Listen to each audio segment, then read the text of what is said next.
And good morning, race fans, and welcome to the 25th annual Port Neches River Fest, round 2 of the IHRA F1 Powerboat Series.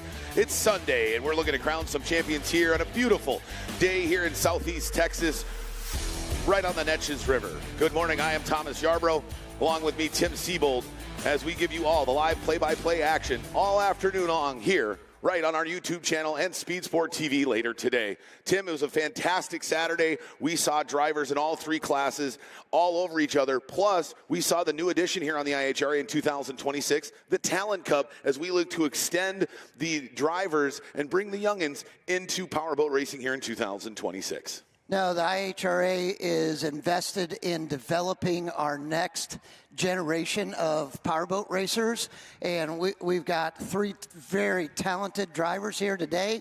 This is something that we'll be building on the entire year. So, man, we're looking forward to it. The wind, the conditions are absolutely perfect for powerboat racing here in Port Neches. Absolutely. The wind's starting to pick up, just maybe a few miles an hour, much calmer than yesterday, not a cloud in the sky, and a little cooler than typical here in southeast Texas in May. Normally we're, high mid 80s, even low 90s. A lot of times we're barely breaking the 80-degree mark. So the engines are going to run well. The water is going to be fast, and it's going to be a jam-packed day of top-notch racing in all classes here at round 2. That's right. A little bit of ripple on the water is good because that frees the boats up.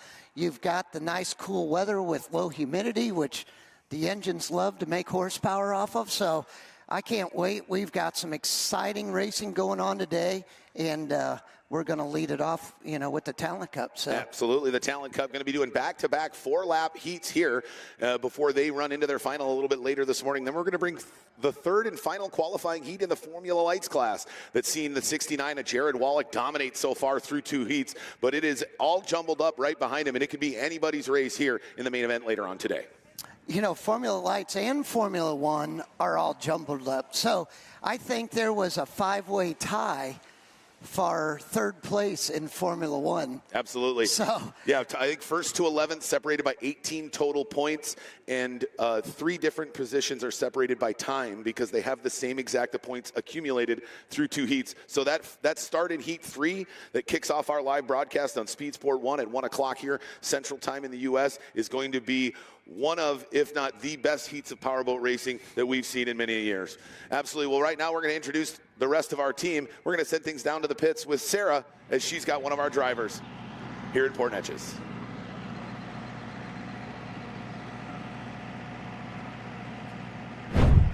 And day 2 of action here in Port Neches, Texas for the IHRA F1 Powerboat Racing. We're going to have some fast boats out there on the water. And the good news is the weather and the elements have changed. The storm was on Friday evening. Yesterday, the wind was pretty heavy out there on the water, 20-plus miles an hour. The wind non-existent today. So some changes to the boats. I'm sure the drivers are making some accommodations before we get out there on the water. But again, a great day in store for racing today. A lot of better elements. So we'll see some fast times and some great racing out there, guys. All right, thanks, Sarah. We are super excited for the day. It's going to be a fantastic day of racing, and we are ready to go here with the Talon Cup. It looks like we're holding for just a minute here with the Talon Cup. Yeah, they've got some last-minute preparations that they're doing. They're tweaking the course a little bit, but, man. What a unique boat it is. You see all the other style of boats. We've got the big, wide tri-hulls, very a commonplace, look of a boat because they're based on those 1970s Glastrons tri-hull style boats. So those are normal to the eye. We're used to seeing tunnel boats. There's lots of those. Now we look at the Talon Cup, a very unique, very different boat. It's kind of got almost these wide flanges. It reminds me a lot of the bat boats that you see in the offshore class that they run. What more do you know about these small Talon Cup boats to give the public a little bit more understanding of what this new class is all about here on the IHRA Formula One Powerboat Series? Well, it's very difficult to have a tunnel boat go the speeds that we're running in the Talon Cup. Which are somewhere around 38, 40 miles an hour. So there are 15 horsepower motors on there. And with a tunnel boat, at those speeds, it doesn't, they don't handle well because there's no air underneath them to make the tunnel work. Sure, a lot of porpoising.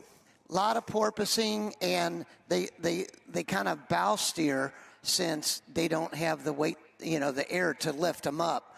So right now we are using a V-bottom with strakes in it for the Talon Cup. Now this will allow them to be able to curve and cut the corners good because of the strakes coming down each side. It also keeps it tracking well going down the straightaway. But the main thing that we're trying to teach everybody in this class is the fact that, look, this is the procedures we go through when we race. These are, and it's no different whether we're doing the Talon Cup or the Formula One drivers. Right. So the flags, where you get direction from the chief referee, where the flag stand is, where the rescue guys are, so we're just teaching them the process of how you race. Right. And it'll also, it's going to be very competitive. So absolutely. Consider that too. So we're not only racing, but we're trying to teach them how to go forward and become racers. Absolutely, absolutely. And we look to bring the Talon Cup to many more races here in 2026. Let's take a look at the rest of our schedule. We kicked off everything February 21st right there in Bradenton, Sarasota, Florida. Fantastic crowds, unbelievable racing. We saw Andrew Tate take the win in Formula One and Shelby Love in Formula Lights. Now we're right here in Port Neches for round 2. Coming up next on Memorial Day weekend, it's down in Shreveport, Louisiana for the Red River Rumble. That is a fantastic event right there on the Red River. And boy, that river does likes to pose its own challenges to the drivers that we've seen over the last couple of years, but what a fantastic race site there in Shreveport. It does. You can have some swift current there, which is different than what we're dealing with here. So each one of these stops on the tour has its unique characteristics. So it's throwing all the drivers a curveball, and that's what we want, because at the end of the day, our champion, we want to be the best overall racer, not the best one that had a good weekend. Right. We want them to sustain that over an entire series, absolutely. Entire year. Yeah, because speaking of different courses, we leave Shreveport, and then we head to Marble Falls, Texas, down in kind of a little gully, a tight, narrow river, probably significantly different water conditions than you're even going to see here, protected from the wind, a completely different setup going to be needed than the one you brought to Shreveport. And then from there, we head to your neck of the woods on the mighty Mississippi, which again brings a whole other complete set of challenges with a current that is typically running at quite the pace.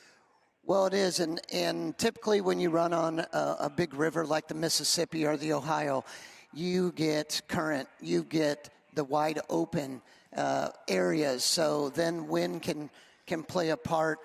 The other thing you get with those big rivers is ground swells. So you'll get some rollers coming off the bottom of the river and surface.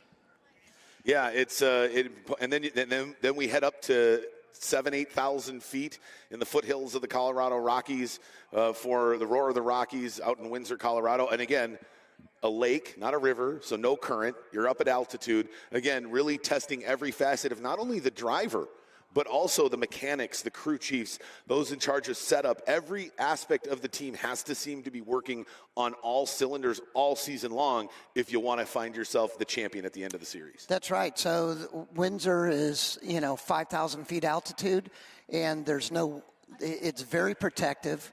It's on a private lake, so the wind doesn't play, and you also have the no horsepower because you got no air. Right, absolutely. So you can't hold the boat up. It's going to be a fantastic season, and I look forward to it. And today's going to be a wonderful day of racing here at the 25th Annual Port Neches River Fest. We'll be right back with more racing right after this. Speed Sport 1 is red hot this weekend as the IHRA Outlaw Nitro Series is back with Round 3 at Torana Raceway, Hebron, Ohio. It's the IHRA Spring Nationals. Live coverage on Thursday will be on Speed Sport 2 starting at 9 a.m. Eastern. On Friday afternoon, Speed Sport 1 will pick up the action of Pro Mod and Top Fuel qualifying at 3:30 Eastern. And on Saturday, Pro Mod and Top Fuel finals will begin at 1:30 Eastern. Go to speedsport1.com for details and viewing options. When the love of your life turns into a waste of time, when there's no peace of mind, something's wrong.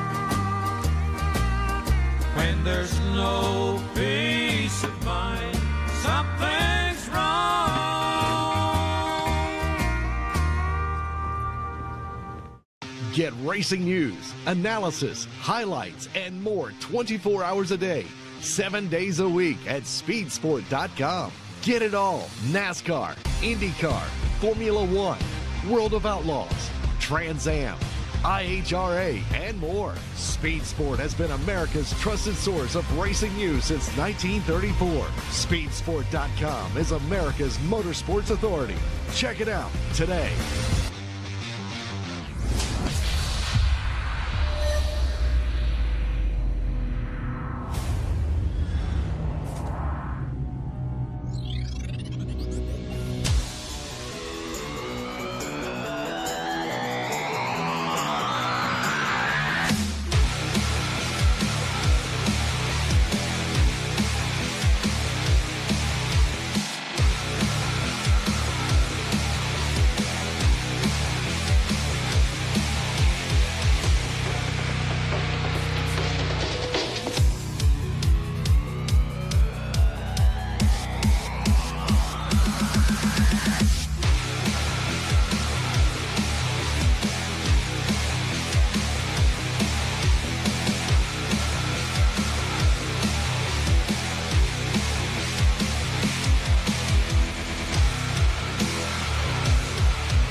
Speed Sport 1 is the place for the Hunt the Front Super Dirt Series, the premier dirt super late model tour of the Southeast. And just about 4 wide for the lead. Watch the series on Speed Sport 1 as it travels to some of the South's best tracks.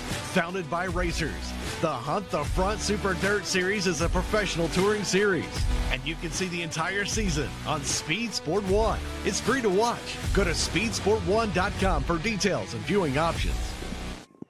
All right, welcome back, race fans. We've just about to get underway here with the opening class, a brand new class here in 2026. It's the Talon Cup. These drivers hail from California and Texas, and these three young drivers are looking to do battle here. Yesterday in Heat 1, we saw the 24 of Addie Love, who's going to be on that inside of lane 1, trying to go back-to-back here in Heat number 2, followed by the 69 of Luke Brown and then the 36 of Logan Brown. As they drop the green flag, they're going to run 4 laps around this shorter 2-pin course here, Tim, and boy, you can see the straights on the bottom of those V-bottoms really do a good job of keeping them straight. Seeing the 36 of Logan Brown on the inside there.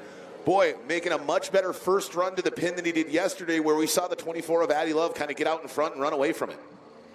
She's got a good setup. I mean, it accelerates good right off the start. You see when she comes out of the corner, yeah, she pulls a little bit. So she's got that wide open water. We'll see what happens in the rough water in turn 2. Yeah, you can see him bouncing as they come in there, leaning that boat onto its side with that 15-horse Mercury on the back. Nice turn there by the 36 of Logan Brown. Much smoother than yesterday. Really slid it wide out into lane 3, straightened her back out, and now he's heading down the front straightaway, trying to pull away from his brother, the 69 of Luke Brown.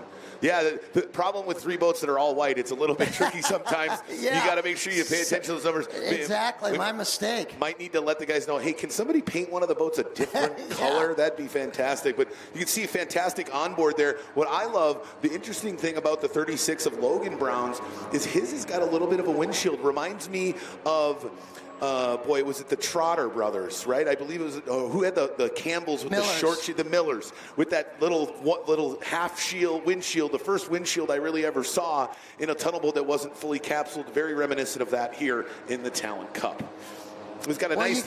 You got Luke and Logan going at it, brotherly love up front.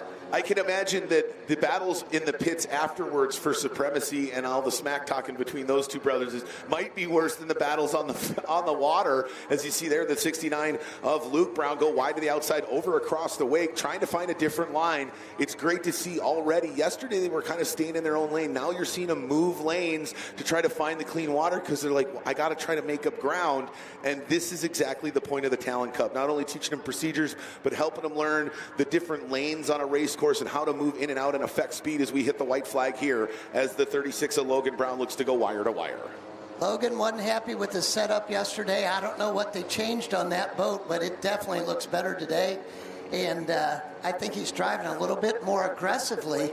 Yesterday, it was the very first heat, so they're kind of feeling the whole thing out, where today they've got a racer's mindset. Absolutely. I mean, they're going for it. And if that wind yesterday was pushing the Formula lights around, I can't imagine how much they were shoving these little boats around out there with 15 plus just straight winds pushing right across it. But as the 36 of Logan Brown comes out of turn number 2 down the front straightaway, ladies and gentlemen, your winner in Talon Cup heat number 2 here on Sunday, number 36, Mr. Logan Brown. Right behind him, the 69 of Luke Brown.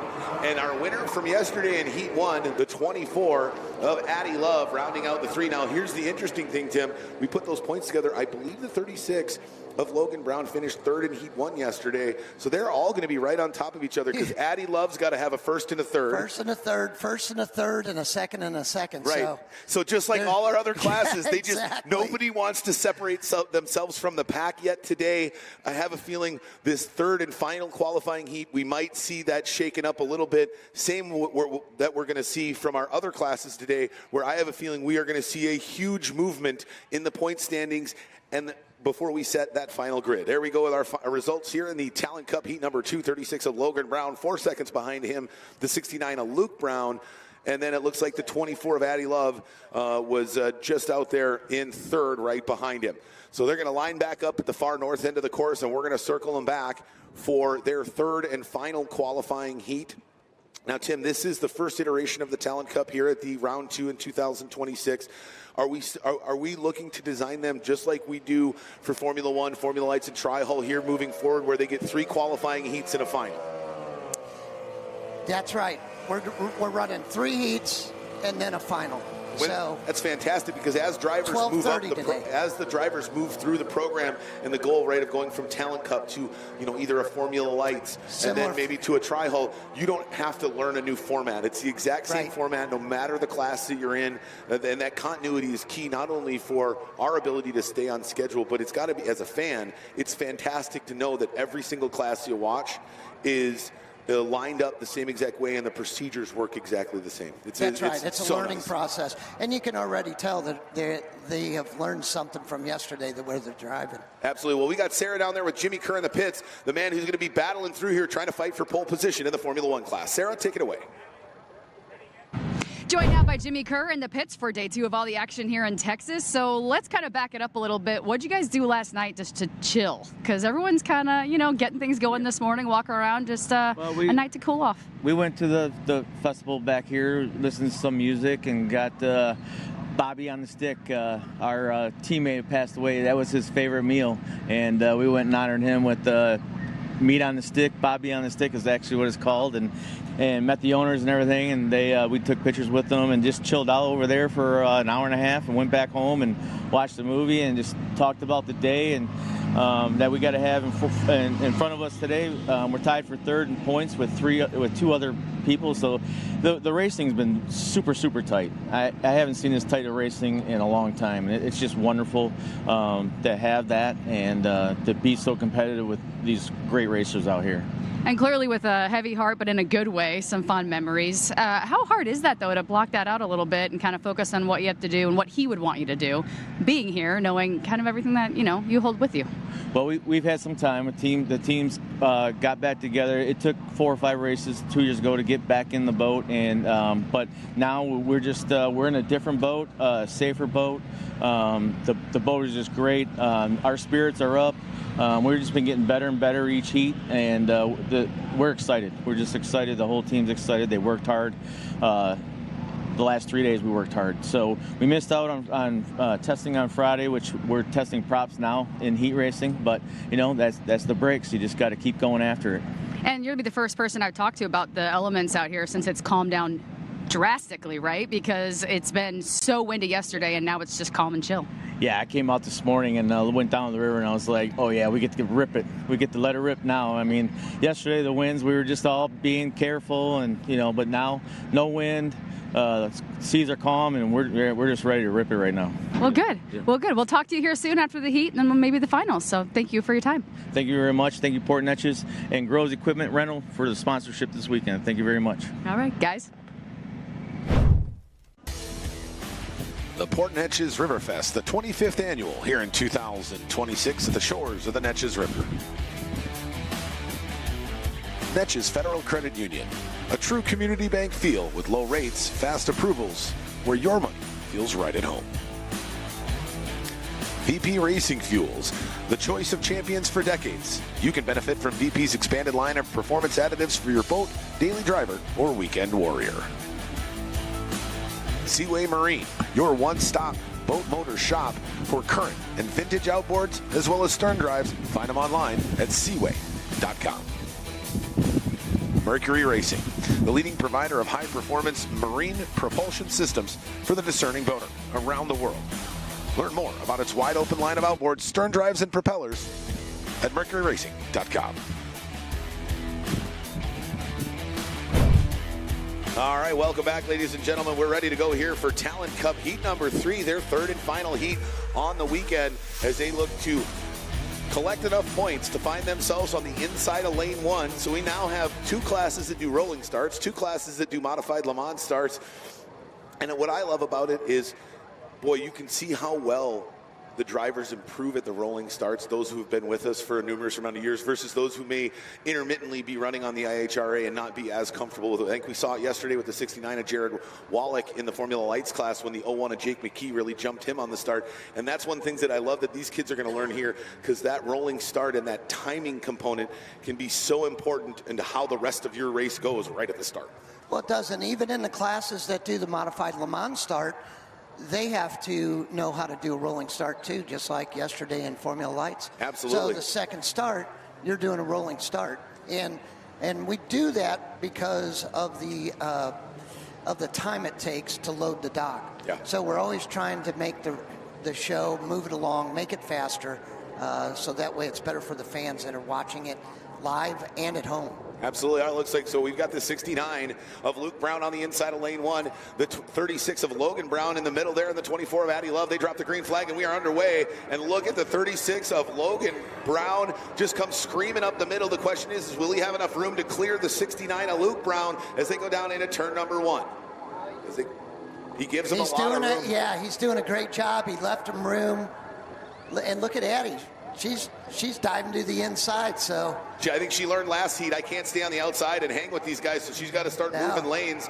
Now she's got to just try to get herself over, because you can see there she's kind of in the wash of the 69 of Luke Brown, and you know, Tim, that's not the place she's needed to be. She's got to try to find some of that clean water right off their hip.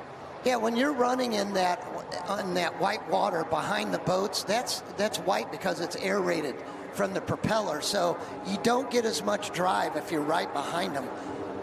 No, absolutely not. The prop's not as efficient. Yeah, it just doesn't have on a car, like it doesn't have the torque, right, to push the boat forward because of all the air that's in the water. But boy, the 36 of Logan Brown is trying everything he can. Now he's moved back to the inside. Who he gets over the wake on the 69 of Luke Brown. And now here comes the 24 of Addie Love. She tried to go to the inside, but then Logan took her lane, and she now has to move out to the outside. This is the frustration. This is the frustration that can be a powerboat racer. You think you got a good line, and immediately somebody just goes to take it. And she gets a little crazy there going down into turn number 1. Yeah, but she likes the tight corners, and she's still trying to perfect that, which is good because that's what she needs to do. So she's got to come outside so she's not killing all her corner speed, and that way once she gets up, she can duck underneath. Yeah, now, and think about this, right? So we've got 3 heats, 3 different winners. Boy, the points are going to be very, very tight going into the final here for the Talon Cup. As long as the 69 of Luke Brown can hang on to his lead right now, we see some of these rollers starting to make their way through the course. And that's another thing that these drivers are going to have to learn is how the boat acts in lap 1 and lap 2 versus laps 3 or 4, where you're going to see a little bit more rougher water here in these 4-lap heats as we come down for the white flag. Well, part of the learning process is reading the water. Right. So whether it's from wind, boat wakes, they've got to develop that skill to read the water so they know where to go. Absolutely. And you'll probably see some big swings in heats because of it at this young age, because the learning curve, they can gain so much knowledge so quickly because they're learning so much. And the 36 of Logan Brown now has started to figure out he likes running right off that hip. He might have to try to dive down inside here in the final turn and hope that their leader, the 69 of Luke Brown, maybe has a little bit of a bobble down there at the north end of the course. As we stay with the 69 of Luke Brown, beautiful drone footage shot and tight camera shots there as he comes out of the north end of the course, out of turn number 2. Ladies and gentlemen, our third different winner in 3 heats here in the Talon Cup. Your winner of heat number 3, number 69, Luke Brown. Rounding in second, the 36 of Logan Brown. And back in third again for the second heat in a row, the 24 of Addie Love. Well, that's going to wrap it up for the Talon Cup, and now we've got the Formula Lights coming up. The Talon Cup, what a fantastic run there. Love to see all of the drivers be able to get a win here in all the different heats. Got to love having 3 different heat winners in 3 different heats, and that's what you should probably expect here in some of these younger drivers, because they're all learning so much. They get that clean water. That's obviously when you're out, when you got the inside line off the draw, you get that clean water right away. You're like, oh, wow, this is easy. Then you get in the middle lane or the outside lane, and you're like, man, I'm bumping all over the place. I'm running into people's wakes. Why am I not going as fast as I can? Well, you're forced to go where you don't want to go. Right. So just like we saw in the Talon Cup, the leader gets out. They can pick, what line they want, where they want to be in lane 1, lane 2. They can kind of sweep the front straightaway a little bit. That puts them outside, so when they enter turn 1, that way they've got an easier entry into it. So it's no different in the bigger classes. So absolutely. And even here in the Talon Cup, we can have things like this happen as they were out there running. Watch right at the end here, the 36 of Logan Brown goes to turn into the right to head back to the pits. Addie Love right there, and they almost run into each other at the conclusion of the third and final qualifying heat. Nice move there by the 24 of Addie Love to peel out of the way left as her competitor Logan headed right back to the pits. Now, that's one of the learning processes that when you cross the finish line, you turn into the course. But it's all good, Yeah, and that's the whole point of it, right? We want you to learn at 38 miles an hour. We don't want you to learn at 75 or 110 miles an hour. I think they did excellent for 3 heats of racing in their lives. So absolutely. Well, right now we're going to send things back down to the pits with Sarah, as she's with the man who won Heat 1 and then battled in Heat 2, Jared Jensen. Sarah, what's Jared up to? And we're in the pits with Jared Jensen. A good night's rest. You had some dinner and said, Saturday night's time to catch up. So how'd your night go? What adjustments did you guys make to the boat? And what's your outlook for today and this morning? Yeah, we packed it up kind of early last night. Made a couple weight adjustments. Didn't do too much. Didn't want to change the game too much, but we moved some weight around, and hopefully coming off the beach at the end of the dock for Heat 3, we can do a little better than that second heat yesterday. So what was the conversation last night with some of the weather elements changing? Because it was so windy yesterday, and there's pretty much no wind now. So now we talked to Jimmy Kerr earlier, and he's like, now we just really get to let it rip and not be so cautious about, getting picked up out there.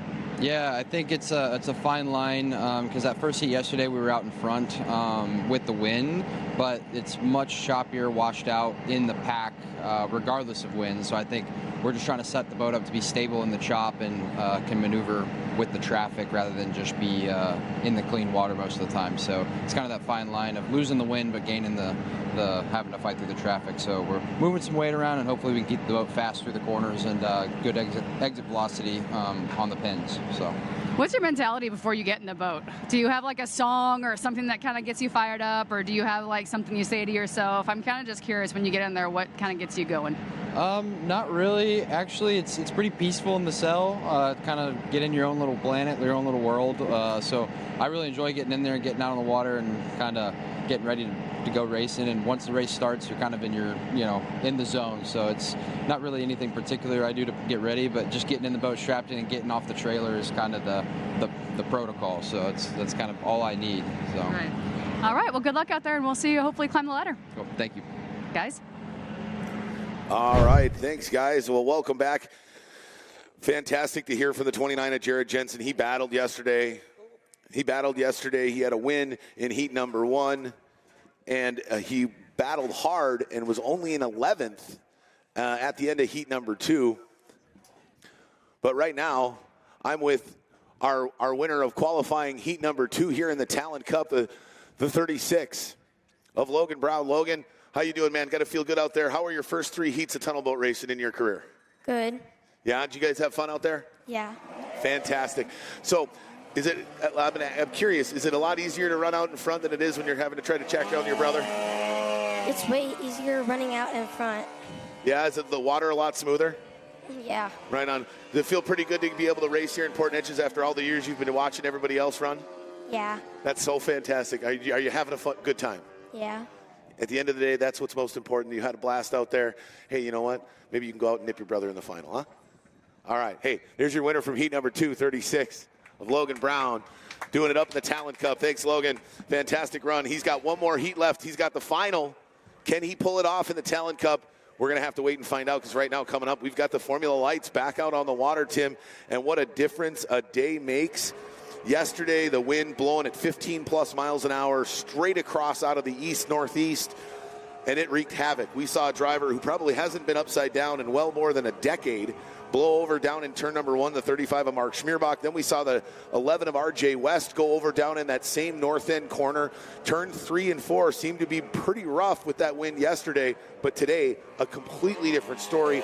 The wind coming out of the south, but significantly lighter today. However, it's going to pose its own challenges, because I believe that's going to pull the wind is going to be blowing back against the current on the river. So still creating its own challenges, but much, much more manageable.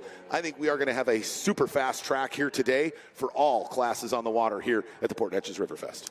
Well, the wind shifted around a little bit, so it's got a nice little ripple on the water. And here comes Mark Schmierbach out, who blew over in Heat 1 yesterday. So they did get everything put back together. Multi-time champion, not only of the class, but here at Port Neches as well. Probably the most decorated driver in the field here at the Port Neches River Fest. He's won so many times down here in Southeast Texas. So let's talk a little bit what these drivers were going through between yesterday and today.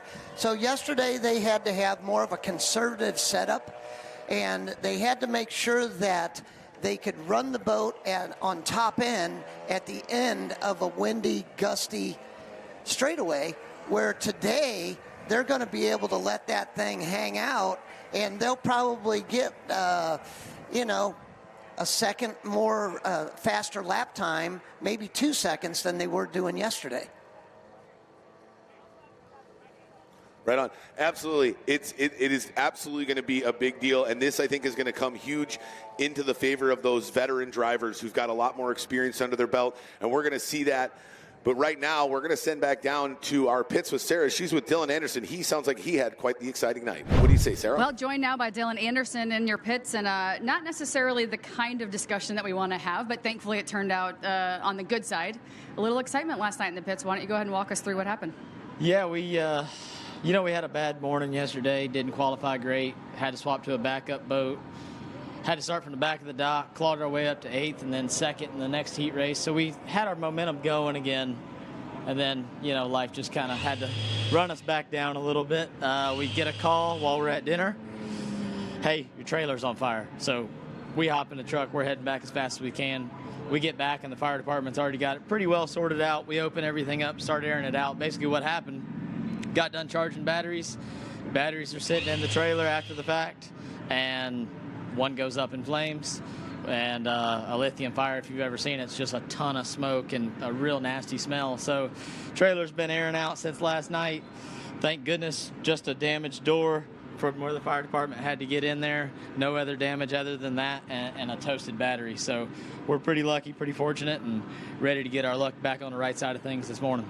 Yeah, pretty fortunate. I mean, that could have been clearly way worse and not going the direction you wanted. But, lithium batteries, you said that's part of the reason why you take them out of the boats is because of that exact cause, correct? Exactly. Yeah, I mean, you can never be too safe running lithium batteries. And at the end of the day, you just really don't have a choice in the 4-stroke package. You got to run lithiums because you have to have the weight advantage. You're already struggling to keep those things at our weight limit as it is. So it's just not an option. You do things the safest way possible. Like I said, we pull them out of the boat to charge them. Nowadays, we're probably going to set them out in the corner of the pits by themselves in the little timeout box, so that way they can't set the trailer on fire next time if it happens. Well, it's a good way to, I guess, put you in a good mental state, being thankful this morning that you're not waking up to more of a mess. But so do you make any other modifications to the boat itself to get ready for today?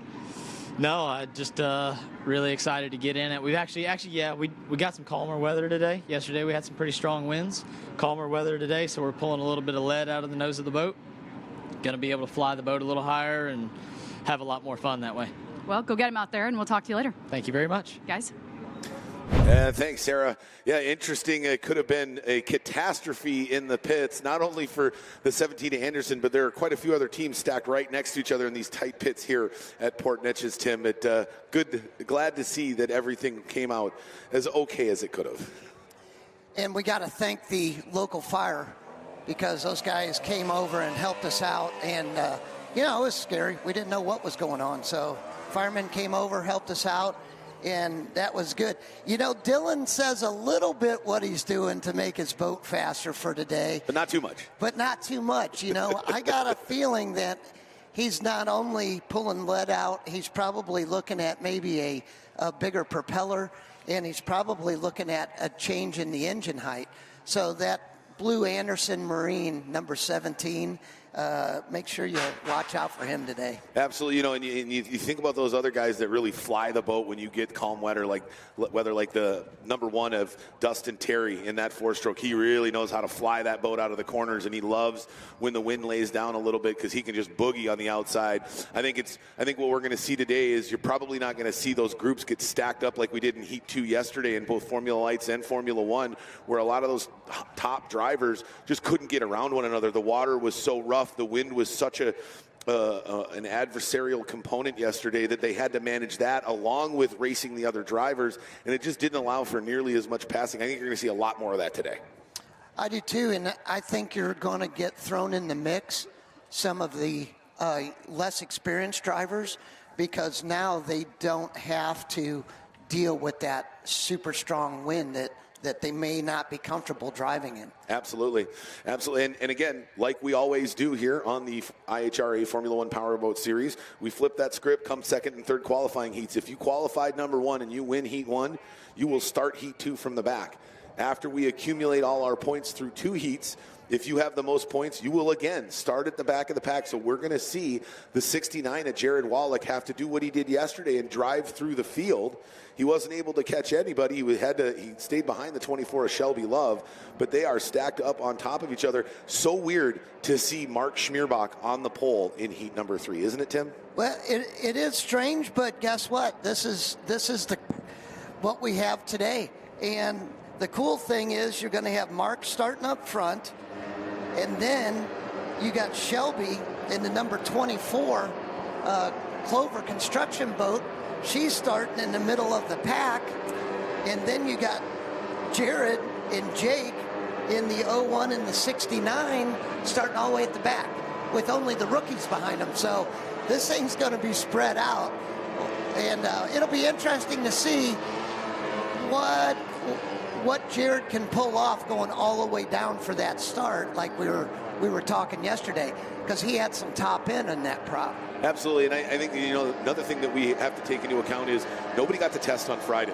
So some of the guys that live down here in the southern U.S. have been able to have some time testing their equipment in preparation for Port Neches, because it's been a couple of months since we were in Bradenton. Well, the guys up north, it's been snowing, they've had flooding, it's been very cold, the ice just came off the lakes. So some of those northern guys that you saw have maybe some more of those mechanical issues yesterday, now they've had time to figure those out. So you also got to watch out for the likes of Dominic Trollian, James Klein. I have a feeling you're going to see them be a lot faster today, and all that means is more of that mid-pack.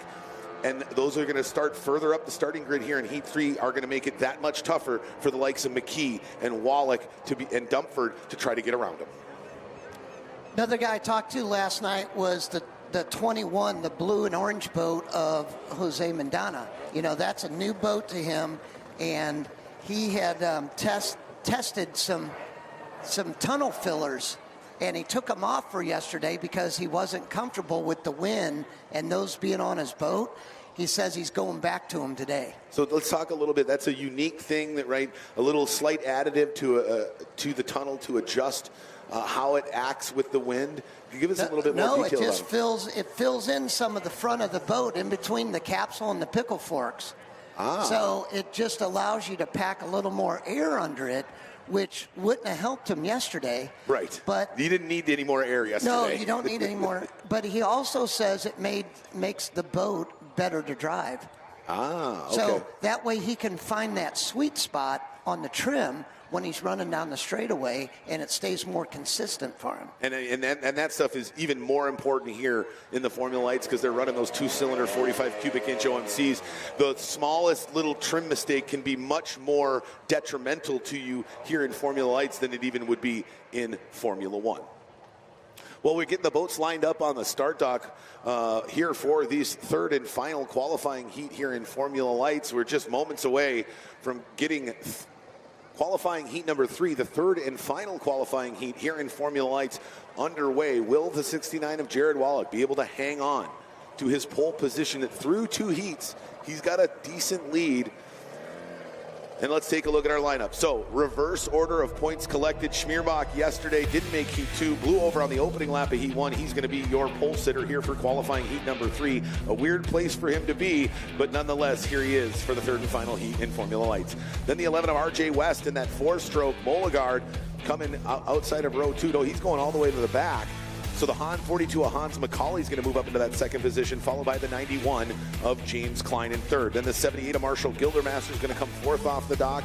The 94 of Dominic Trolley, and watch out for that young driver. He could make some moves. The young driver out of Michigan coming fifth. Then behind him is the 24 of Shelby Love, followed by the 60 of Brandon Bobolic. That could be a battle. They're tied in points. Well, look at all that right there. And then it's the 21 of Jose Mandana Jr., followed by the 52 of Addison Dumford. Then it's the 01 of Jake McKee, the 69 of Jared Wallach. And then because of the experimental nature, they're slotting in the 11 of RJ West, followed by the 12 of Schubert, the 6 of Saddle, and the 97 of Frank Lapina, the 3 rookies here in 2026 at the Port Neches River Fest. Well, it's great to see RJ back in heat number 3. Win over yesterday in the heat race, and it's good they got it all cleaned out, and he's back at it because we're using this as a test vehicle to see if we can integrate the Apex 60 with all the other 45s. So it's work in progress. Yep. We don't have a set of rules or an exact curriculum of what we're going to do with it, but we've got to look at this for the future. Yeah, absolutely. I mean, right now we are in a pivotal time in tunnel boat racing. We are in a pivotal time here in tunnel boat racing. You know, we've seen other types of motorsports go through some of the similar times where you have that hard transition. In our world, it's the 2-stroke to the 4-stroke. You know, we've been on this journey for probably a lot longer than maybe we expected to when the journey started, back when they started migrating towards things like the Optimax. But, you know, ultimately the 2-stroke motors are moving their way into retirement, and the 4-stroke is the way of the future. And so it's great to see that we're trying to find those future-proof approaches for all the classes here on IHRA and not necessarily just focusing on one, because we've seen now the 4-stroke integrated into every single racing racing component of the IHRA. So we've got it in Formula Lights now with this test. We've had it in Formula One. We've got it in the Talon Cup. And we've also got those 4-stroke Pro XSs running in Texas Tri-Hole. Well, it's the evolution of the class. You know, motorsports never sits still. It's constantly evolving. So if you don't and you're not at the front of that, then you're getting left behind. Adapt or die. It's no different than what these competitors go through. Absolutely. You know, I mean, it's just like them getting on the race course. If you don't adapt to what's out in front of you on the race course, you're going to have people pass you lap after lap after lap. You got to make the adjustments, and we're doing the same thing here on the IHRA. And you constantly are testing, because what worked last year might not be good enough for this year. So you always got to continually to up the game. Absolutely. I mean, we see, you look at some of the even different style of boats and when they were made. You look at the Pew boat, dominated for forever, more of a tail-heavy ride on the Formula Lights. Now you look at the newer boats that are coming out, some of the Evolutions and Revolutions that came out now, especially the Hoffmans, they've got more of that flatter attitude, not necessarily as tail-heavy here in Formula Lights.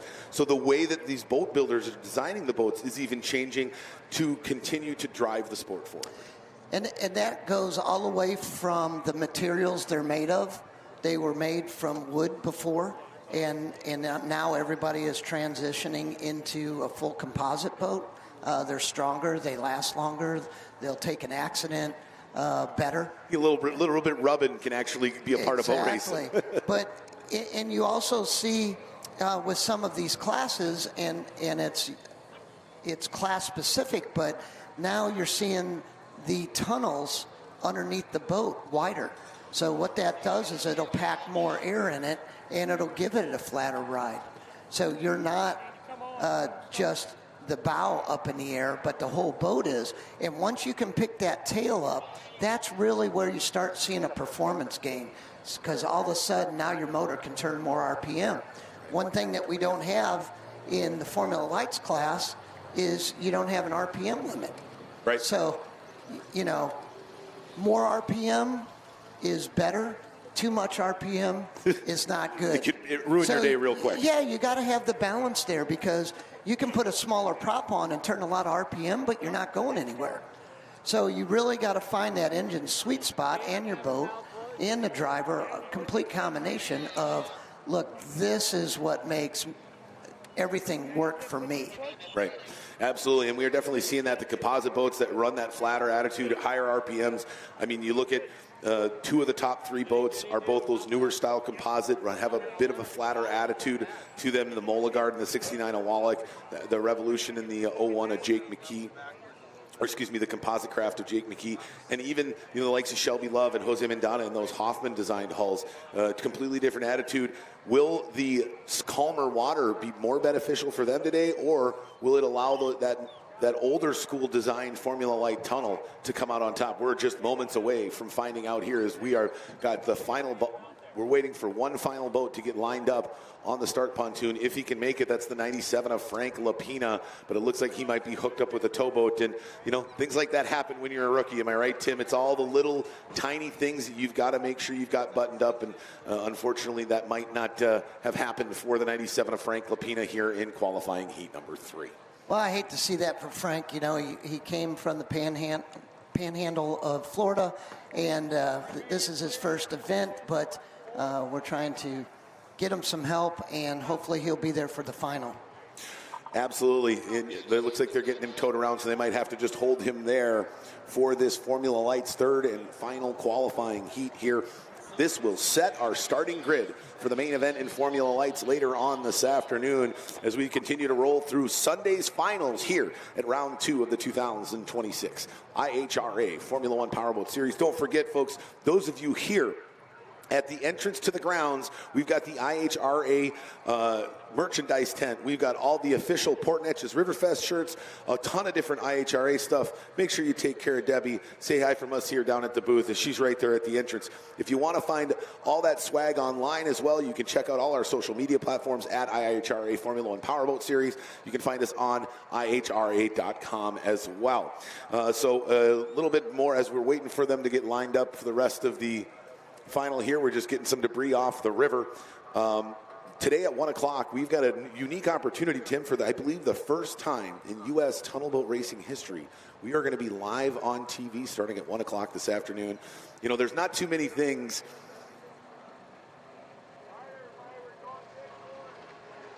Sorry, I apologize. We're going to be going live at 1:30 this afternoon. But, there's not too many things, being a second-generation powerboat race announcer, that I have done that Walt didn't ever have the opportunity to do.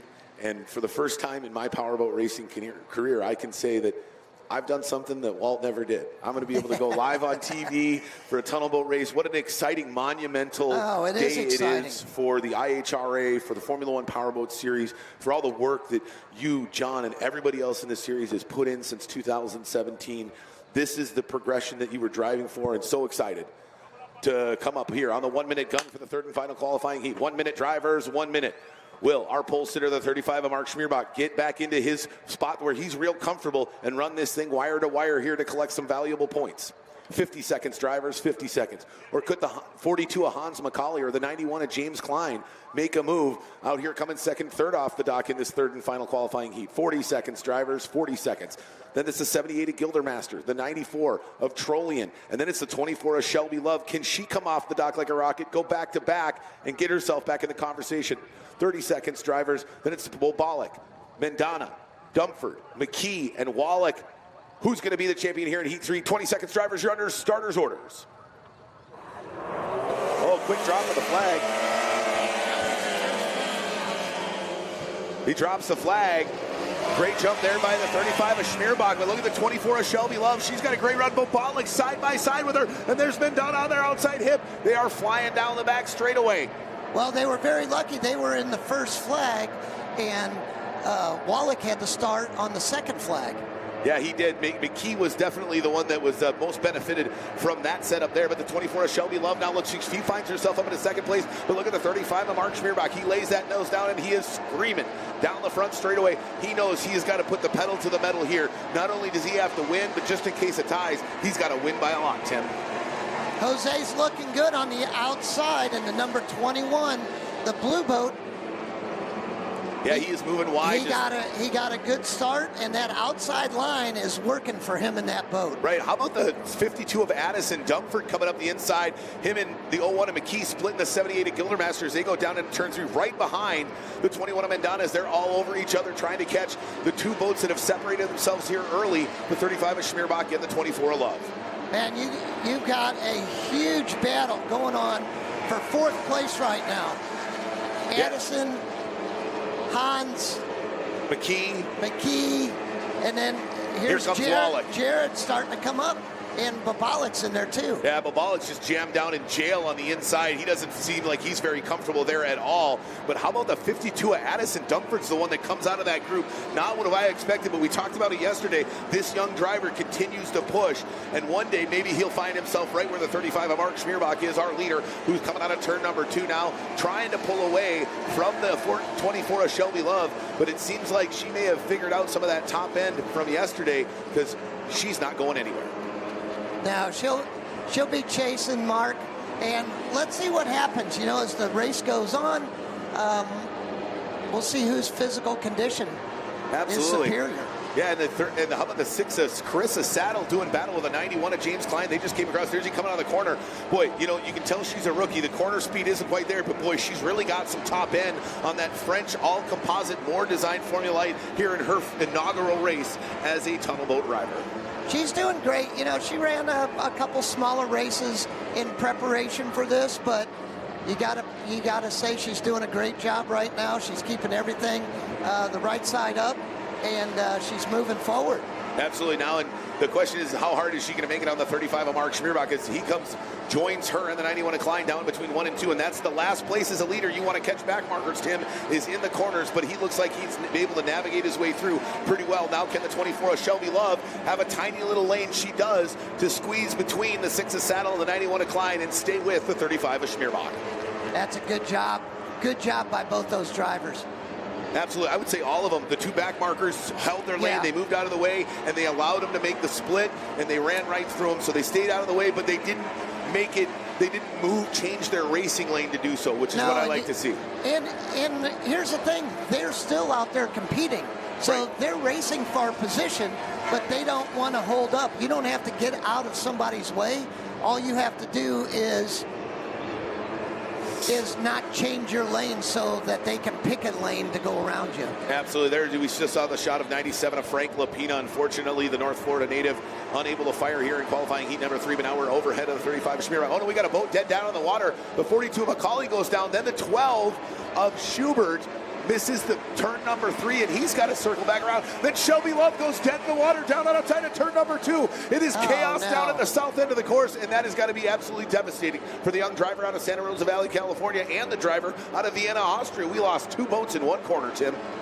I don't know if Hans in the 42 boat and Jack Schubert in the 12 boat got together or not, because they were both inside there. Jack went around and made up the buoy, and then all of a sudden Shelby has some kind of mechanical failure, and it could still be the gremlins of her fuel problem. Yeah, absolutely. She was fighting that yesterday. That's what caused her to DNF in qualifying heat number 1. Oh boy, how about this now? The 52 of Addison Dumford is now moved up into 3rd position. Mandana up into 2nd. And here's the crazy thing. It looks like what Mandana did is working, because he is absolutely reeling in the 35 of Mark Schmierbach right now. He definitely is. And we still got a minute 30 plus 1 lap. He might just have enough time to catch the 35 of Mark Schmierbach. And what a world-class performance that would be by the 21 of Mandana. And that would put him right near the top for the final later today.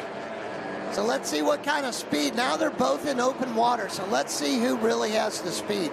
Is it back markers that's helping Mandana, or is it just raw speed? Yeah, and look at how flat that thing comes through the corners so fast. He's got some serious corner speed coming in and out, and I think it might be because he has the ability to run at such a high rate of speed flat through the corners like he's been doing. He does, and he's keeping it to the outside, so I think he's got a little bit bigger prop on it than Mark does. Down the back straightaway, inches forward, getting on his transom.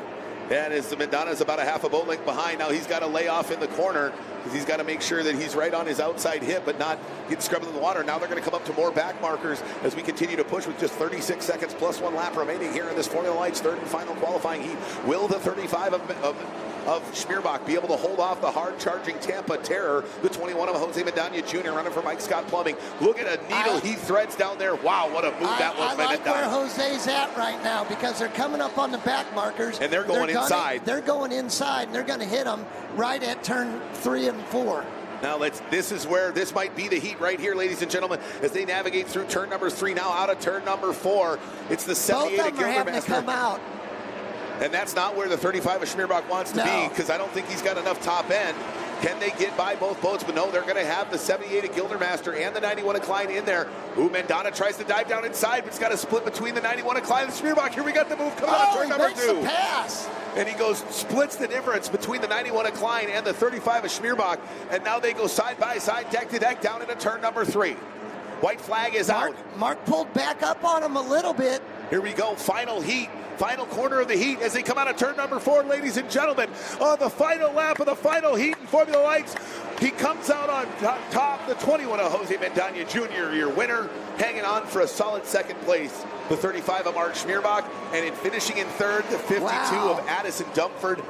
Right behind him, the 01 of Jake McKee, and then behind him, 3rd, 4th, 5th. Less than 0.2 of a second, the 69 of Jared Wallach. So I think, if the math serves me right, I think you might see Wallach hang on to that top spot, but you might now see Mandana up there with him and McKee in those top 3 in the standings.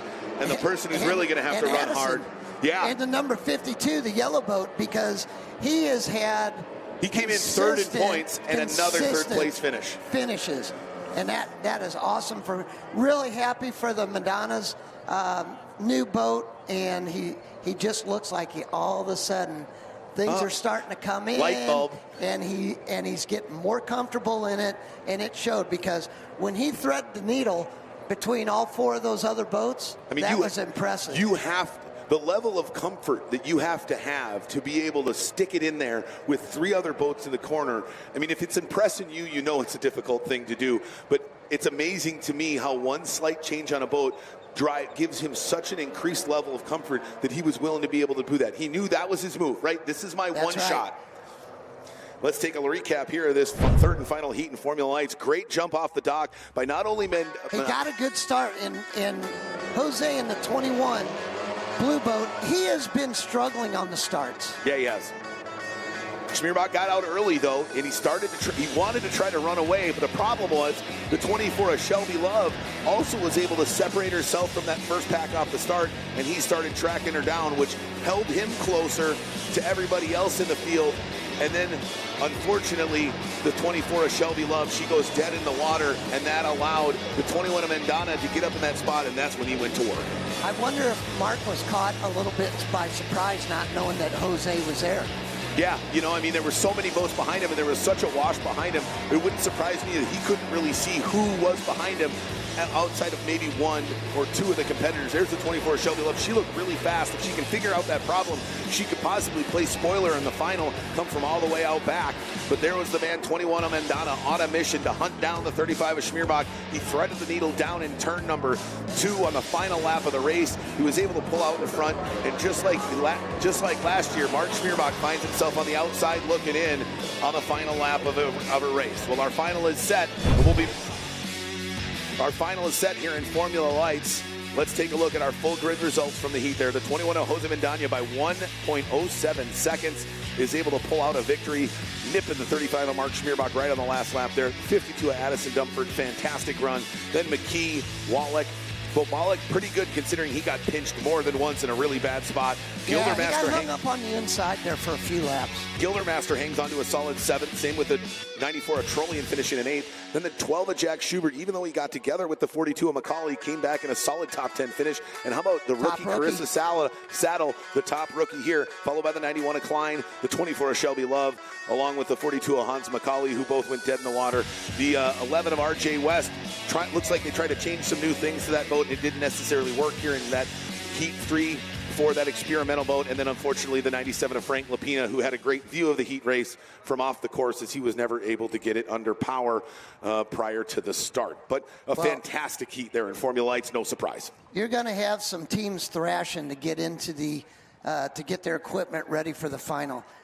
Today's schedule will be pretty fast paced, so whatever they're going to fix, they've got to have that done back on the water by 2:15. So they've got their work cut out for them. Absolutely. You know, you think, oh, that's a decent amount of time until you get in, and then you realize, oh, we've got to take apart half the motor to fix the issue that we had, and that 2 hours disappears real quick. Yeah, find the issue. That's the first thing you got to do. Yeah, absolutely. And hunting that down can be a long, arduous battle in and of its own right. So, but what a fantastic run it was. There's a 91 of James Klein, running better than yesterday. Had some fuel issues, some carburetor issues. I think he had a coil issue as well. Looks like he got those figured out. Still trying to find some top-end speed. But there's the man who I believe is going to be sitting on the pole later on this afternoon. And we saw how fast he was. How fast he was yesterday. Can he pull it off again today? Well, we'll be right back with more racing action right after this here at round 2 of the IHRA Formula 1 Powerboat Series.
Speed Sport 1 is red hot this weekend as the IHRA Outlaw Nitro Series is back with round 3 at Tarana Raceway, Hebron, Ohio. It's the IHRA Spring Nationals.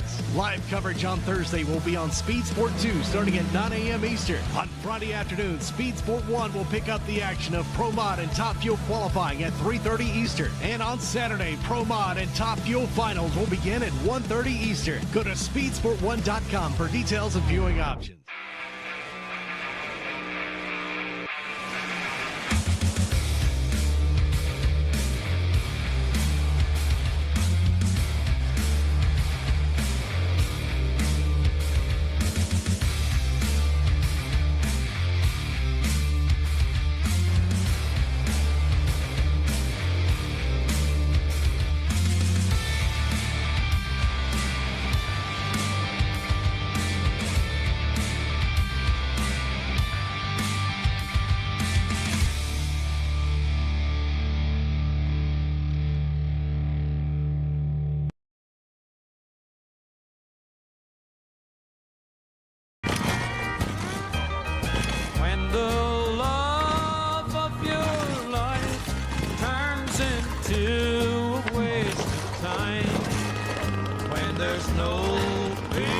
peace of mind, something's wrong. When there's no peace of mind, something's wrong.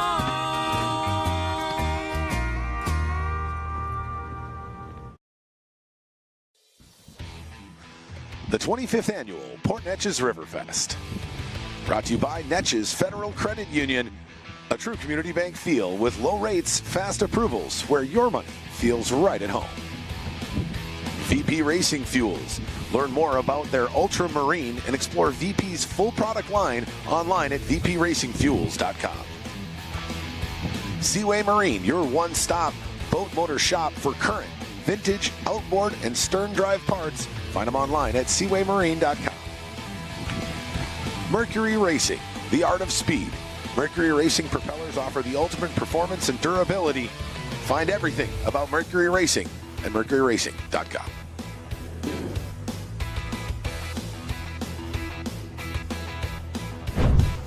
All right, race fans, welcome back. Well, right now, down in the pits, we've got Sarah with our Heat 3 winner here in Formula Lights. Right on the last lap, they're going to be down there talking to the man they call the Tampa Terror, running for Mike Scott Plumbing. What a fantastic heat it was for qualifying heat number 3. No surprise after what we saw yesterday in Formula Lights, and more to come in that class as they've got their final starting grid set for their main event later on this afternoon. It's going to be a doozy. But coming up next, we've got the Texas Tri-Hulls are going to be our next class on the water, and then we've got to allow some of the commercial traffic to run through here. This is a commercial river, but right now we've got Sarah down there with Jose, our winner in heat number 3. Take it away, Sarah. Right now by Jose Mandana, and that last lap picked it up a bit, a new boat, so you're feeling pretty excited right now with where things are. Yeah, much better. We're getting a lot. Third time in the boat only. It's we're still tweaking the heck out of it. We made a lot of changes last night. Got it a lot more better to my driving ability. It's an awesome boat. I mean, it's got a lot more in it, and every time we All right, that was the 21 of Jose Mandana Jr. So making lots of changes yet last night to try to get that thing dialed in. Well, whatever he did clearly worked, because that thing was a different boat today, Tim. That thing was absolutely screaming fast. He found his lines, and he made one heck of a move down there between turns 1 and 2 on the final lap. And, boy, that's got to start to irk the 35 of Schmierbach. That's the second time in 2 years that's happened. Well, the Madanas are veterans. So absolutely. It's just a matter of them dialing in the new Hoffman, and you're going to see those guys just continue to get better. Yeah, it is, and they're going to be a force to be reckoned with here in 2026. Looks like maybe even a little bit quicker than people expected with the movement that they made from yesterday to today in their first race weekend with that brand new Hoffman composite F1. It was absolutely massive, and I think you're gonna see that from a lot of other drivers. We saw it last year. Jared Jensen comes here, blows over in testing, destroys the boat, has to find a new boat. By the end of last year, he's looking pretty solid. Comes out here, wins heat 1, but then a little bit of that inexperience showed up there in heat number 2 as he was in an absolute battle with the likes of the 52 of Chris Rinker, Spencer Love, and the group that really didn't move up into the top 5, which is abnormal. Normally, one of those top 5 boats finds a way to get out of the pack and track down some of the slower boats there in heat 2, and that just did not happen yesterday in any class outside of the 69 of Jared Wallach. But right now, we're going to send it back down to Sarah. She's got another interview down in the pits here at the Port Neches River Fest. Sarah, take it away. All right, joined now by Jose Mandana and the Heat 3 winner in this boat. You've only been out a couple of times. Big smile on your face because things are going your way. Yes, it was that's the best it's been so far. It's third time in the boat. It's getting better and better. We made a lot of changes last night. Just tweaked it to suits my driving ability a little better. Went an awesome rough water boat. That was fun with Mark. See what we could do in the final here, starting the top 3 hopefully. So what'd you guys do last night? Would you guys just hang out? Like you said, you made some tweaks, but what's a typical routine for you guys on a Saturday night after day qualifying? Yeah, this one was a little more abnormal, right? Because we're still balancing the boat out, and we found some things with the ram and the trim being too far in, and so stuff that suits my driving ability, which pays off here because I can corner pretty good. That's usually my strength, and then it paid off in the heat today. And the crew is still trying to figure things out just a little bit with the weather elements. A lot of guys have been talking how they had to add weight yesterday, now take it off because it's pretty smooth out there. Yeah. It's I hope it's rough water because this is a rough water boat, but it's beautiful today, so it's gonna kind of evens out the playing field a little bit for the fast guys. But yeah, Mr. Hoffman's built a heck of a boat there, so I'm going to put a good show for him. All right, well, great run. We'll see you in the finals. Thank you. Guys? Thanks, Sarah. The 21, Jose Mandana Jr., the man they call the Tampa Terror, looking to try to bring another trophy back to the trophy case in Tampa, Florida. Like you said, he's a veteran, and that's really going to be the wild card, especially, you look at the 69 of Jared Wallach in Formula Lights. A solid driver, done a lot of running out on the West Coast, not nearly as much here on the IHRA Formula 1 Powerboat Series.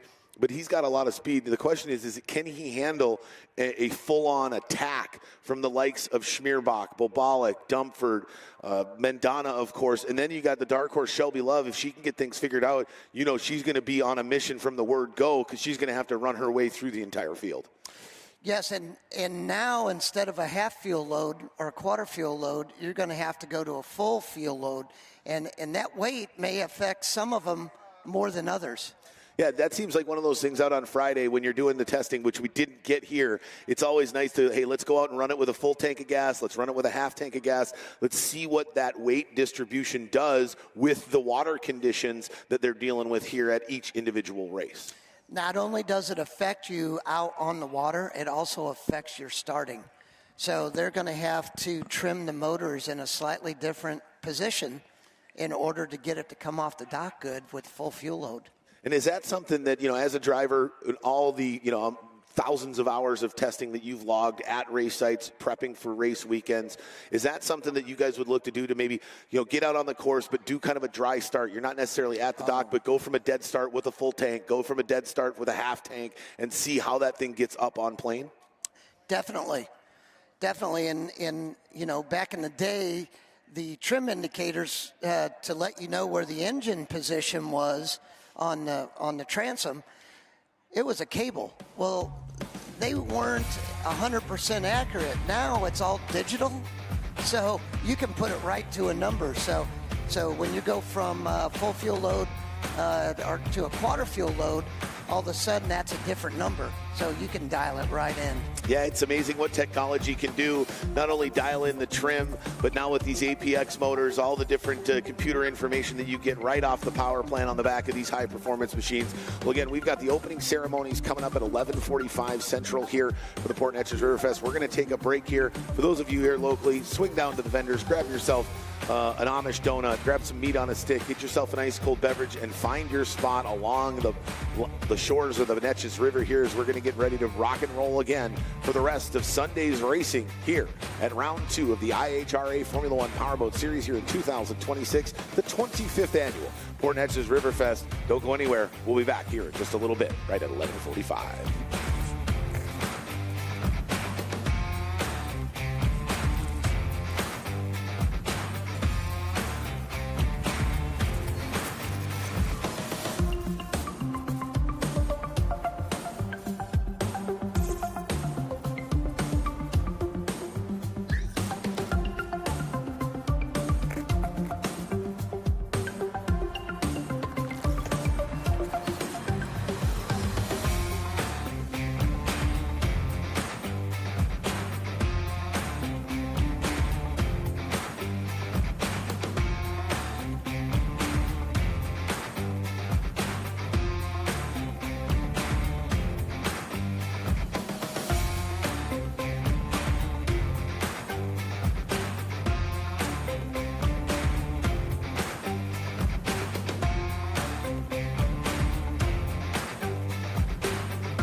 All right, good afternoon, race fans, and welcome as we get underway here with our afternoon session on Sunday's finals here at round 2 of the IHRA Formula 1 Powerboat Series. It's the 25th annual Port Neches River Fest. We're going to kick things off with our opening ceremony, so if I could please have everybody here in attendance, wherever you are across the world, if you're watching from our live stream on YouTube, or if you're going to jump onto Speed Sport 1 starting at 1:30, don't forget about that. If you could please all rise and remove your hats for the playing of our national anthem.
All right, ladies and gentlemen, the afternoon ready to rock and roll here. We're going to kick things off with the final qualifying heat in Texas. Tri-Hall Thomas Yarborough along with my co-host Tim Siebold. Tim, another fantastic round of racing here in Port Neches.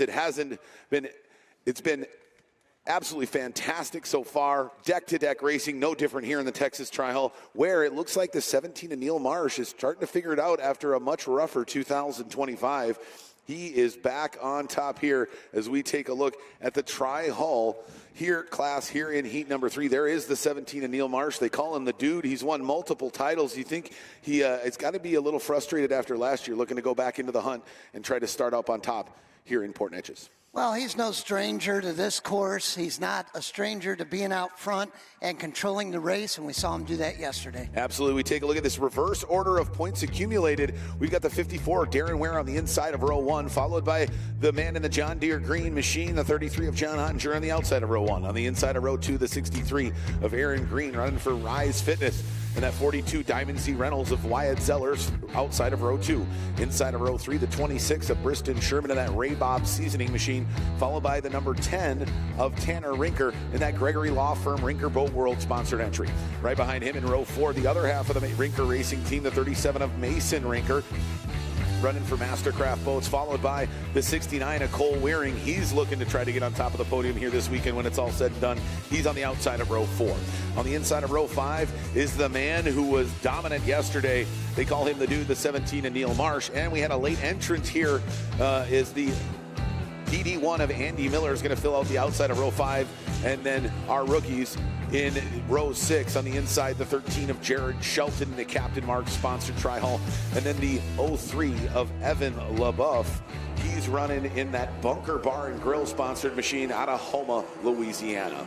It's going to be a doozy here in this reverse order of points. The question is can some of those top drivers, Waring, Marsh, and the Rinkers make their way through the pack here early enough to do some damage points-wise before we set our starting lineup for the main event later today? Well, you got a couple guys starting up front that had a lot of speed yesterday, but number 54, Darren Ware, Caddy is his nickname, and he got caught to the outside, and a freight train came by him with all the competitors. But he definitely showed some speed. Another one is Zeller in the yellow 42 boat. He showed some speed, and he had a good finish yesterday in the first heat race. So I look for him to do some stuff. I know in the number 26, Bristen, the reason that he did that stunt driving on the back straightaway yesterday was he said his boat was full of water. Yeah. So when it went up, it came down, all the water went to one side, made him hook, and then he about went over, but he saved it. So they got that fixed last night, so he should be better today.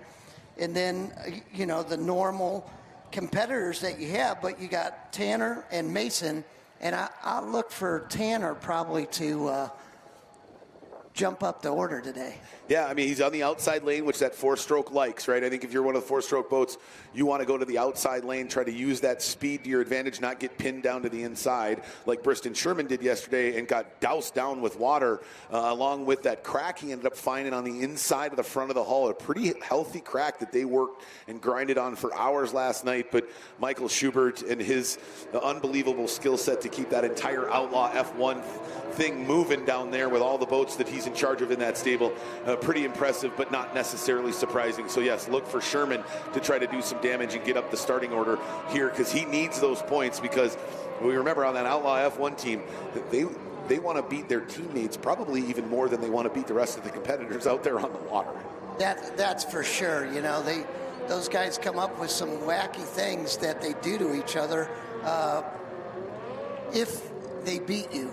So whoever's last place out of all that team usually has to do some crazy stuff. So. Yeah, and it'll be interesting to see what they come up with here after the Port Neches River Fest. But so those 4 Outlaw F1 tri-hull boats wearing the 13 of Jared Shelton, the 03 of LaBeouf, as well as the 69 of Cole Waring and Bristen Sherman, they're all going to be battling out against one another, as well as against all these competitors here in this final heat of tri-hull reverse order of points. So the 54 of Darren Ware and the 33 of John Ottinger. I know Ottinger worked for hours last night trying to get that motor dialed in or out in front as we roll down the front straightaway just moments before we drop the green flag here in the final qualifying. Well, it'll be interesting to see what Darren can do from lane 1. With that clean water, yeah, absolutely. With the clean water, lane 1. All right, jet ski Jared pulls off, and we are moments from underway. We drop the green flag, and here we go. Great jump there by the 63 of Aaron Green, immediately moving out of the wake.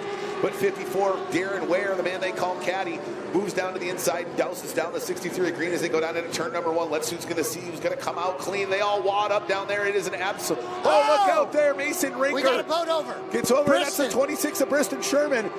We got a red flag on the course. The 17 of Neil Marsh is hung up on the 26 of Sherman. I just saw Sherman pop out. He's okay.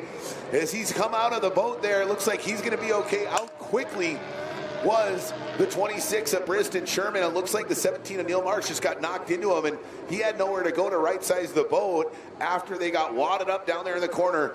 Unfortunately, not atypical in Texas Tri-Hull in that opening corner, Tim. They were 6-7 wide down there, all mashed up in the corner. Extremely rough down in that corner, and then you had Darren Ware staying on the inside, and it kind of bunched up everybody. Let's take a look at the replay here as they all go down into the corner. There's Ware. He stays tight. Green stays tight. There's Sherman. And then Bristen's right there. Who got into him first? It was looking like Mason Rinker got into him, and Zeller was on the outside, and then after he went off, then looks like the 17 of Marsh just pinned the 26 of Sherman and pushed him all the way the rest of the way over after he ran into the 37 of Rinker. Man, just it's a matter of too many boats and not enough real estate. Absolutely, a bang-bang play, and it looks like the 26 of Sherman didn't really do anything wrong there necessarily, just got caught up in the middle of it, and it looks like he's on the front of the boat. Yeah, that's He's got good. The helmet off. He's probably a little frustrated right now because he kind of got caught up in everything. Really wasn't anything he did on his own, but that's what happens here in Texas Tri-Hull. Oh, we got another angle here of that replay. Let's take a look at a different angle from overhead as we go down into turn 1 with our drones from Windy City Productions here on the IHRA. He's trying to stay in tight. Lane 1, he's there. Wow, he got hit by 3 different boats. Yeah, and it looks like at the same time by Rinker and Waring, and that they basically just kind of force rolled the boat over because they pinched him together. Rinker hit him first, and then immediately afterwards, Waring hits him on the other corner, and he rolls the boat upside down, really nowhere to go. Wow. Well, rescue team, the IHRA rescue team doing a fantastic job getting him out of there. They're going to check him over, make sure he's all good. He'll be disappointed. But now he's got the arduous task of getting that boat dried out, getting that motor refired for the main event, because he's still got to fight for a final. Like we talked about, you don't want to be the last place driver in any class on the Outlaw F1 team. No, you don't. And he's running for the points championship this year. So he's got to get back out there if he can. Right, if at all possible. And that they've got to assess the boat first because, I mean, it looks like you had the 17 of Neil Marsh run up on the motor. It looks like the rear cowling, if you look at the rear motor cowling on the back of that thing, it looks like it may have sustained some damage. Potentially, there is definitely a lot of water in the back of that boat. How quickly do you think these drivers can turn around these 4 strokes and get them back running again after an accident like that and going underwater? You know, as long as nothing is physically broken on it, it's a matter of changing the oil a few times, getting all the water out of the motor so you know it's not going to damage another component. Absolutely. And then he should be okay, but hopefully his boat's all right. They'll have to assess the boat, look everything over, make sure it's all good. Derek and his inspection crew for the IHRA, they'll make sure that it is race-worthy before they let anybody back out there. Absolutely. So it'll be all hands on deck at the Outlaw F1 team. Get it drained, get it out of the water, get it drained, and then assess the damage and see if they can't get back out for the main event. But unfortunately, there on the opening turn in the opening lap, the 26 of Bristen Sherman gets tagged by the 37 of Mason Rinker and the 69 of Cole Waring and gets flipped over. But that might be the first time I've seen 2 boats almost mechanically flip another boat over by them just simultaneously pinching on either side of the boat like that. Very unique incident down there in turn number 1 to see here. Even in Texas Tri-Hall, you think you've seen everything until you see the most interesting wreck you've ever seen before, like we just had here with the 26 of Sherman. Now, and the other question is how is the 37 of Rinker, the 69 of Waring, or the 17 of Neil Marsh who ran up on him? Did anybody sustain extra damage? I don't know. Neil came in to go on the trailer for a minute, so I don't know if they're checking it out or if they're fixing something because I can't see over there.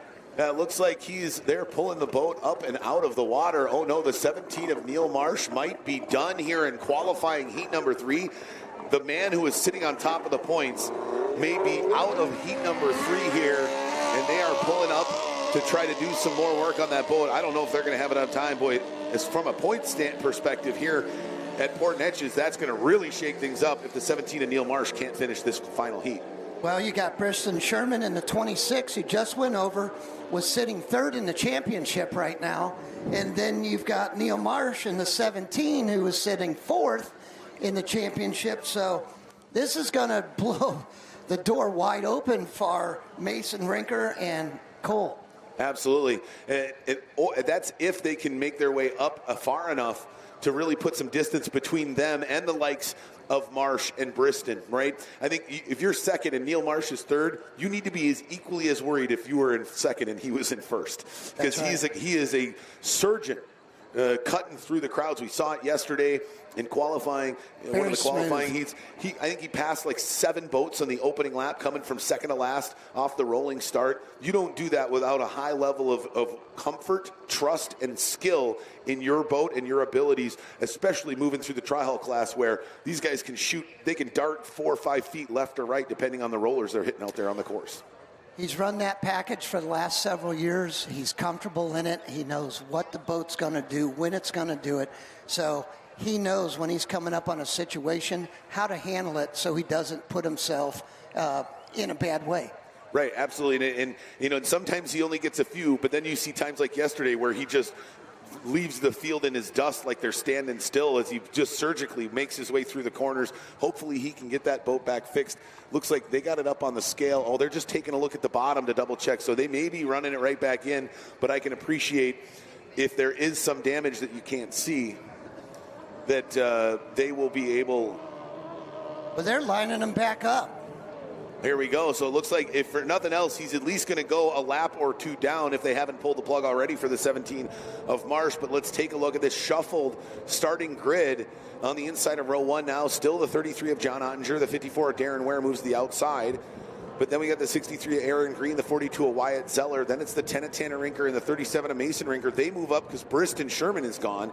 And then the 69 of Cole Waring moves up because the 17 of Marsh is out. And then we round out the field with the DD1 of Andy Miller, the 03 of Evan LaBeouf, and the 13 of Jared Shelton. I'd say we still have a question mark of Mason Rinker because we don't know if he got any kind of prop damage from that. Right. Now, it looked like he hit more towards the front of the 26 of Sherman, so potentially staved off some of damage to the mechanical components, unlike the 17 of Neil Marsh, who ran right up on the prop, on the propeller, and the lower unit of the 26 of Sherman, probably why he's got that thing on the crane taking a look at it now and not on the water. That's right. All right, they bring them side by side down the front straightaway.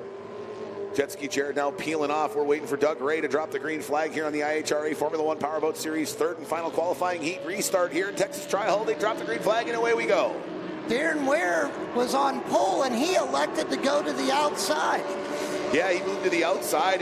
Maybe he knows he's got some mechanical issues with that thing on the top end. His motor doesn't sound right. You hear that? Yeah, you know what? Hey, that's a solid move, understanding that you're just going to cause more chaos in there, so he moved to the outside. But looks like the 33 of John Ottinger was able to find that clean water and get the motor fixed. But watch out, because here comes the 10 of Rinker, the 37 of Rinker, and the 69 of Wearing already. Tight corner 2. Boy, and that's not where the 69 of Cole Waring wants to be. He got stuck down there on the inside. Yeah, making a good run. Starting to figure out that 4-stroke. New to him towards the end of last year, only a couple races in that brand new package. He said it was like completely relearning how to drive a tri-hull with that big Pro XS 4-stroke Mercury on the back. But he's starting to figure it out a little bit, because now he's gotten by the 63 of Aaron Green, and he's looking to track down the 69 of Cole Waring, who's settled into third.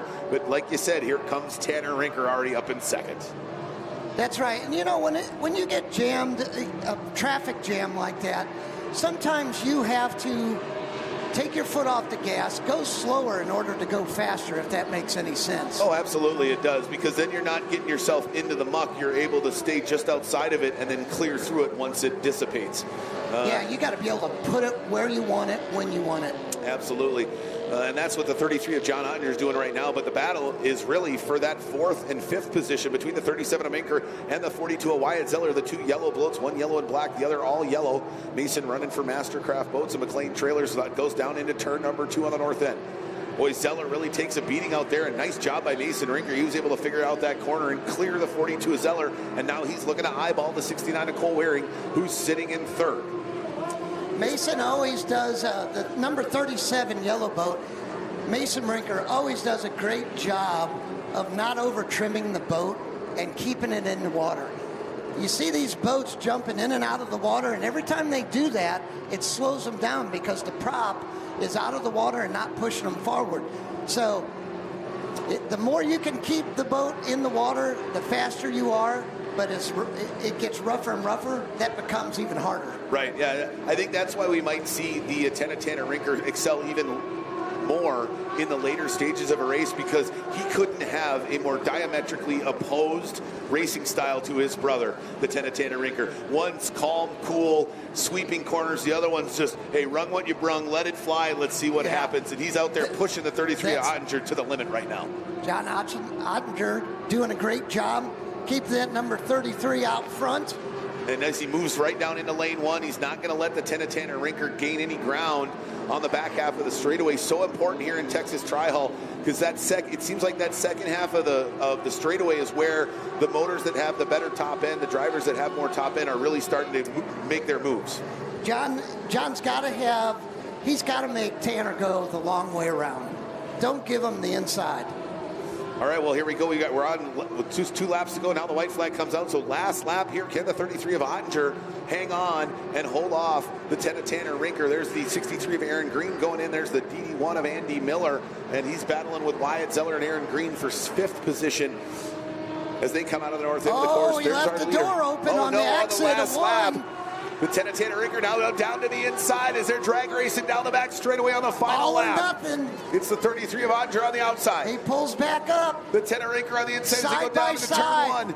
Who's going to come out on top? Rinker goes way wide, trying to push him out. And that's when you got the inside line. Last lap pass. Comes around the corner, ladies and gentlemen, by a nose. Your winner, the 10 of Tanner Rinker, followed by the 33 of John Ottinger, the 69 of Cole Waring in third, the 37 of Mason Rinker in fourth, and rounding out the top 5, the 42 of Wyatt Zeller. You called it, Tim.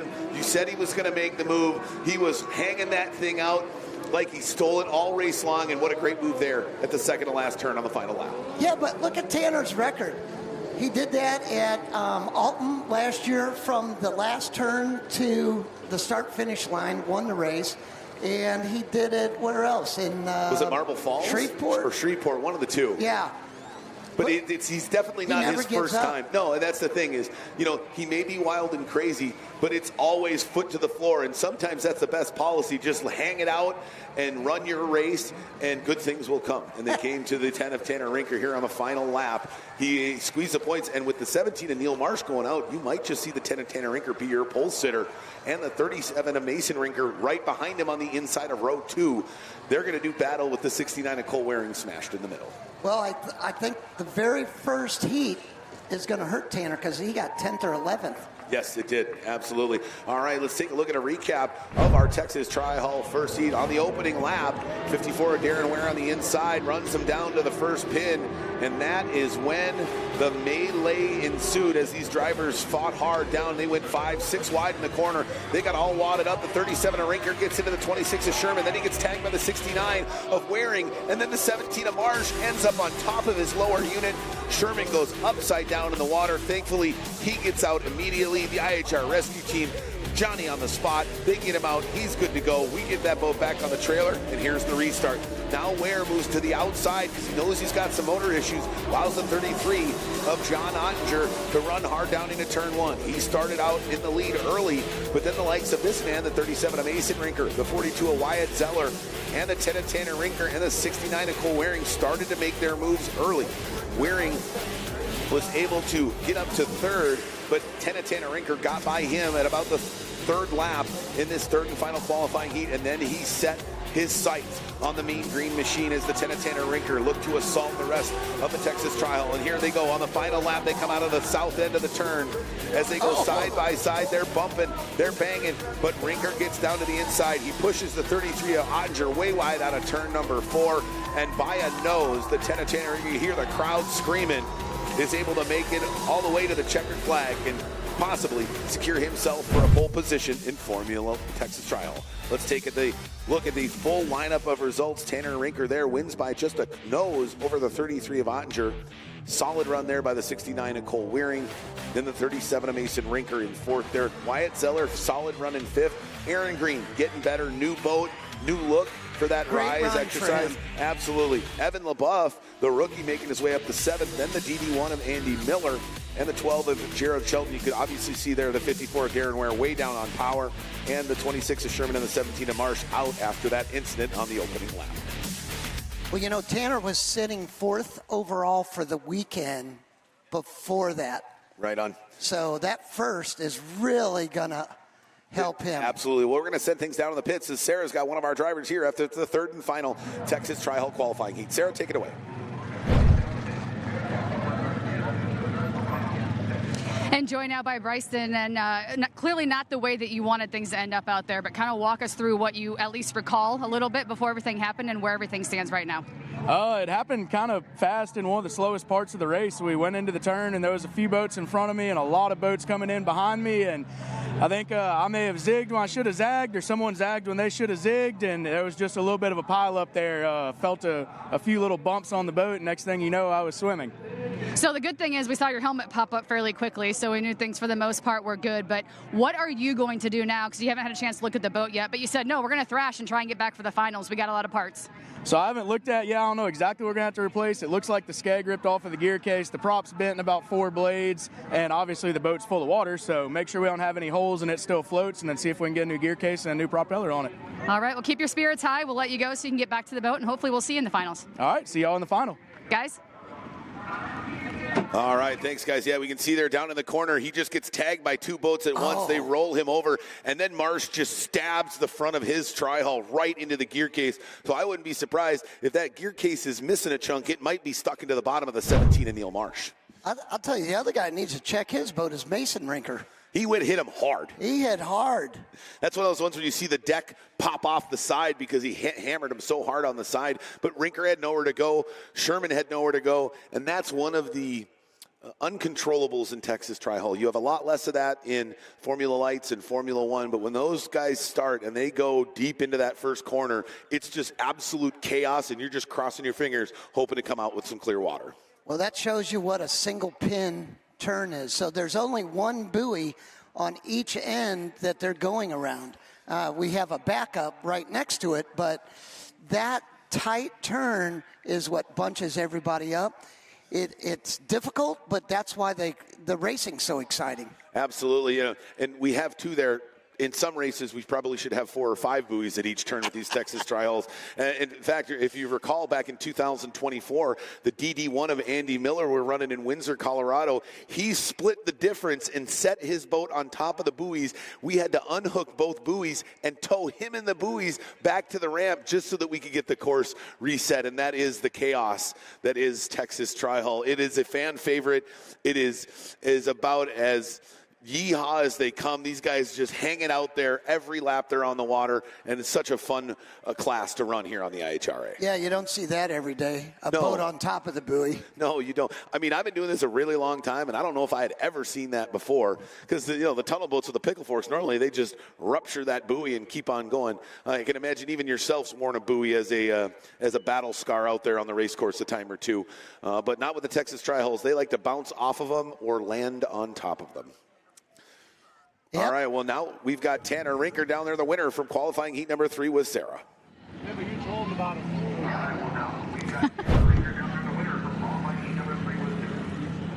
Well, Tanner, I see you joking around with some of the guys down here, but clearly in good spirits after that pass out there. How you feeling? Oh, I'm feeling really good. The first heat yesterday, I couldn't run because I had a trim relay issue, and big shout out to Mullet and the Anderson team for giving us a new relay, getting us out running. Just really pumped right now. And what was going on earlier? Because I know the first time you guys were out in the water, you weren't exactly where you wanted to be, falling down towards the bottom. So what did you adjust to make sure that you were climbing the ladder every time you stepped out there today? Honestly, I just kind of had to stay in it. I didn't really change anything much with the boat, but just kind of fought and tried to stay in it, really. All right. Well, congratulations on this nice pass out there. We'll see you in the finals. Thank you. All right, that is the Tanner Rinker. Boy, the interviews may not be his forte, but passing people on the final lap definitely is. And I think he'll take the latter versus the former when it comes to getting behind the wheel of a Tri-Hull there, Tim.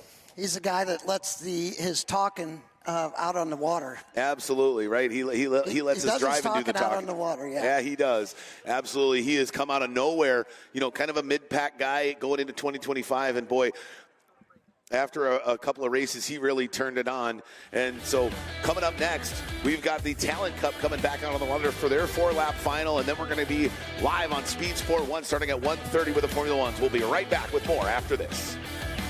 Speed Sport 1 is red hot this weekend as the IHRA Outlaw Nitro Series is back with Round 3 at Dorana Raceway, Hebron, Ohio. It's the IHRA Spring Nationals.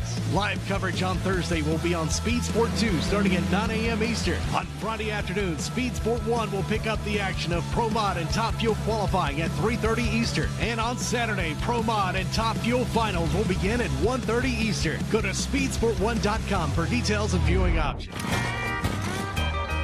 When the love of your life turns into a waste of time, when there's no peace of mind, something's wrong.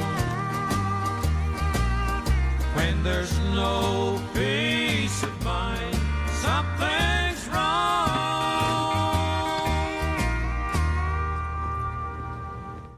Get racing news, analysis, highlights, and more 24 hours a day, 7 days a week at speedsport.com. Get it all. NASCAR, IndyCar, Formula One, World of Outlaws, Trans Am, IHRA, and more. Speed Sport has been America's trusted source of racing news since 1934. Speedsport.com is America's motorsports authority.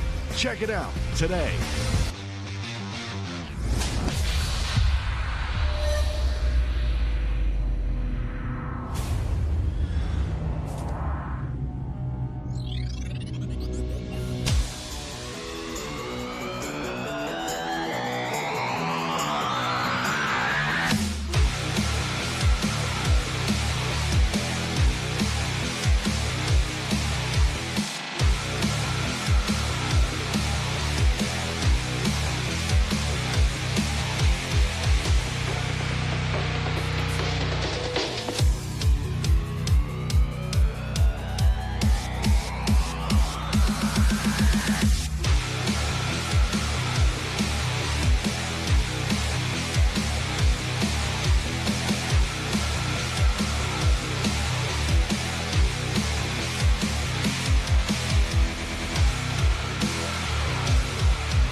Speed Sport 1 is the place for the Hunt the Front Super Dirt Series, the premier dirt super late model tour of the Southeast. And just about 4 wide for the lead. Watch the series on Speed Sport 1 as it travels to some of the South's best tracks. Founded by racers, the Hunt the Front Super Dirt Series is a professional touring series, and you can see the entire season on Speed Sport 1. It's free to watch. Go to speedsport1.com for details and viewing options. The Port Neches River Fest, the 25th annual, here in 2026 at the shores of the Neches River.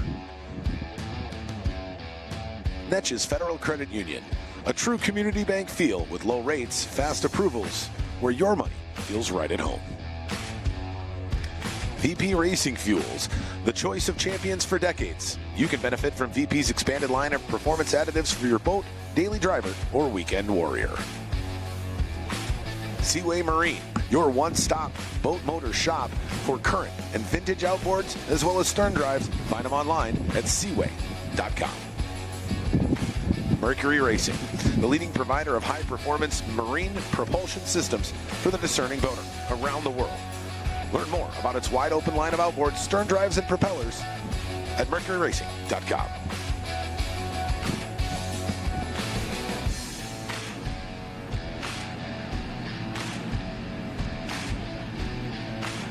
Well, not exactly how you wanted things to go right there, and I'm not going to keep you long because you want to get back to work on the boat, but kind of walk us through what went through your head out there. No, that first corner, it's always incredibly confusing, right? Unforgiving, and I've had really good luck just kind of waiting back and letting them guys take care of themselves and kind of diving inside, and that's what the second heat there, it was great for us, and tried to do the same. Everybody kind of stayed a little tighter, and somehow the 26, he got in a hole, he got rolled over, and his foot was probably still in it as he's upside down, and he decided to polish up the bottom of the boat with a really sharp propeller, and we ended up with part of the lower unit in the bottom, and she's drinking a lot of water right now, so we got a lot of help here. People are scrambling. We're going to try to put some plywood, some screws, and a little bit of epoxy on there and try to get out for the final. All right, well, I don't want to hold you up so you can take that time. I know it's valuable, so I appreciate this time. All right, thank you. Guys, that was Neil. Back to you. All right. Thanks, Sarah. Yeah, it looks like a rough turn of events there for the 17 of Neil Marsh. Like we thought, the skeg was buried in there. But we saw the gnarly propeller marks. It's going to be a fast an hour or so for the 17 of Neil Marsh. But right now we've got our Talon Cup out on the water as they run their 5-lap main event here. Will it be the 24 of Addie Love, the 36 of Logan Brown, or the 69 of Luke Brown, who comes out on top here at the first iteration of the Talon Cup here on the IHRA Formula One Powerboat Series? The big challenge is going to be for Neil is not that they can put something over it. It's to dry it out so you can get some glue to stick to it. Right, because if it doesn't, that thing's just going to peel off and immediately start taking on water, and he's going to slow down considerably. But the one thing I appreciate about Neil Marsh, he'll find a way to collect as many points as he can. Depending on how his boat ends up, you'll know at the end of the day, Neil Marsh got as many points as he could, because he's not going to be one of those guys that pulls off at the first sign of water. All right, we're getting them lined up down at the north end of the course. There's the 69 of Luke Brown. Can Luke pull off the win here in the inaugural Talon Cup here on the IHRA Formula One Powerboat Series? They are going to get up on plane as they're following jet ski Jared down the front straightaway. Once they drop that flag, we're going to do 5 laps around the same course the Texas Tri-Holes run, that 2-pin short third-mile course here on the shore of the Neches River. Luke in P1. That's where you want to be. Absolutely. Then it looks like it's 36 of Logan Brown in the middle, and then the 24 of Addie Love wide to the outside. What a start. Logan Brown just absolutely pulling them across the start-finish line. It looks like he might have that timing down as they go down to turn 1. The question is he far enough ahead to bring in Tate to close down on the driver who was out in front in lane 1, your pole sitter, the 69 of Luke Brown. Addie jumps to the inside. She's like, hey, I'm not letting them go. Look at what a difference the clean water makes. Holy cow, she is flying up the inside on that clean water. Now she's deck to deck with the 69 of Luke Brown, the 36 of Logan Brown, way wide to the outside. They go down into turn one. Ooh, and she makes a snap turn. Partial spin, but she pulls it off. She did that yesterday, and I was talking to her father, the 24 of Spencer Love, and he said, oh, that doesn't surprise me at all. She loves to do the crazy stuff. She's out there pushing it to the limit, and boy, she's got herself a sizable lead, while the brothers Brown duke it out as they go side by side for second here on lap number 2 of this 5-lap main event here in the Talon Cup. Passed 2 of them in one straightaway. And in the first lap, she was in the wash. In heat number 3, she was in the wash, and she couldn't go anywhere. Now hey, Addie, just move to where the water looks smooth and clean. She does that, and it was like she just blew by him standing still down the back straightaway. She's setting it on its tail, coming down the back straightaway. A little rough water, but she never got out of it, which is a great thing. Notice the change when she was fighting and needed to go short way around the course. She set hard to the inside very well. Now here, a completely different turn down at the same end of the course. Now that she's out in front, sweeping it wide, keeping those RPMs up, and really extending the lead over the brothers Brown, Luke, and Logan, who are back there battling one another, all up in each other's wash, and she's just cruising as she continues to pull away here on lap number 3.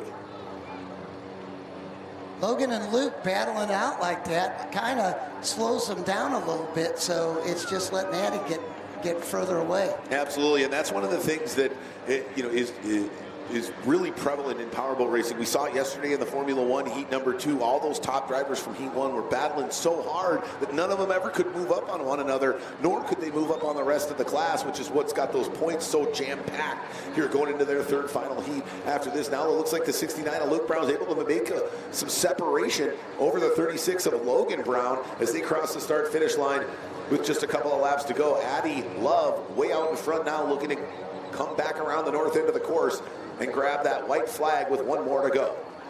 Logan's trying to go on the inside, but he just can't get the boat in the right position to stay in lane 1 around the turn. Right, and these boats, you don't have dynamic trim up and down or anything like that, so you kind of got to set it for the type of lane you want to be in and leave it there. Yeah, so it's something that they're going to have to learn, but there we go. The white flag is out for the 24 of Addie Love and that Clover construction machine. She's pushing it down the front straightaway, just trying to make sure she does all the smart moves coming in and out of turn number 1 as she does now. Oh boy, she spins out and hits the buoy down there in turn 1, but she saves it. Oh my, down in turn 1, Addie Love got a little too comfortable and put it into the buoy, but she didn't pop it, she didn't dislodge it, and she got back on plane still out in front, but just a little bit shorter of a lead right now. She goes down the back straightaway here on the final lap of this main event in the Talon Cup.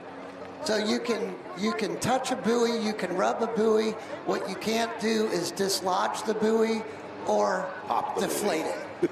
If you dislodge or deflate, you get a penalty. And ladies and gentlemen, put your hands together. The first time ever in IHRA F1 Powerboat Series history, your winner of the Talon Cup at the 2026 Port Neches River Fest out of Santa Rosa Valley, California, number 24, Addie Love. In second, fighting hard. And boy, it was a close gap there at the end, but taking second in the number 69, Mr. Luke Brown. And rounding out the field here in the Talon Cup, the number 36 of Logan Brown. What a great inaugural race here for the Talon Cup. And it looks like everybody's going to have big smiles on their face coming off the water here. And these young drivers got to be excited to finally be able to get out there and do what they've done. They've seen so many of their family members do, but they now can do it at just the young age of 9. This is fantastic. You know, Shelby won her first race, Port Neches last year, and now Addie wins her first race, Port Neches. So that's cool. Yeah, the Love family has had the highest of highs and even at times the lowest of lows. If we remember that 14-foot log that stuck in the gear case of a 24 Spencer Love just a handful of years ago. But they're going to bring out the checkered flag, and for the first time in her very young career, the woman from California is going to be able to drive that boat with just one hand because she's going to have her other hand on the checkered flag. For those of you here locally at the Port Neches River Fest, please put your hands together. Let me hear you scream real loud, ladies and gentlemen, for this young woman who's just the start of what's probably going to be a very long and successful career. Your Talon Cup champion at the 2026 Port Neches River Fest, number 24, Addie Love. She's going to enjoy this, and she'll remember this forever. I guarantee you probably couldn't find a piece of skin between the edge of her mouth and her ear. No. That is going to be an ear-to-ear grin. And now she gets to join her sister, her father, and many other loved family members with her win of a powerboat race. And I believe, Tim, there may or may not be an old school boat racing tradition that might have to be employed at some point later on today with the 24 of Addie Love. Yeah. Yeah, I'm sure her sisters are going to take care of that. I mean, if Shelby had to do it, she's going to make darn sure that Addie's got to do it as well. Well, when you win your first race, the tradition is you get thrown in the water. Right, and it's, an embodiment of, hey, this is the place you won your first race. You're kind of won there. And, it's funny is every racer fights it, but they all secretly really, really love it. Oh, that's right. All right. Yeah. Well, coming up next here, we're going to change programs just a little bit, because coming up next, we're going to bring the Formula Ones on the water, but we've got to let the river open for just a little bit. Again, this is a commercially traveled river. There are some extremely large tankers that make their way up the Neches River as a part of the oil and gas community here in southeast Texas. And so we've got to give them time to move through the river for a little bit. But then we're going to come back, and not only will you be able to watch us live on our YouTube channel, but you also are going to be able to see us on Speed Sport 1. For those of you who have Amazon Prime, they are one of their live TV channels. If you go to speedsport1.com, you can find all the places to acquire the channel on your local provider. It's completely free to you. There's no paid subscriptions. So you can see us on Speed Sport 1 as well as YouTube this afternoon, Tim. And I'm excited. First time ever. We're going live here on the IHRA Formula 1 Powerboat Series. What a better place to do it than the place where we've been for 25 years here in Port Neches, Texas. No, I'm happy we're doing it here for the first time. It means a lot, not only to the Port Neches River Fest, but also to the IHRA Series. So we're gonna have some fun with that today. We're gonna have some great racing. We're building up to it. First thing we're gonna have right out of the gate is the Formula One Heat 3. Absolutely. And I know we're waiting to get word with Addie Love. She's, still pretty excited out there. Probably didn't want to get out of the boat. She's just got the checkered flag in hand. And so they finally got her on the trailer. But yeah, let's talk about this upcoming heat. First to 11th, separated by 18 points, with a three-way tie for third, a two-way tie for sixth, and the top top nine are just 12 points apart after two qualifying heats. I don't know if I've ever seen it tighter here on the IHRA Formula 1 Powerboat Series coming into this third and final qualifying heat. Well, guess what? The most points right now by any Formula 1 driver this weekend, another Love, Spencer. Yep, he's up there with a second and a sixth after the first two heats. And because there were so many battles and those top drivers from Heat 1 didn't make it up, he was able to pull it. But there we go, the unofficial results here for the Talon Cup. The 24 Addie Love, almost 7.5 second victory. Woo. Even with that little bobble there at the end. Wow. I can imagine there was a flash of fear before her eyes as she went into that final corner and made that little bobble. But she rectified it and was able to come out on top. No, it's good. And Luke spun it a little bit in turn one, so that dropped him back a little bit. But it's all good. And I think Luke and Logan will realize, hey, we got to quit fighting each other and go try to fight Addie, because their battle back there really allowed her to stretch out a pretty big lead and able to secure that first victory in her career. The more they race, the more they'll learn. But my brother and I, it took us a lot of years to come to the realization that we got to quit fighting each other so much when we're on the course, battling it out so we can move forward.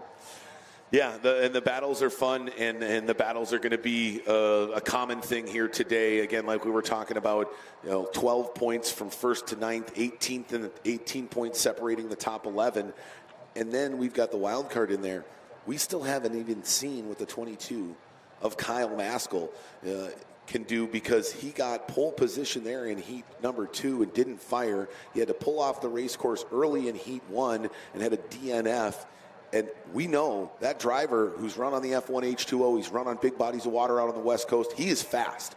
And he can really throw a monkey wrench in the plan that all those top points getters have so far. to run through the field and try to be the guy that gets out in front and grabs those couple extra points, because it's going to be tight. These conditions that we have today play right into to Kyle's hand. I mean, these are perfect conditions for him.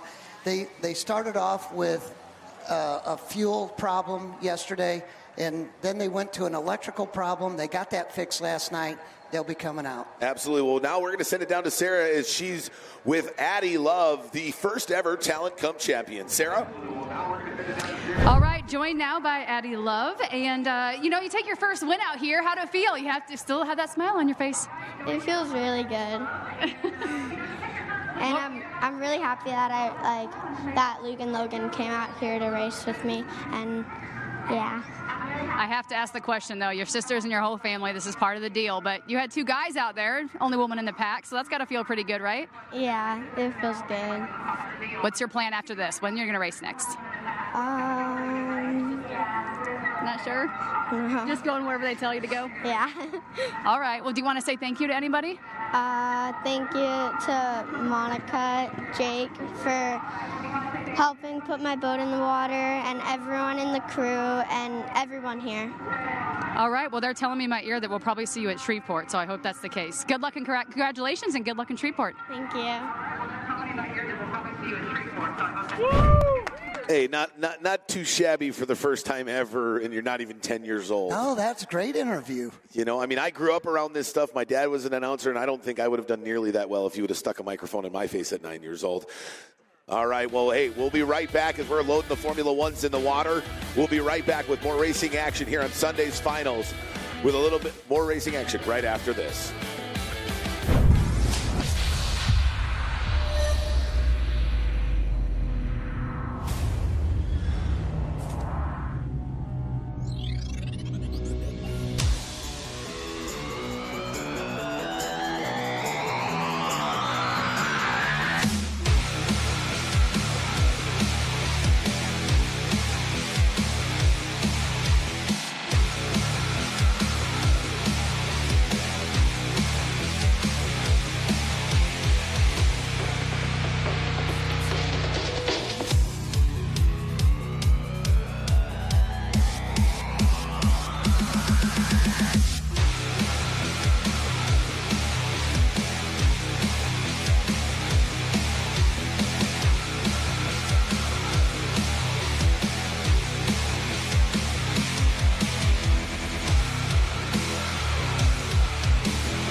Speed Sport 1 is red hot this weekend as the IHRA Outlaw Nitro Series is back with Round 3 at Tarana Raceway, Hebron, Ohio. It's the IHRA Spring Nationals.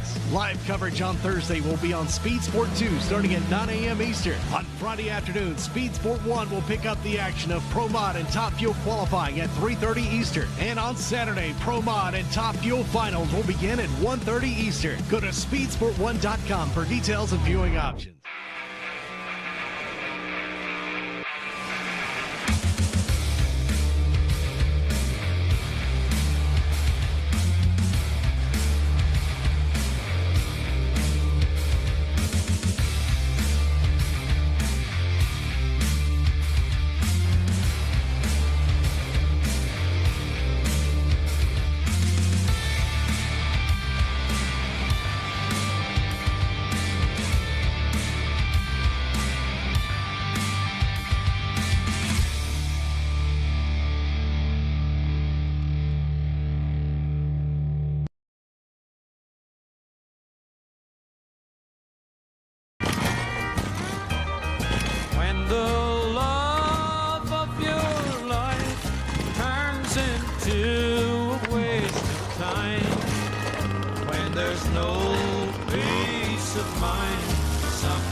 Good afternoon, race fans, and welcome to beautiful Southeast Texas for round 2 of the IHRA Formula One Powerboat Series. I'm Thomas Yarbrough, along with Tim Siebold here in beautiful Port Neches, Texas for the 25th annual Port Neches River Fest, host to many a tunnel boat race, but none more spectacular than the one this weekend. What a fantastic run it's been so far, Tim, and we're just about to come up on the third and final qualifying heat here in our Formula One class, where we've seen the top 11 drivers separated by less than a second in qualifying speed trials, and in qualifying heats, 18 points separating first through 11th. It's never been more stacked.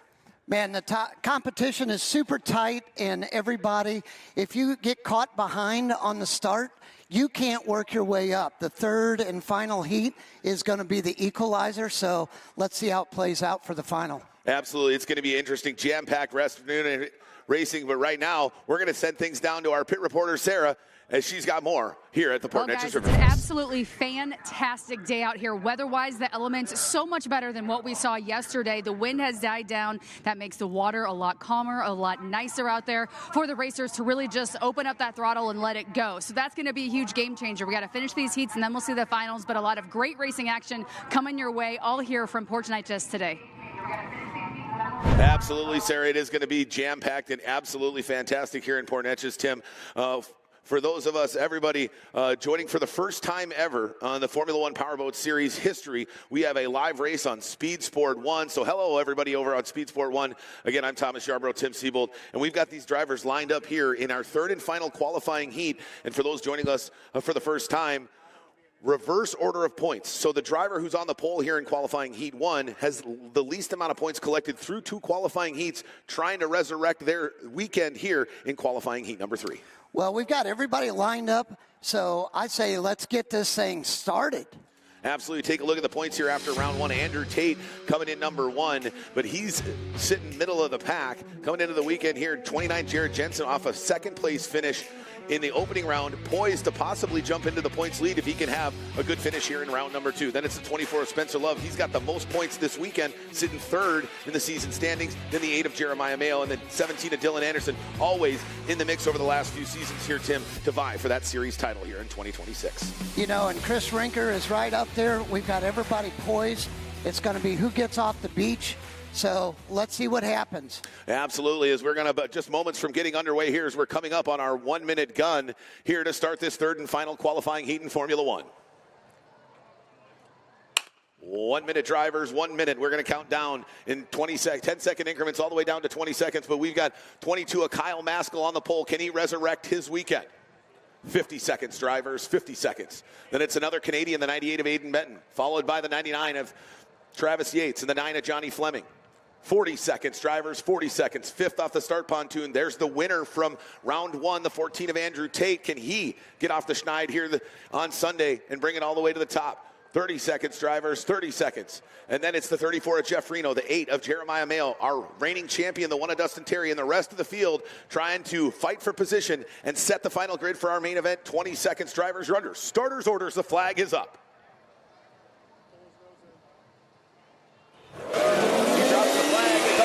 The beach. Great jump there by the 22 of Maskell, with the 14 of Andrew Tate and the 1 of Dustin Terry come screaming down the back straightaway. They're going to go all the way through the middle of the course, down to turn number 3, around 3 and 4, and that will start lap 1 of this 8 minutes plus 1 lap qualifying. Kyle hooks it a little bit in the first turn, has to go inside the second turn, forced in there. Oh, well, he keeps going, so he's probably going to get penalized 1 lap down. We don't know. Unless he was forced in there to avoid. But how about the 14 of Andrew Tate, like a rocket, goes all the way from 5th off the start pontoon. Tim, he's out in front here early in this third and final qualifying heat with the 9 of Johnny Fleming, figuring it out after a hard Saturday, roaring all the way up into 2nd. That's right. You know, Johnny and his brother James, they need a good finish. They're local Texas guys, and they've been struggling a little bit. It's good to see them run up at the front of the pack.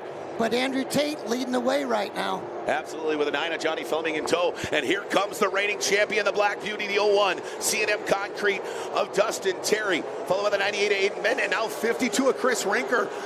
You remember, he is back in the middle of the pack. Oh, watch out, 98 of Aiden Benton almost loses it down there. On the backside, we're overhead with the 14 of Andrew Tate. Now we get a side-by-side battle with the 1 of Dustin Terry and the 52 of Chris Rinker as they go down the back straightaways. They're fighting for the third and final spot on the podium here in qualifying heat number 3.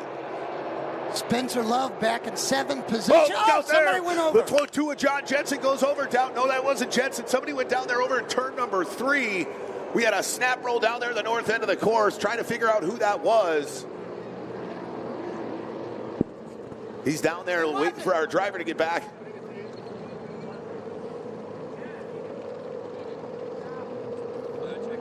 Rescue crew immediately on site. He's out. He's and the out. driver's out and waving. It looks like,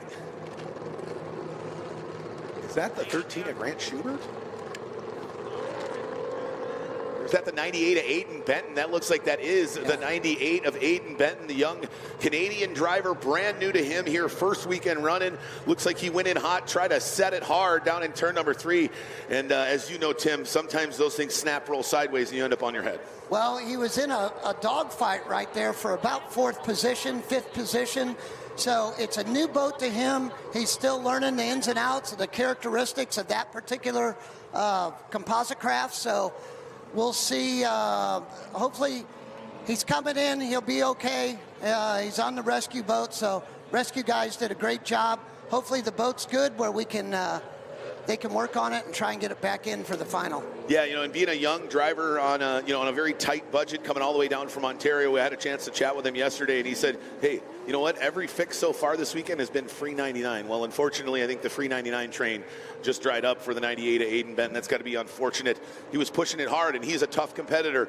You know, the way he drives, at times you'd think he's been doing this for years because he's such a hard-nosed guy. He sticks to his lines, but he's still safe and respectful at the same time. Unfortunate to see him go over here early in qualifying heat number 3 and potentially ending the weekend for the driver from Ontario. There he is coming in on the IHRA rescue boat. He's waving to the crowd. Aiden's in better spirits than I think I would be if I just rolled my brand new boat over before I even got to race in the final. That's got to be frustrating for him, but you know, that's his personality. He always seems to be looking at the sunny side of things, does the 98 of Aiden Benton. So he'll get checked out in the ambulance, just make sure everything's good, and then his crew will go to work on the boat and see if they have any damage and if they can get back in. Absolutely. Well, we're going to get things tidied back up here after the barrel roll of the 98 of Aiden Benton. We're going to be right back with more racing action here at round 2 of the IHRA Formula 1 Powerboat Series right after this.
And welcome back, race fans, to round 2 of the 2026 IHRA Formula 1 Powerboat Series from here in beautiful Port Neches, Texas, southeast, just about an hour and a half east of Houston, here for the 25th annual Port Neches River Fest.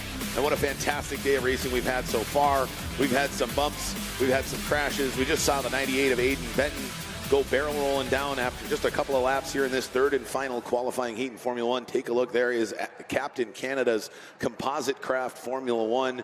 Boy, looks like it's in decent shape there, but boy, the top side of the boats here in Formula One Powerboat Racing, Tim, are only part of the story. It doesn't take long to change your fortune in the Neches River. So, you know, he came in there, he was fighting for position, he was running up towards the front of the pack, and it's a new boat to him. So hopefully they can get that thing turned around and there's not too much damage and they can fix it for the final. Typically, barrel rolls can be a little bit less destructive than a blowover in a Formula One. So hopefully they can get the motor drained, inspect the hull, no damage to the hull, and go then. So it's going to be a tough one for the 98 of Aiden Benton, but we're going to get just moments away here from getting everybody else lined back up. We're going to go to a rolling start, but for right now, we're going to send things down to Sarah. She's with the 98 of Aiden Benton.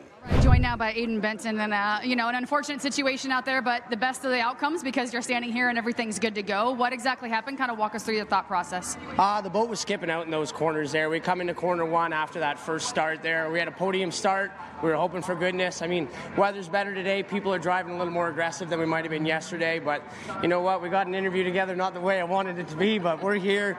Brand new boat's a little worse for wear, but we'll go patch it up. And I mean, we got one more race today. Let's see what we can do. And right, all the way from Canada, so you drove all this way, and that's a good thing, like you said. Hopefully you can patch it up. Yeah. Have you had a chance to say anything to the guys since, you know, you got checked out by medical? Do you know if it's fixable?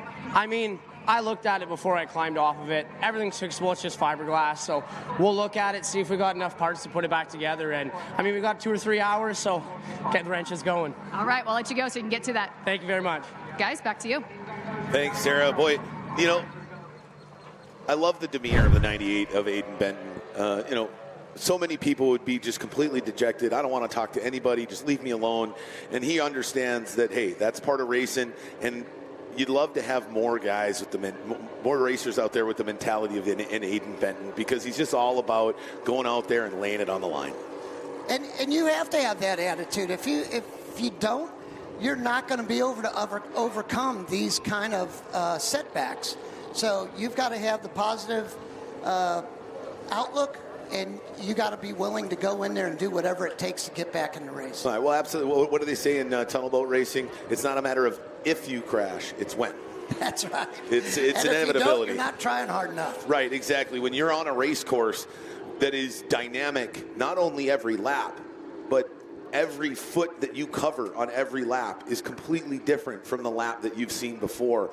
You have lines and grooves and the chop that change the water conditions so uniquely compared to other forms of motorsports racing. The only thing that really gets a little bit close, I know the dirt bike guys deal with some slop and some dirt in some of their tight turns in the motorcycle racing world, but it's just such a dynamic thing, and it makes it so hard to be predictive in the way that you set up how you're going to drive the course. You've got the wind, you've got the current of the river, you've got the spray of the other boats, so you've got to take all that into account.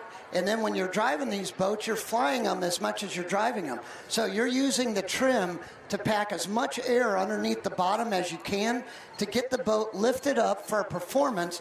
And as you're going down the straightaway, you're steering it and you're trimming it at the same time while you're using the foot throttle. So there's a lot going on in there. And then you've got to have the wherewithal to know where everybody around you is. Right, absolutely, and it seems like maybe the 98 Aiden Benton lifted that back end of his Formula One composite craft a little too much or a little too late going into the corner, and that back end just skipped out. And when you have such a transfer of inertia and energy from back to front as that boat wants to move sideways instead of grab the water like on rails, at that point you come to a point where I imagine you're just going for a ride.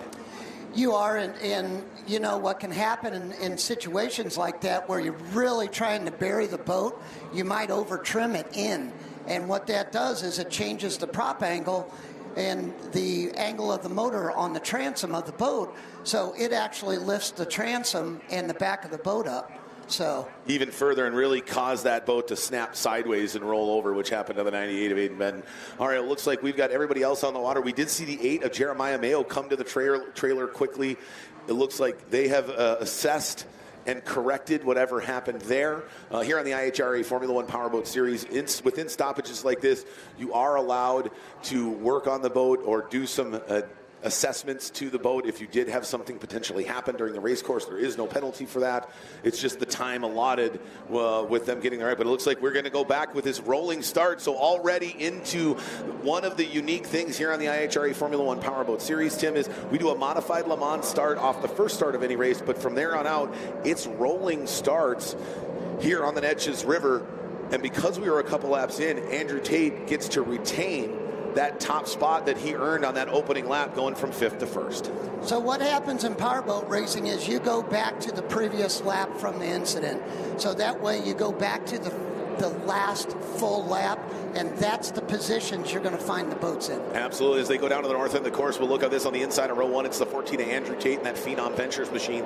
Then on the outside of row 1, trying to improve his weekend, the 9 of Johnny Fleming and that Fleming Manufacturer machine. Then you got some of those front runners, the 1 of Dustin Terry on the inside of row 2 and the 52 of Chris Rinker on the outside of row 2, and the likes of Spencer Love, Grant Schubert, Jeremiah Mayo, and the rest of these top drivers are all going to be fighting for position as they pull off the course here. We got green flag. Go, go, go as they go down the front straightaway. Boy, the 1 of Dustin Terry. Got a good start in the 52. Watch out for the 8 of Jeremiah Mayo and the 1 of Dustin Terry. He does not like being tight inside there, and he got stuck way down in turn 1.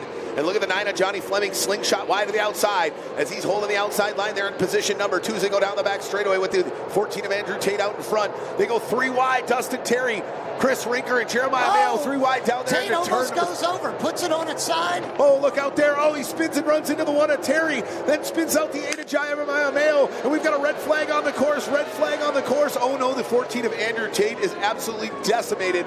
The front left pickle fork of that DAC Phenom Ventures machine. Oh my Lord, Tim, that is some serious damage on the side of the 14. The question is where did that damage come from? Was it the 8 of Jeremiah Mayo, or was it from him hooking it down there? I think it was Dustin Terry in the black number 1 boat, because Andrew put it up on its side, and when he did, he almost barrel rolled it. Then he comes back over to the left, and when he did, that's where Dustin was, and they had a collision. Absolutely. It looks like Dustin seems like he's upright and okay for now. Lost the rear cowling on that number 1 C&M Concrete sponsored Formula One. There's the rear cowling. Jet Ski Jared's got that in tow. Now he's going to have to go to the trailer and just get the boat looked at. Hey, can't imagine he has any idea what actually all structurally happened to that boat during. We got a replay here coming up just shortly from that melee down in turn number 3. So Andrew comes in right before turn 4. He puts it on its side in between 3 and 4. Then it goes over and collects and gets hit by, or actually hit Dustin. Yeah, Dustin's just trying to get out of the way. Here he goes, another angle. As he goes down into turn 3, he just oversets the boat, it looks like, coming into 3. Yeah, and he just kind of, that back end starts to spin out. He tries to save it. Then he doesn't want to hit the 9 of Fleming, and it spins out again, and he just slams into the combing board on the side of the rear cowling on the 1 of Dustin Terry, and that's enough force to break the front 3 feet of the top of the deck on that DAC Formula One. Oh, yeah. Here's another shot of it right here. Oh boy, how about the 13 of Grant Schubert just narrowly avoiding disaster after the collision between the 1 of Terry, but it looks like his boat is okay. They're checking it, and where we can see the side here where the 14 of Andrew Tate hit him, and it looks like he took it off the rear cowling and the motor cowling, barely missing the steering bar, or is that steering bar pretty bent on the outside of the 1 of Dustin Terry? Dustin had nowhere to go, and it kind of bunched everybody up, and it was melee down there. And it looks like that's going to cause the 1 of Dustin Terry to put it on the trailer. That outside steering bar, right there you can see on the screen as he just passed by, that outside steering bar was bent down about 2-3 inches. And as you can relate, Tim, you cannot have a steering that has any sort of obstruction when you're going 100+ miles an hour in a Formula One boat. No, they'll take a look at it, and what they'll do is they'll confirm that steering bar's fine. They may bend it back up, because you can't have loose steering, because that'll keep the motor. If you have loose steering, the motor will go back and forth going down the straightaway. Absolutely. Well, while these drivers assess our second wreck here in qualifying heat number 3, we're going to take a quick break and step away. We'll be right back with more racing action here at round 2 of the IHRA Formula One Powerboat Series.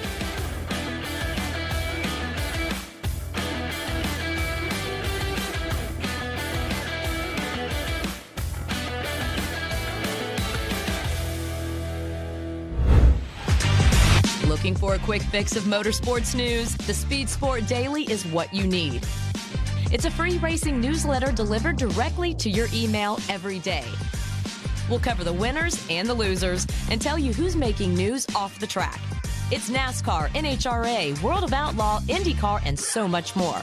Go to speedsport.com today and get signed up for America's free racing newsletter and get your daily motorsports fix. The Speed Sport Daily. Speed Sport 1 is your home for IHRA Outlaw Nitro Series. All season long, feel the thunder of 12,000 horsepower, Nitro top fuel dragsters, and Nitro funny cars. Witness the excitement of 0 to 300 miles per hour in seconds. The IHRA Outlaw Nitro Series delivers heart-pounding action with every run. Follow the entire season on Speed Sport 1. It's free to watch. Go to speedsport1.com for details and viewing options. Race fans have a home on Speed Sport 1. Feel the roar of IHRA Outlaw Nitro Series. Experience the power of American muscle with a Trans Am Series presented by Pirelli. Speed Sport 1 has a wide variety of motorsports competition that will satisfy your inner racer, from IMCA dirt track action to Ferrari Challenge North America. Speed Sport 1 is 24/7. Go to speedsport1.com for details and viewing options.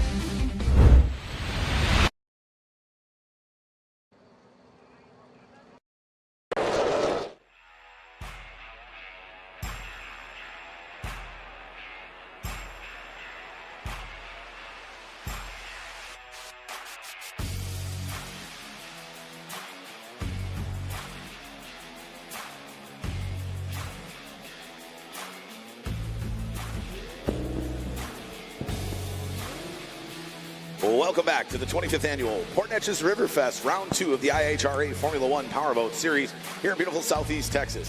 Again, Thomas Yarbrough, Tim Siebel bringing the all the live play-by-play action here on Speed Sport 1, live on our YouTube channel, and right here in Port Neches, Texas, as we have had a doozy so far through just a couple of laps. Our leader after the first wreck that saw the 98 of Aiden Benton barrel roll down in turn number 3 was the 14 of Andrew Tate. He comes in hot to turn 3, Tim. He snaps it hard, gets way out of control, makes collision with the one of Dustin Terry, ends his weekend, and rips the rear cowling off the one of Dustin Terry, who now is able to get back out, finds himself on the outside of row 1 next to the 9 of Johnny Fleming. Well, thank goodness Dustin's crew did a great job getting the boat back in the water. They did some small repairs, and they are ready to go. He's on outside pole, so in position 2, which is a great place to be because he likes to run on the outside in the black number 1 boat. Absolutely, he does. As they take him down the front straightaway, there's Jet Ski Jared, our pace jet ski, leading him down the front straightaway. As they go 2 by 2, one behind another, he's going to peel off. Then we're looking for the green flag from Doug Ray. There we go. Green flag, go. And they drop the hammer down as the 9 of Johnny Fleming goes on the inside. The 1 of Dustin Terry comes wide to the outside down into turn number 1 with the 8 of Mayo and the 52 of Rinker side by side, 3rd and 4th. Boy, they are all wadded up there. Look at the 17 of Dylan Anderson just off the right of the screen. He comes flying up, and now we got a battle. I like where Dylan's at. He's on the outside. He's running in some clean water, and everybody else is bunching up on the inside. Absolutely. The 9 of Johnny Fleming holding tight, not in lane 1, but in lane 2 with that big APX 4-stroke on the back. And he's strolling, but look at that 1 of Dustin Terry going wide to the outside as they're going side by side, deck to deck. Now here comes the 52 of Rinker up the inside as they're going to go almost 3 wide down in turn number 1. Number 9 of Johnny Fleming looking fantastic out front. Now, this is what Johnny needs. Chris Rinker to get up there and start fighting with Dustin Terry, and that way he can give himself a little breathing room. Absolutely. The 8 of Jeremiah Mayo in 4th, the 24 of Spencer Love. He's fighting with 5th and 6th with the 17 of Dylan Anderson, and then the 29 of Jared Jensen. So some of those top Chris Rinker coming up the inside, passes both Fleming and Dustin Terry.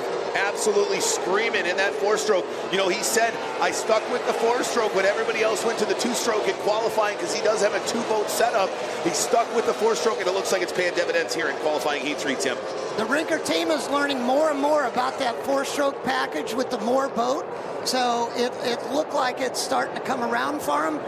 He needs a good finish in the heat race, so he'll have a good pick for the final start. Absolutely. He comes off at turn number 4, now down the front chicane. 110, 115 plus miles an hour as he rockets dip ships down at turn number 1. And here comes the 9 of Johnny Fleming now, because he went all the way back to 3rd, but he's continuing to do battle with the 1 of Dustin Terry. Love to see the 9 of Johnny Fleming's not going anywhere. Oh, look out, the 29 of Jared Jensen loses his rear cowling coming out of turn 1. Loses his rear cowling.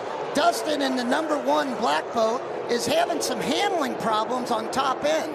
So without that rear cowling, the aerodynamics of his Hoffman is off a little bit, and you can tell on top end he's just got to really lay the boat over and can't run it like he wants to. Absolutely, we can see that big APX slapping on the back of that. Number 1 of Dustin Terry. There's the 29 of Jared Jensen. Now he's going to have to figure out how to run that thing without a rear cowling. Looks like he's getting a little squirrely as well as he dives down in, fighting with the 24 of Spencer Love as they're sitting back there in 4th and 5th position. And here comes the 8 of Jeremiah Mayo up fighting for 3rd, but there is the man out in front. The Mastercraft Gregory Law Firm sponsored 52 of Chris Rinker, and he is, boy, way out in front now, Tim. Them fighting for each other back there. It did not take the 52 of Rinker long to pull away from the rest of the field. No, it hasn't. And the Ray Bob's entry, number 8, Jeremiah Mayo in the white boat, pulls past Johnny Fleming on the last lap. Now he's going after his teammate, Dustin Terry, in the black number 1. Yeah, we'll see if he can reel him in. Nobody able to reel in the man on the screen right now, the Mastercraft 52 of Chris Rinker. Look at the 29 of Jared Jensen. He's down the backstretch trying to put on a move as he tries to move himself up into a podium position and try to secure pole position, because that's what Heat 3 of qualifying is all about. This is the final stop as he goes down to the inside. What a dart move there by the 29 of Jensen as he goes deck to deck with the 9 of Fleming and walks him down the front straightaway. And here comes the 24 of Spencer Love. They go 3 wide down the front stretch, fight for that 3rd and final podium spot here in qualifying heat number 3. Spencer makes the pass on number 9, Johnny Fleming, but he's got to be way outside. And now all of a sudden you're starting to see the Anderson Marine boat, number 17, pull up on the Fleming entry. Absolutely. You know, Johnny not having near as much seat time with some of the gremlins he dealt with yesterday. A 14 of Andrew Tate made contact with him. He had an issue with some electrical components on the boat, so he didn't get as much time yesterday in the boat. It's showing here today. He started up near the front, but now getting shuffled back as the battle continues for the top spot there with the 52 of Chris Rinker making easy work of the 34 of Jeff Reno down the north end of the course coming out of turn number 4. You know, I think as this race goes on and the field loads become lighter and lighter, it's going to be more of an issue for not only Dustin Terry without the rear cowling, but also Jared Jensen in the 29. Absolutely. So we're going to have to see potentially some late-stage hiccups by the drivers missing their rear cowlings. But the Sylvan Boats, Mastercraft, Gregory Law Firm on the side, 52 of Chris Rinker. He is absolutely screaming. You just saw him getting by the 34 of Jeff Reno running for strippers, things made of strips, and the Neches Federal Credit Union. He's trying to hang on and try to fight for position, but nobody has an answer for the man we're cruising right above right now, and that is the 52 of Chris Rinker going to look to put the 99 of Travis Yates a lap down here as we got 1 minute 16 seconds remaining plus 1 lap here on this 3rd and final qualifying heat in Formula 1. And boy, it doesn't seem like the 1 of Dustin Terry can pull away from the 8 of Jeremiah Mayo, but it also seems, Tim, that the 8 of Jeremiah Mayo has just not been able to make up that much ground. No, he's having a hard time keeping the boat set in the corners of 1 and 2, and that really is causing a problem for number 8, Jeremiah Mayo. Absolutely. Now he's getting pressure from 29, Jared Jensen coming from behind. And Jensen's going nowhere because he's got 24 of Spencer Love all over him, and then they look back and there's the 17 of Dylan Anderson. Jared Jensen's going from lane 1 to lane 3, back to lane 1, and that gives a clean run for Spencer up the outside in number 24. Yeah, and that's going to really, especially with the 8 of Jeremiah Mayo having to move to the inside, that's some pretty dirty water, and you're going to see as they come off of turn number 2, he makes easy work of the 29 of Jared Jensen. There's the 52 of Chris Rinker. We got the white flag out, 1 lap left for the 52 of Chris Rinker, trying to walk away with a huge victory here in qualifying heat number 3. This is exactly what he needed to do. He's had some bumps in the road throughout his career, and this is hopefully going the way it was. You remember last year he was on pole for this race and had to step away due to some incidents with another team member earlier in the race day. But ladies and gentlemen, as he comes out of turn 4, let me hear you put your hands together, winning the 3rd and final qualifying heat in Formula 1, number 52, Chris Rinker. Now we're going to circle. Chris Rinker gets on a roll right at the right time, right before the final in the 3rd heat. Now you got it coming down to the wire for who's going to get second in this heat. As they come down the front straightaway, it's a photo finish, ladies and gentlemen. The 8 of Jeremiah Mayo by a nose. It's the 1 of Dustin Terry, followed by the 29 of Jared Jensen, who holds off the 24 of Spencer Love. That was a to-the-wire battle for the final spot on the podium. What a final 2 spots on the podium. Jeremiah Mayo goes from 8th off the start pontoon all the way up to 2nd. What a fantastic run for that young driver running for Ray Bob Seasonings. And the 1 of Dustin Terry got a little too squirrely without a rear cowling right at the end of the race, and he paid for it dearly here, getting passed by his teammate in the final 2 corners. Jeremiah wanted to pass his teammate. Does it on the last lap. There's nothing as sweet as passing your teammate. No, there's not, but that man right there is grinning ear to ear because he came in knowing if I can win heat number 3, the likelihood that I'm going to find myself on pole is pretty darn good. Now, we haven't tabulated all the points so far through this final heat, but you know what? I'd bet a large chunk of my salary that you're going to see that bright yellow Mastercraft Gregory Loffer machine. He's going to be in the top 2 or 3 for sure. Absolutely. They were just so close coming in. I don't feel comfortable making an unofficial statement of who has the pole, but he definitely did the most to put himself in that position. What a fantastic run. I was talking to the guys earlier, Tim, and it was like, hey, the last couple of boats on the first flag and everybody on the second flag, whoever comes out of that group quick, right away, and jumps early is going to be the one that's going to most positively affect their outcome, and that's exactly what Rinker did. Well, Chris got a great first start off the dock, and then he had a great restart off the second rolling start. Absolutely did there. Look, by 15 seconds, the 52 of Chris Rinker wins heat number 3. Dustin Terry falls back to 3rd on the final lap there, just like 3/4 of a second behind his teammate 8 of Jeremiah Mayo, who finished 2nd. 29 of Jensen in 4th. Love there in 5th as they were all over each other, and right behind him just ran out of laps, the 17 of Dylan Anderson in 6th. Grant Schubert pretty quiet here, started middle, kind of got stuck numerous times throughout the race here in the 3rd and final Formula 1 qualifying heat, ends up in 7th. The 9 of Johnny Fleming really struggled a bit. The 99 of Travis Yates held on to a top 11, and then Jeff Reno. The 14 of Andrew Tate, who went over, the 98 of Aiden Benton, who went over, and the 22 of Kyle Maskell to pull off right away. But down, let's send it down to Sarah. She's with Aiden. Now in the pits with Andrew Tate clearly going from, like you said, on top to 0 pretty quickly, and you know, obvious frustration there, heavy cosmetic damage on the boat. What do you recall going through your head kind of as you came around that turn there? We got back down there after the restart on the first lap, and it was a little rougher, I guess, than what we've been doing, but just fell into a hole and grabbed and went left and tried to bring it back to the right, ended up going right, kind of just a sit and duck at that point. There's almost 20 fast boats behind you and they're all racing, they're coming through there. I ended up getting hit, but I mean, no one really to blame but myself. Hopefully Dustin's boat's okay. He's still out there, which is really good. Lucky boy, I guess. Yeah, I mean, it all happened so quick, like you said, and you've got the boat still coming around. What is your first thought besides duck? I mean, do you try and get out of the boat immediately? Do you wait until stuff kind of stops moving for a second and gather your bearings? Yeah, you can't really do much when you get kind of swapped around down there. You see everyone coming at you, and hopefully they see you too, you know? So you try to get out of the way too much, you end up going right where they think they're going to miss you, and I don't know, happened pretty fast. You go back and watch the video, hopefully learn something here, and put it back together, start over. Well, what's next for you guys? A lot of work. Feel bad for the team and Dylan, the owner, but a lot of work, and then we'll figure out what's next. We don't have another boat or anything, so we'll see where we're at with this one, and pretty fresh, so don't really know. Right. No, I appreciate your time. Thank you very much. Guys, back to you. Thank you. All right, thanks, Harry. Yeah, definitely a dejected Andrew Tate down there, from Cloud 9, coming in as the points leader after a big win in round 1 in Bradenton, Florida, out in front, doing what was necessary. And it all came crashing down in a split second. It's so hard to make the proper counter correction. He wasn't able to pull it off, but hopefully they'll be back for the rest of the season. Right now, though, we're going to get ready for our Formula Lights final coming up next after these words from our sponsors.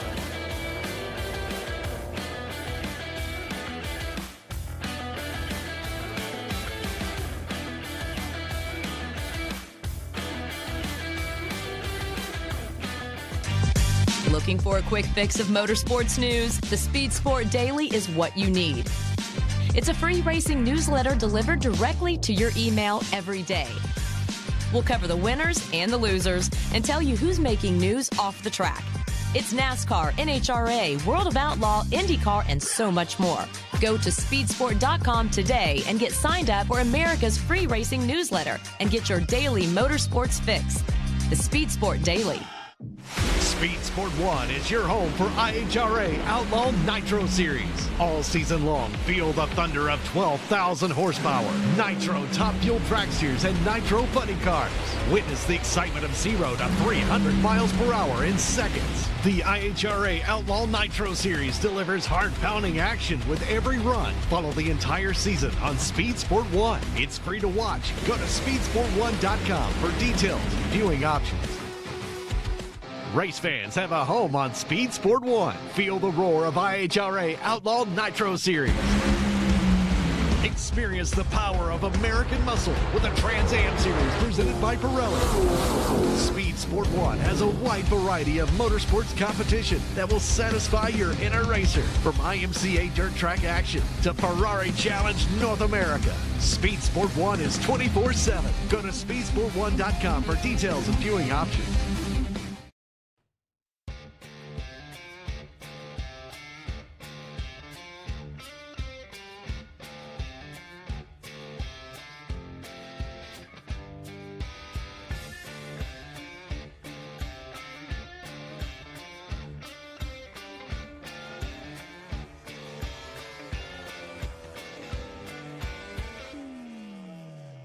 And we're back here at round 2 of the IHRA Formula 1 Powerboat Series, the Port Neches River Fest, the 25th edition here in beautiful Southeast Texas. As we wrapped up our third and final qualifying heat in Formula 1, the Formula Lights are coming back to crown their champion here in 2026.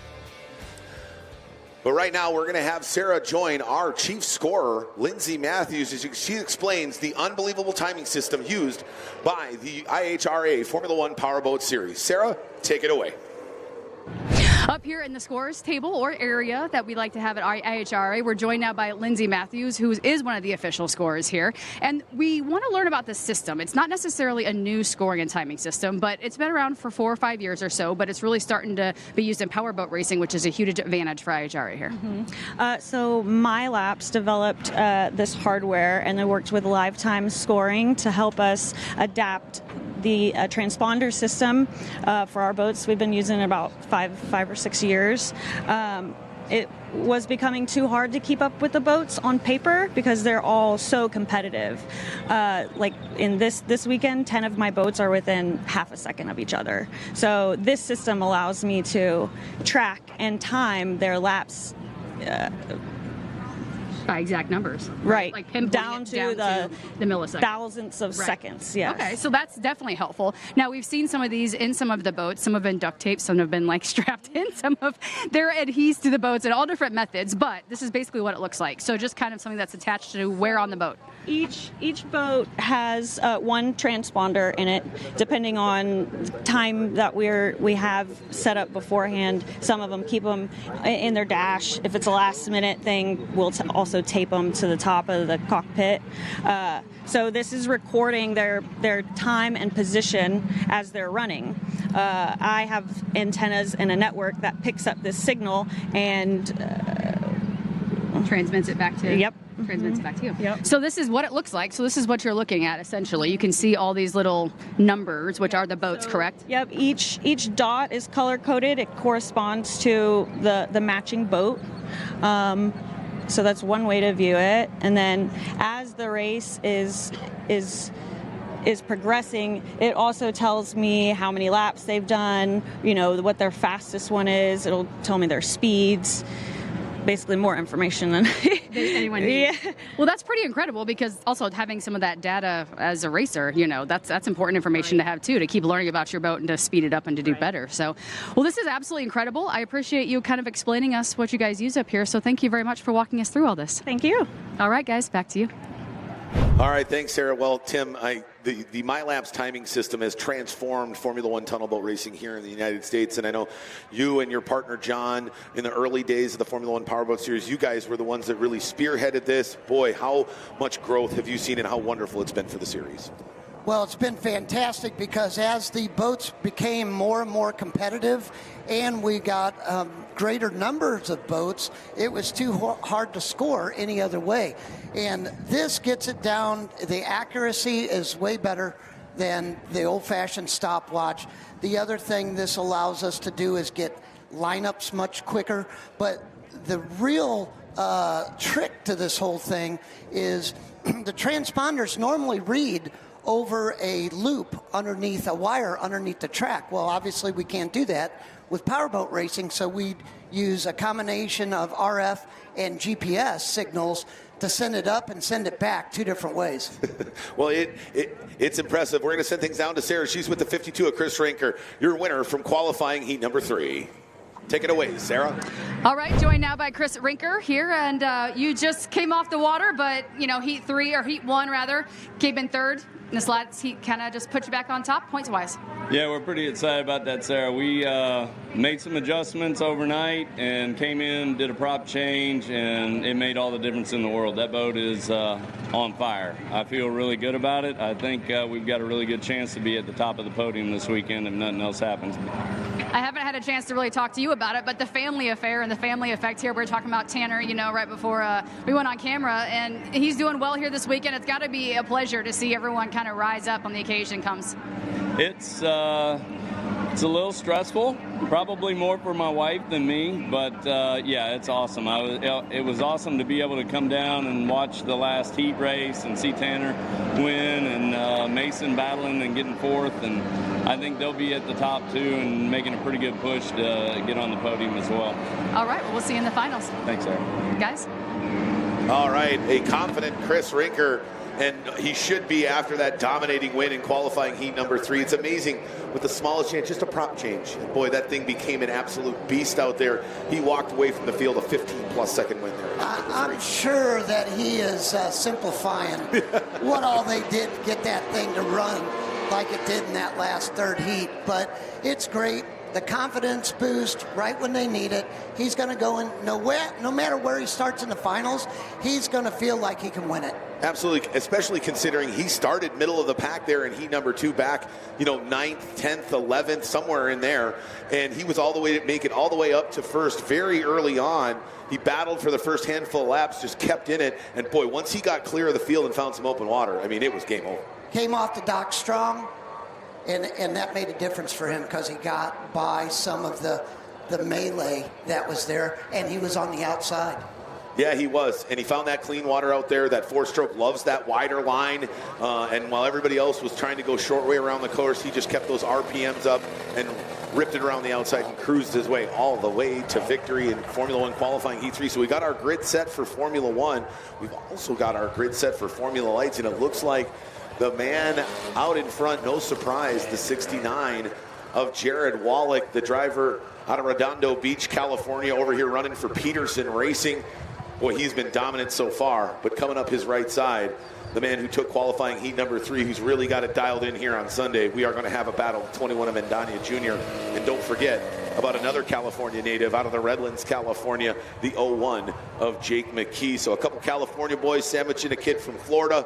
And these 3 boats, plus a host of others, are going to do battle here today, Tim, and it's going to be a fantastic Formula Lights final. While we get the rest of the field lined up, we're going to take a quick commercial break. We'll be back with the rest of these Formula Lights lined up on the start dock, ready to roll for their main event here at the 2026 Port Neches River Fest. We'll be right back.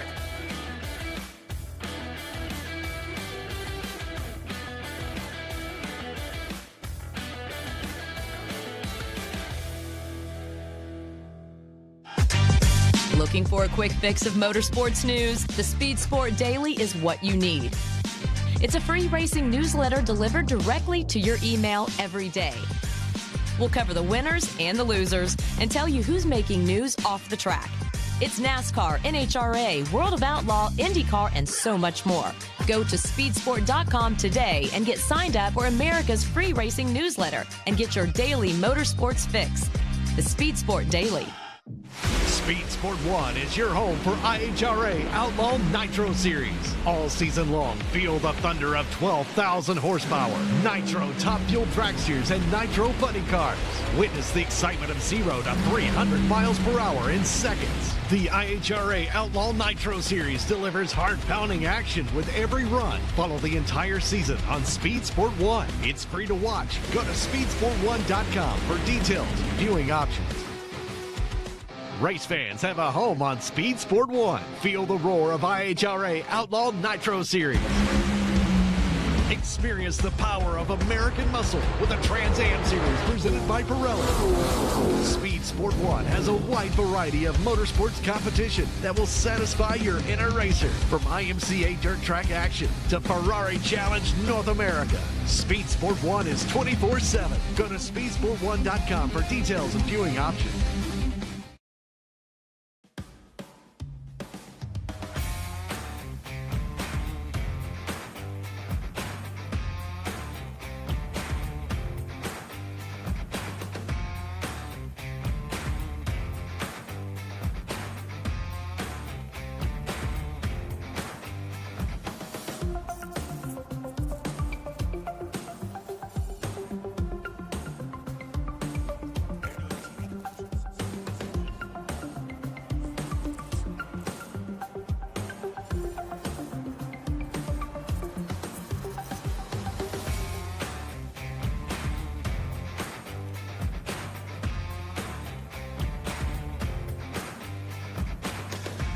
Welcome back, race fans. Here as we are just moments from getting underway with the main event in Formula Lights. These 14-foot-long tunnel hulls sporting two-cylinder OMC 45 cubic inch outboards on the back, -1. Our new experimental 4-stroke Formula Light that's running by the number 11 of RJ West in that Clover Eagle.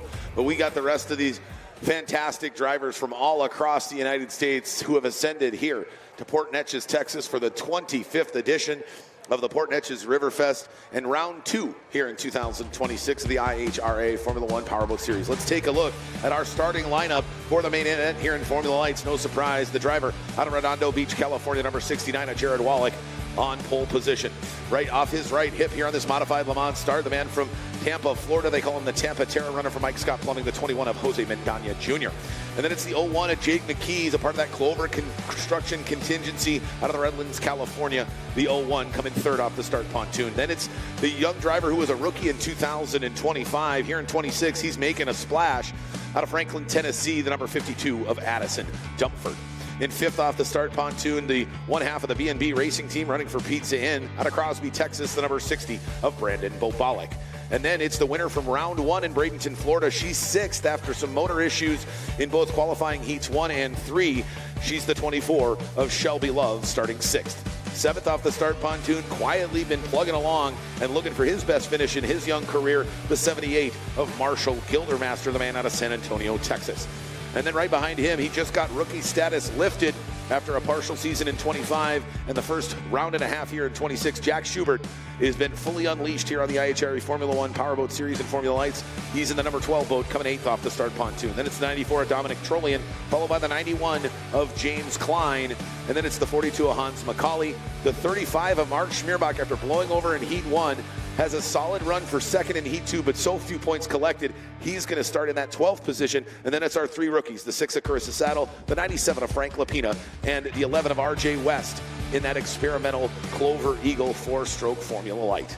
Well, Tim, we've got them all lined up on the start dock, and we're about ready to get rock and roll for the main event. Who will be our champion here in Formula Lights? All right, yeah, looks like we are right. We are ready to go here, coming up on the 1-minute gun.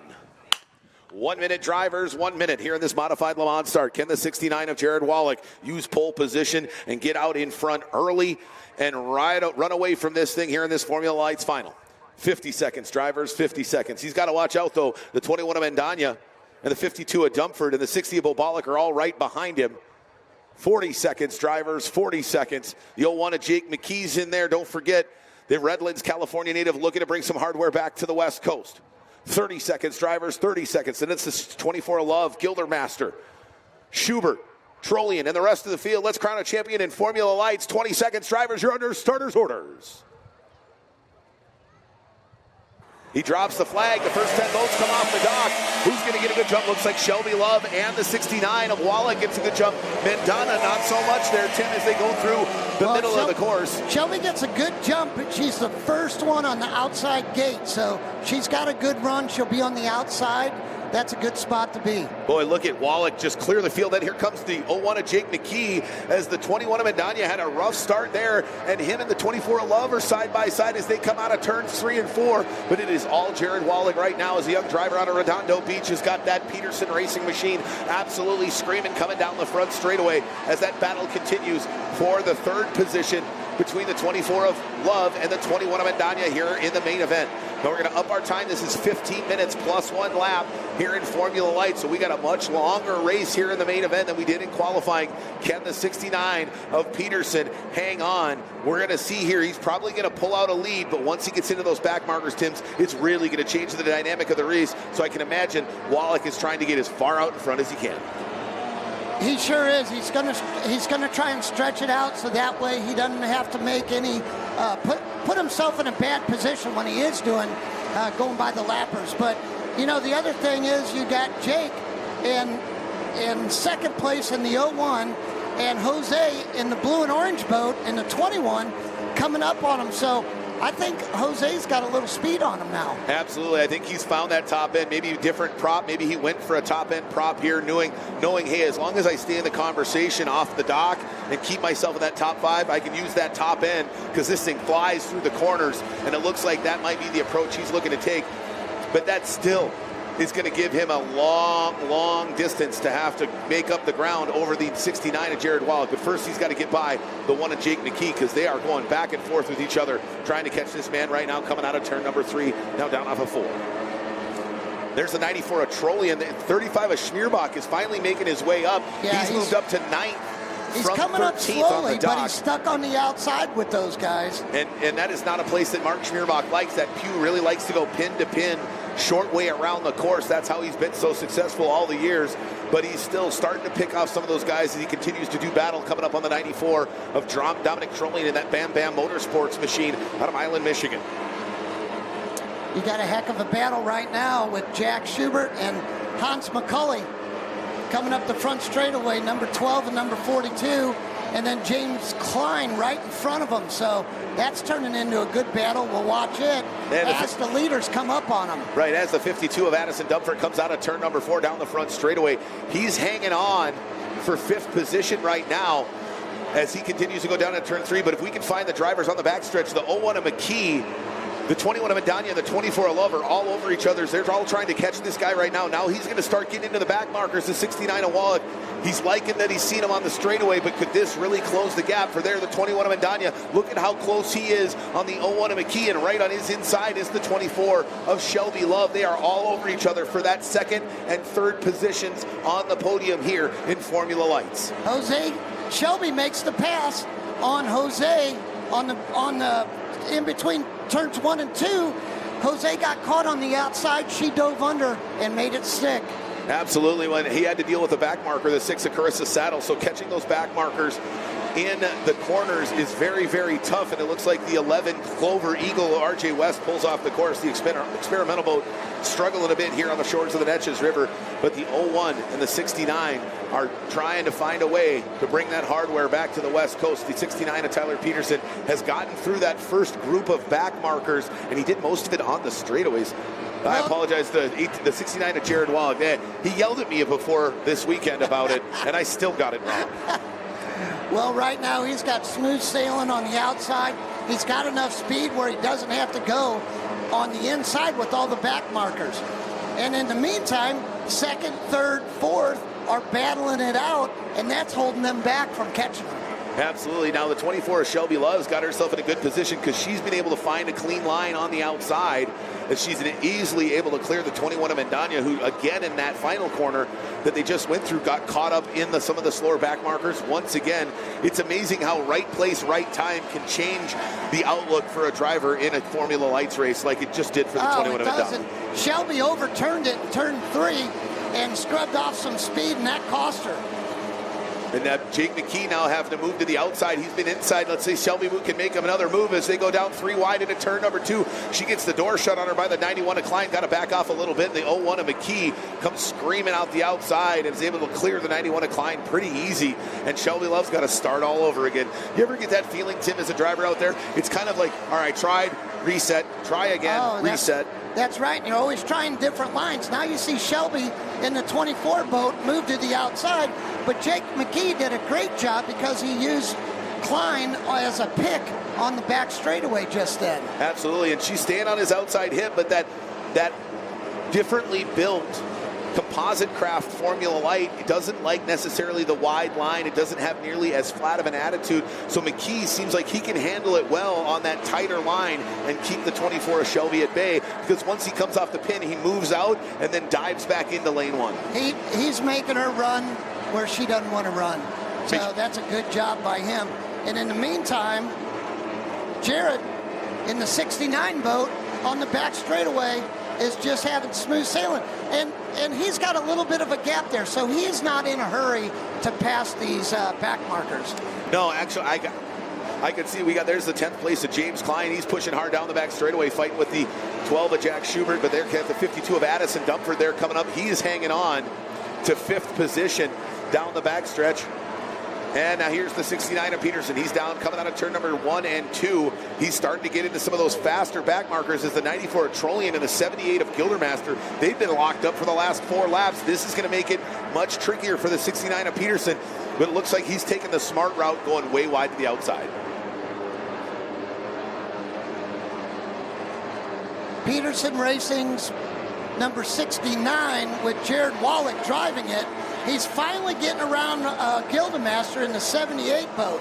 He needed to do that because look how close Jake McGee in the red 01 has gotten up to him. Absolutely, and that's what happens when you start to collect some of the faster back markers. It takes you so much longer. You don't have the clean lines available to you to pick and choose, and the 01 of McKee has really started to close the gap on our leader. Well, it's a prime example because once the leader goes through, it makes a hole for the second place boat to get through the traffic easier. And the 52 of Addison Dumford, he's still hanging out there in 5th, clear water, but he doesn't seem to have an answer for that top 4 group that's really kind of separated itself from the rest of the field. But he's hanging on. It would be his best finish ever in a Formula Light. So the man from Franklin, Tennessee is just trying to keep her in one piece and upright across the start-finish line. We see him flash by. Now we're picking back up to our leader, the 69 of Wallach, who's down there in turn number 3. He goes off 3, but McKee will just not leave him alone. This is just like what Jake was like in Bradenton. He was just a pest. He was always there. He's never going to go away. Well, you got Shelby Love in the white 24 and Jose Madonna in the blue 21, and he's picking back up on him. I wonder if that's maybe a bit of a heavier fuel load. Didn't give him the right attitude that he was hoping for earlier on, but as the boat gets lightened up, he's getting a little bit better performance out of it as he tries to track down the 24 of Shelby Love. She just goes off screen there down in turn 3, but she is all over McKee. These top 4 boats, this shows you how tough the competition is here because these 4 boats are still all over each other, and we're over 2/3 of the way through this. Look at the different lines. Jake's running right down the middle. Shelby's going up the inside. Jose's staying to the outside. So it just shows you that no matter what, you have to take a different line than the guy in front of you. Otherwise, you're never going to pass him.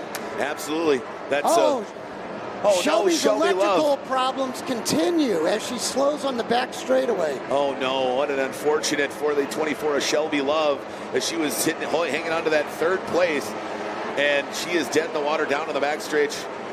And now the 69 of Jared Wallach has to deal with the 01 of Jake McKee, and now the 21 of Mandana is going to have a bit more of a free run there, Tim, to try to charge up on those top 2 drivers here. And you can't count out the experience that the 21 of Mandana has in late stages here in Formula Light finals. No, and I think you're right what you said before. We got a first and second right on the transom of each other.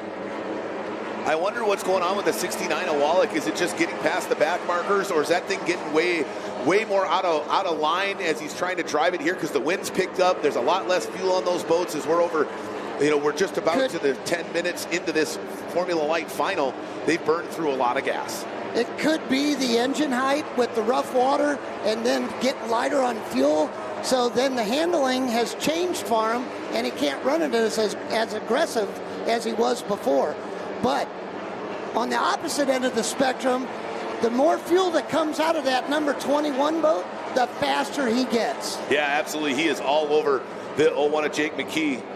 78 of Marshall Gildermaster there, continuing to fight hard for that 5th and 6th position with the 52 of Addison Dumford. There we go. You see our leader come down the back straightaway. They're having to go around the 24 of Shelby Love, who's just dejected inside the cockpit of that Clover construction machine. There's the 69 of Wallach. Jose makes the pass on Jake. Oh, wow, he got down to the inside, and 21 of Mandana now goes to the wide of the outside, and we've got a new boat up in second place. Wow, Jake tried to dive back underneath, but he killed so much speed. Mandana just walked away from him as they came down the front straightaway, and now he's got the task of tracking down the man who's led from the start of this race. He started on pole. Can the 21 of Mandana with 4 minutes and 31 seconds left? To me, that seems like a lifetime for the man from Tampa. I don't know. It's going to be close. He's really going to have to lean into it, and he's going to have some things go his right way. But who else would you rather have chase it at the end for a great finish than the 21 of Mandana? He's got to make sure he doesn't come too far out, though, because it's one thing to keep your speed up around the corner. It's another thing to go too wide, and then you just can't make that ground up. Absolutely. You're just extending that track so much that you can't close the gap on the short way around the coast. Mandana 5.522 seconds behind the 69 of Wallach with 3:53 remaining. Let's see what that's looks like this time around as Wallach comes by. And then the 21 of Mandana now making his way across. There's the 01 of Jake McKee. He's getting left in his dust. Oh no, the 35 of Mark Schmierbach goes down dead in the water. Down in turns 1 and 2. We're going to stay with the 91 of Klein and the 01 of McKee, and you're going to see pop in the left screen. There he is, the 35 of Mark Schmierbach. Looks like maybe some of the gremlins from that blowover yesterday reared their ugly head. No, he gets it fired again, but I don't know if his weekend's going to be done. Could be a little water still in the gas tank somewhere. Absolutely. Well, he's pulling it to the middle as the 91 of Klein and the 01 of McKee have to go around the 24 of Shelby Love. But boy, the 21 of Mandana left the 01 of McKee in his dust. But take a look as our running order comes back around. The 69 of Wallach is continuing to grow his lead over the 21 of Mandana. It's now 5.0. It's now down to 5.131. Jose keeps chipping away at it. Little by little, he knows he's going to have to run numerous perfect laps here at to the conclusion of this Formula Lights final if he wants to make up that 5-second gap, as now both boats are on the same straightaway for the first time in numerous laps here in this Formula One final, with the 21 of Mandana closing the gap on the 69 of Wallach. Jared Wallach is coming up on Dumford, and Dumford's running a good pace, so it's going to be harder for him to get by him, which is going to bunch up Jose in the 21 up to the leader. Absolutely. It looks like Jose's now got that down to 4.31 seconds, so grabbed another half a second there in this lap, and they're continuing to push hard. And boy, yeah, the 69 of Wallach, he's coming up on that 5th place boat of Addison Dumford, and that's going to be a hard boat for the 69 of Wallach. 2.6 now for the 21 of Mandana behind the 69 of Wallach. Will Dumford leave 21 of Mandana a lane down to the inside? I wouldn't expect to get a lane from anybody out there right now that's fighting for a position. Oh, but Dumford does leave him a lane. He goes wide to the outside. You know, he's a young driver. He goes up the inside. That saved him a ton of time. Absolutely. I mean, being a young driver, Dumford's just continuing to fight hard. 1.8 is the gap now as you see Mandana getting up on it. Absolutely, especially with now the Gildermaster's not going to get out of your way. Neither is McCauley. And look at the 21 of Mandana go up on his rear outside deck as he's pushing hard down the back straight. We're going to have a battle all the way to the finish here, Tim. We are. Jose's got the speed on the outside. Jared is trying to go up the inside. Jose gets caught on the outside, and that is going to cost him. Yeah, that is huge. He probably lost a second and a half there. Way wide to the outside because he didn't know where Gildermaster was going to go. And Wallach did the smart job. He dove down into lane 1 knowing that's where Mandana was going to go to try to undercut the rest of those back markers in the turn. What a great block by the 69 of Wallach. Now, that is using the other competitors as a pick to a T. That's textbook right there. That right there might be the singular moment in time that locked up victory for the 69 of Wallach. That won the race farm. Absolutely. And it's all it takes here in Formula Lights. One wrong move in the turn, one mistake, just going outside when you wanted to go inside. And boy, look at now, 21 of Mandana is still wrapped up And he's all wrapped up. It's up to over 6 seconds between the 69 of Wallach and the 21 of Mandana. You know he's got to be kicking himself in the cockpit because he knew that was the turn. He was either going to make it or break it right there, and he just couldn't go where he wanted because Wallach took it from him. You know, it's always easy to point out what it is in hindsight. Absolutely. But if Jose would have had just a little bit more patience, he would have followed Jared through, and then he could have battled it after they got through. We got 2 laps left here as we're coming up on the white flag for our leader who's running down the backstretch. The 69 of Jared Wallach looking to go wire to wire here. He's on the pole coming in to this Formula Light final. He has had his fair share of challengers. The 01 of Jake McKee, the 24 of Shelby Love, the 21 of Mandana.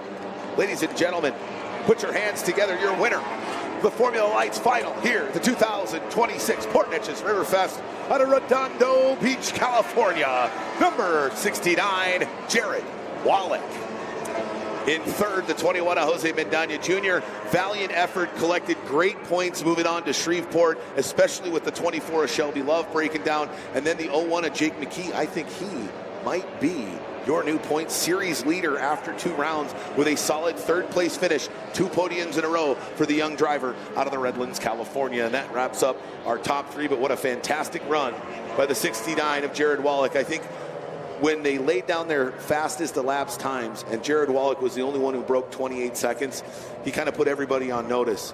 And the impressive thing, Tim, it's hard to be the fast guy in the qualifiers and be that person throughout the entire weekend, and he did just that. What a fantastic, polished weekend for the 69 of Jared Wallach. Oh, their boat ran flawless all weekend. It's good to have them back on the series tour. Jake McKee, solid weekend. He's going to be our points leader. Absolutely. Let's take a look at this recap here in Formula Lights. The 69 of Wallach gets off like a rocket. So does the 24 of Shelby Love and the 01 of Jake McKee. The one who doesn't is that blue and orange 21 Mike Scott Plumbing of Jose Mandana Jr. He can shuffle all the way back to 4th. From there, the 69 of Jared Wallach didn't look back. Now, did he have challengers? You bet your bottom dollar he had a challenger, more than one.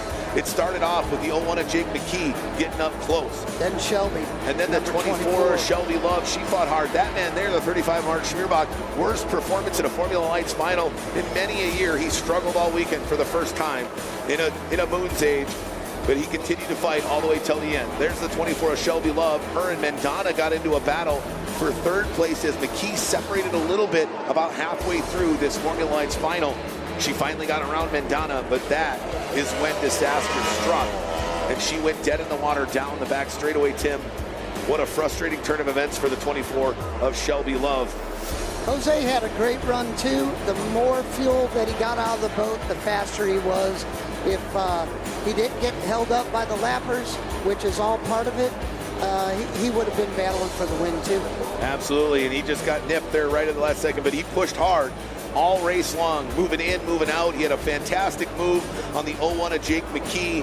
He was putting moves all over Shelby Love right before she went dead in the water down on the backstretch, but he just didn't have an answer for this young man right here.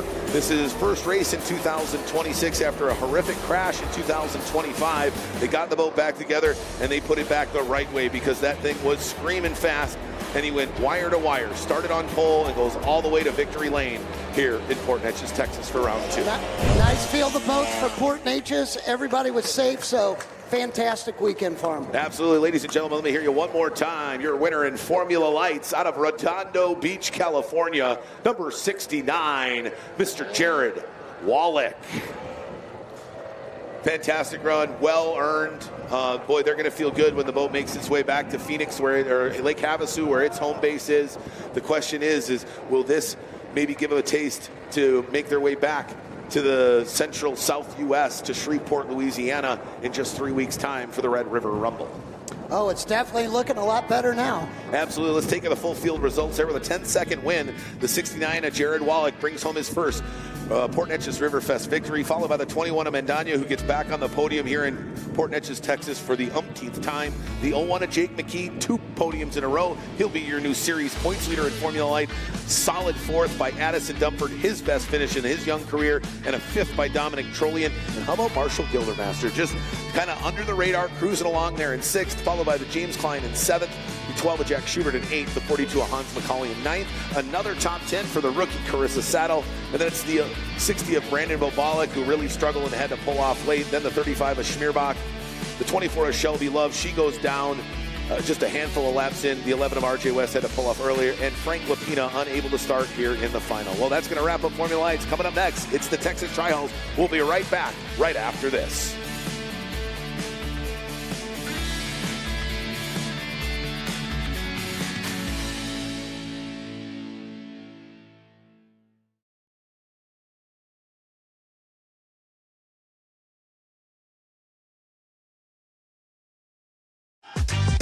Looking for a quick fix of motorsports news? The Speed Sport Daily is what you need. It's a free racing newsletter delivered directly to your email every day. We'll cover the winners and the losers and tell you who's making news off the track. It's NASCAR, NHRA, World of Outlaw, IndyCar, and so much more. Go to speedsport.com today and get signed up for America's free racing newsletter and get your daily motorsports fix. The Speed Sport Daily. Speed Sport 1 is your home for IHRA Outlaw Nitro Series. All season long, feel the thunder of 12,000 horsepower, Nitro top fuel dragsters, and Nitro buddy cars. Witness the excitement of 0 to 300 miles per hour in seconds. The IHRA Outlaw Nitro Series delivers heart-pounding action with every run. Follow the entire season on Speed Sport 1. It's free to watch. Go to speedsport1.com for details and viewing options. Race fans have a home on Speed Sport 1. Feel the roar of IHRA Outlaw Nitro Series. Experience the power of American muscle with a Trans Am Series presented by Pirelli. Speed Sport 1 has a wide variety of motorsports competition that will satisfy your inner racer. From IMCA dirt track action to Ferrari Challenge North America. Speed Sport 1 is 24/7. Go to speedsport1.com for details and viewing options.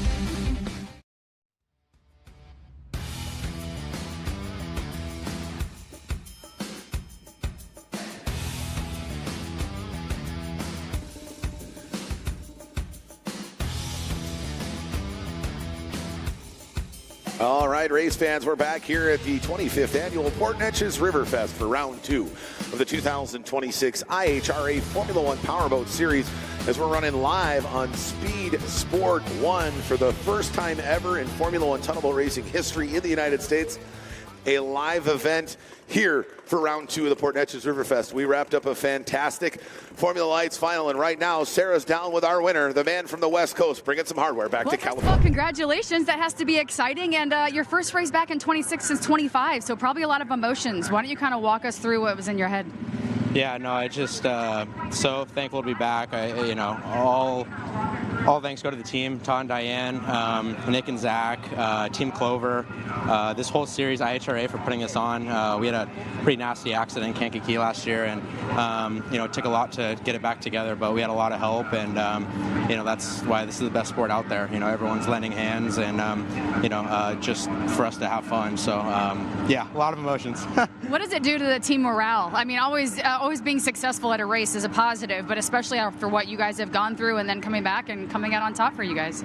Yeah, no, it's huge. It's a big boost. We know, we have all the components. It's just a matter of staying consistent and being in the right place and driving smart. And so, yeah, no, it's a huge boost. We're super fired up, and IHRA has been great to us, and yeah, we can't wait for the future. All right, anyone you want to say thank you to? I want to thank my whole family watching at home, my little brother Jacob, my dad, my mom, my grandma, my nanny, my uncle Chris. He'd be mad if I didn't do it, but shake it, bake, Ricky Bobby! All right, once again, congratulations. Thank you.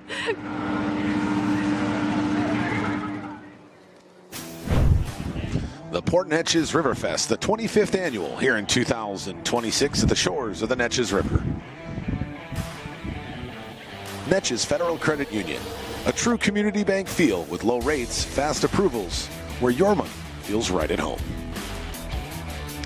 VP Racing Fuels, the choice of champions for decades. You can benefit from VP's expanded line of performance additives for your boat, daily driver, or weekend warrior. Seaway Marine, your one-stop boat motor shop for current and vintage outboards, as well as stern drives. Find them online at seaway.com. Mercury Racing, the leading provider of high-performance marine propulsion systems for the discerning boater around the world. Learn more about its wide-open line of outboards, stern drives, and propellers at mercuryracing.com.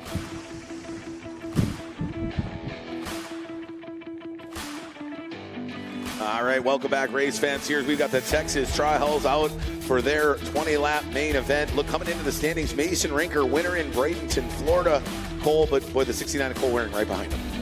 He is, and guess what? Bristen flipped over in the last heat race, and now he's back out on the water. So fantastic. Same with Neil Marsh. He ended up with the skeg of the 26 of Bristen Sherman lodged in the bottom of his boat. They got it pulled out. They got the bottom repaired, and he's out there coming fourth in points, and he's going to be right near the top fighting for the title here in Port Neches. And don't count out Tanner Rinker, number 10. He's always there when it counts on Sunday afternoon. Absolutely is. Unfortunately, J.B. Jensen not able to be here with us, but John Ottinger and Wyatt Zeller looking for some valuable points here to move their way up the standings in the Texas Tri-Hull division of the IHRA Formula 1 Powerboat Series.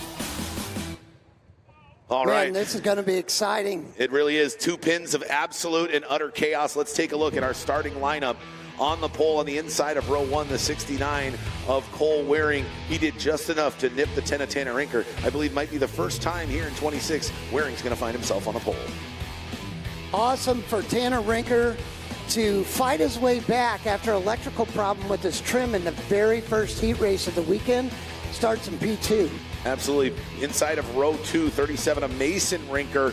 More calm, cool, and collected, looking to surgically move his way across the course from that inside of row 2 starting position. Neil Marsh, number 4, got his boat back together. He's out there, so I know he's just wanting to collect some points this weekend, but never count him out. Absolutely never count him out. Then it's the John Deere Green Machine, the 33 of John Ottinger on the inside of row 3, and the 42 of Wyatt Zeller, and that Diamond Z Reynolds on the outside of row 3. They're in that 6th position. Aaron Green had a good run the last couple heats, so he's coming to terms with that boat. And Bristen has got his boat back in there, and he's ready to roll. Absolutely, he's looking to mix it up. So is the 54 Darren Wares on the inside of row 5. And Andy Miller, the Wichita, Kansas native in the DD1, running on the outside of row 5, followed by our 2 rookies, the 3 of Evan LaBeouf on the inside of row 6, and the 13 of Jared Shelton, rounding out the field here in Texas Tri-Hull. We're going to run these Tri-Hulls like we do all season in a 2x2 rolling start. They're going to be led by Jet Ski Jared, our pace jet ski, and a part of our integral rescue crew here on the IHRA Formula 1 Powerboat Series. And boy, they have been busy today, especially in Tri-Hull. That melee down in qualifying heat number 3, Tim, really shook up the points. And the only one that was able to hang on was the 69 of Cole Waring, who finds himself on the pole. That's right. That's right. Consistency is what makes a difference. So we're ready to go for this final. All right, we're going to see pace jet ski Jared take off here in the Texas Tri-Hull final as they make their way down the north, all the way down to the north end of the course. They're going to come around the Formula 1 north end of the course, giving a long straightaway to line up 2x2, one directly behind each other in the inside and outside rows. Chief referee Doug Ray has a great shot down from the judges stand to ensure that they're lined up properly. But these 100 cubic inch OMC, or those big Pro XS 4-strokes, are ready to rock and roll here in Texas Tri-Hull. The question is, Tim, will the 69 in that Burnshausen oil machine of Cole Waring find his way to the clean water early, or will we have a big old wad down in turn 1 like we did in qualifying heat number 3? Well, let's hope not. These guys have done enough of that today. In fact, I think they're trying to teach the Formula 1 guys how to do that. Clearly, so that's no good. Yeah, clearly, they took a page out of the Tri-Hull book in our final F1 heat, as well as we saw a couple of big wrecks there down on that same north end of the course. And Tim, the wind is picking up here in Port Neches, coming straight out of the south, so blowing the wind off the Gulf. And we know that can make the Neches River very, very testy. It sure can, but you know, I kind of like the number 42 as a dark horse in this particular, Wyatt Zeller. He's run good all weekend. He just hasn't quite put it all together, and this could be his race. Absolutely, especially with the Tanner Rinker and the 69 of Waring doing battle. And can the repairs on the 17 and Neil Marsh hold up through this 20-lap bruiser fest that is the final here in Texas Tri-Hull? They drop the flag, and here we go. Well, it doesn't look like the repairs hurt the number 17 and Neil Marsh one bit. They're moving down into turn 1. Mason Rinker able to get up into third. Marsh has to follow in behind in fourth. He tries to go tight around the buoy, but the 69 of Waring clears the field and is able to get by the 10 of Rinker. But here comes the 37 of Tanner Rinker. He's already up into second position. It looks like the brothers Rinker are about to do battle here in this Texas Tri-Hall main event. But first, they got to focus on catching the 69 of Waring. Oh no, the 17 of Marsh. He goes dive down in. He overturned it, trying to find a clean line on the inside. That's worked for him earlier this weekend, but it didn't work for him right there. It's now the 69 of Waring starting to stretch out that lead as the rest of the drivers come down the front straightaway. Cole said he learned something from that heat race, that he got second to Neil, where Neil was baiting him to go inside and then closing the door.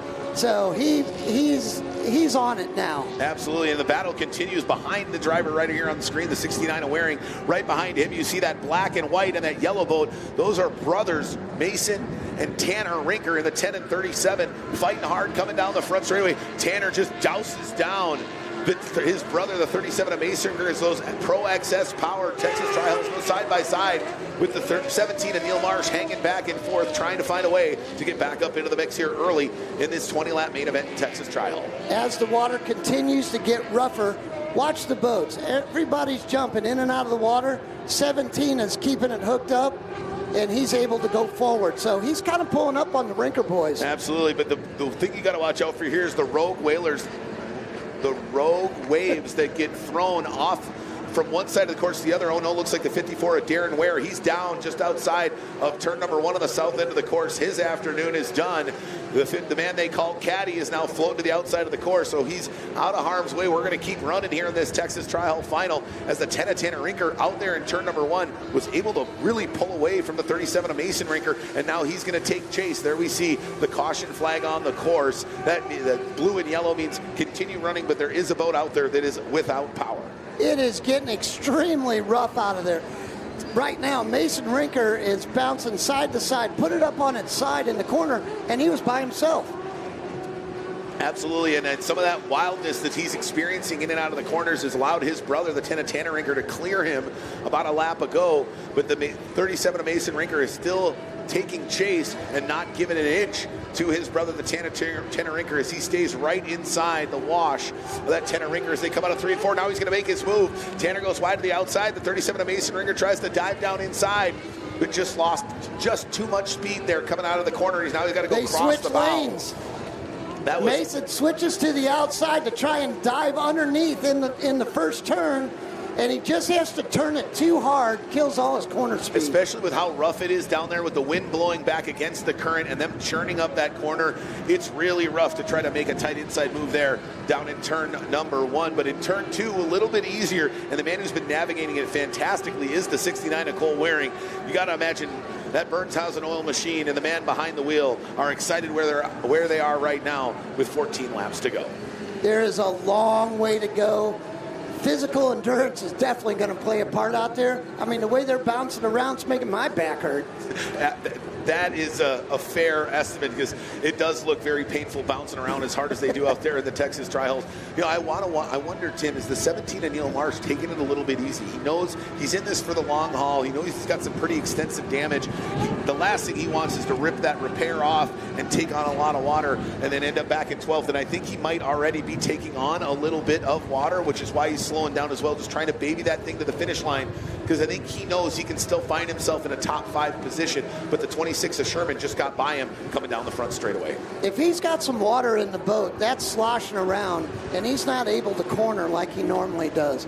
Because right now, I haven't really seen Neil overturn it that much, but we'll see as it goes on. He might be just waiting and seeing how the Rinker boys are going to play out before he gets up there with them. Well, they're not going anywhere. Tanner is less than 3 seconds behind the leader, sitting in second, and a second and a half behind him is the 37 of Mason Rinker, so they are not going anywhere. We'll see there the 33 of John Ottinger sitting in 6th position, running hard against Wyatt Zeller and Bristen Sherman. Now Bristen's going to jump from 7th up to 5th, and Wyatt Zeller gets all the way shuffled back to 7th. So what a great couple of laps here for Bristen Sherman, coming off after that rollover in qualifying Heat 3. Now he's having a good run. Looks like Cole is making his way through the traffic. He's trying to split them, but oh, look out there. Aaron Green almost blows it over down the front straightaway going into turn number 1. But you're right, Tim. Like a surgeon out there, the 69 of Cole Waring just knifed his way through the back markers. And he did. I was worried about him getting his motor taken off down there, but he came through it, but Tanner's not giving up. No, and it's rougher water, the rougher it gets, and the faster back markers they come upon, the shorter that gap is between Waring and the brothers Rinker, who round out the top 3 here in this Texas Tri-Hall main event with 10 laps to go.